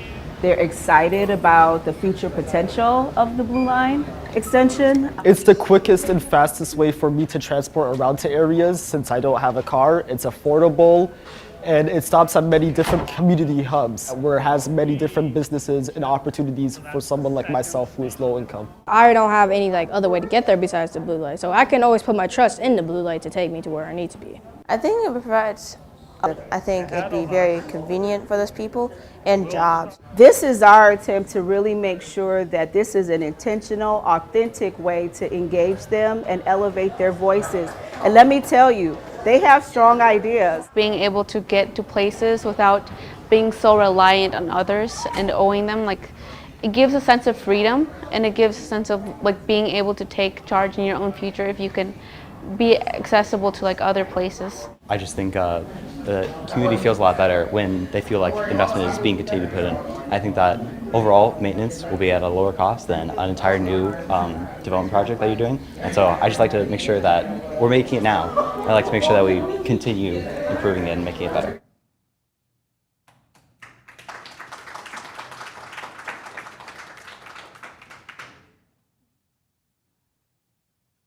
What do you guys think? They're no pushovers, right? They have strong ideas. They know exactly what they want. So don't be interfering with their future, okay? All right, guys, that is our time today. Without further ado, I'm going to invite up one of our chairs for the event for the 2025 Dream Blue Line Extension Regional Summit. Please welcome back Reva Chambliss. Thank you.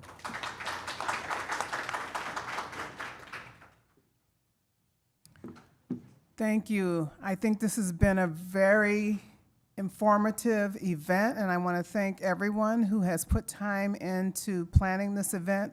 We have a lot of new information that we can take back to the Met Council, to the Hennepin County policymakers, as well as our community advocates, so that as we advance this project, we are doing it from a community-informed perspective. I heard a lot of key points that I would like to mention in closing, that we want to utilize all of the information and planning to bridge the gaps and as our community advocates, so that as we advance this project, we are doing it from a community-informed perspective. I heard a lot of key points that I would like to mention in closing, that we want to utilize all of the information and planning to bridge the gaps and co-create to realize community benefits. The Met Council has along with other partners, have policies and program development goals, which are designed to help remove barriers for producing or preserving affordable housing, which can help prevent displacement in areas where we are planning to construct new investment. We support wealth building and economic opportunity for communities of historic and ongoing wealth extraction. Some people don't know, but the Met Council has community grants. We call livable community grants that we provide to cities that qualify, that can help with the multi-housing that you heard about this afternoon. And that can also help retain housing. And it creates housing in a way that is attractive to developers in terms of making it work for communities and making it work for the developers in a market system. We heard about Market Creek Community Cooperative Ownership and Investment that used multiple tools and strategies to support communities. We heard about a corridor-wide funders collaborative that works with private and charitable foundations and organizations. We heard about the need for community readiness to do the co-creation that is going to be required to make sure that we help design our communities. Some of the lessons learned were that light rail corridors are attractive to developers. We saw that with those dramatic graphs with the spikes going up in terms of what has developed with the Green Line from 2009 to now. We heard about the need to minimize construction impacts and minimize the length of construction. We heard about partnerships with all stakeholders.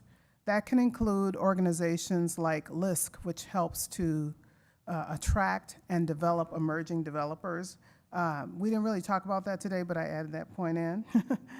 There are funding collaboratives and neighborhood organizations that can help with this work. We should follow the money. We know that our market system doesn't always include everyone in terms of the community benefits, and it's going to take connectivity, people, an approach to identify and acknowledge culture and opportunity, historical impacts, economic mobility, and that lifting up communities should be the priority, because as we heard, this is about people, not the trains. We should close investment and resource gaps by working collectively to use intentional, multifaceted strategies. We heard from other projects that did improvements in advancing the streetscapes for our corridors and destination-based development. In the comments, we talked and heard about addressing public safety and homelessness, and we really appreciate having all of the support of our public safety officials here. We heard about the continuing engagement that is required, the business evaluation and post-construction that needs to be done on our existing corridors, and access for seniors, mothers, and the disabled. I also know that this vision can only be achieved if we work together in better and more connected and creative ways than before. I know, and we know, that it feels like our world is changing and that we're dealing with some significant challenges. Every moment, it seems, can feel very tough. Please know that you can count on me and the Met Council to help us navigate these times, as well as our partners. I stand with you and your dreams, and I want to thank you, our community members, and our speakers, the staff, and the Dream Team for making today's summit a reality. Thank you.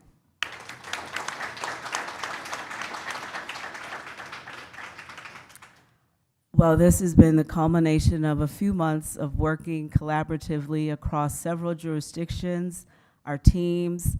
I definitely want to shout out my team members, Brett Buckner, Stan Allen, but also the BLE project team. We've been working closely with Kyle Mianuli with Hennepin County, the Congo Sigolo with Met Council, Metro Transit, Kaja, Amada, several folks.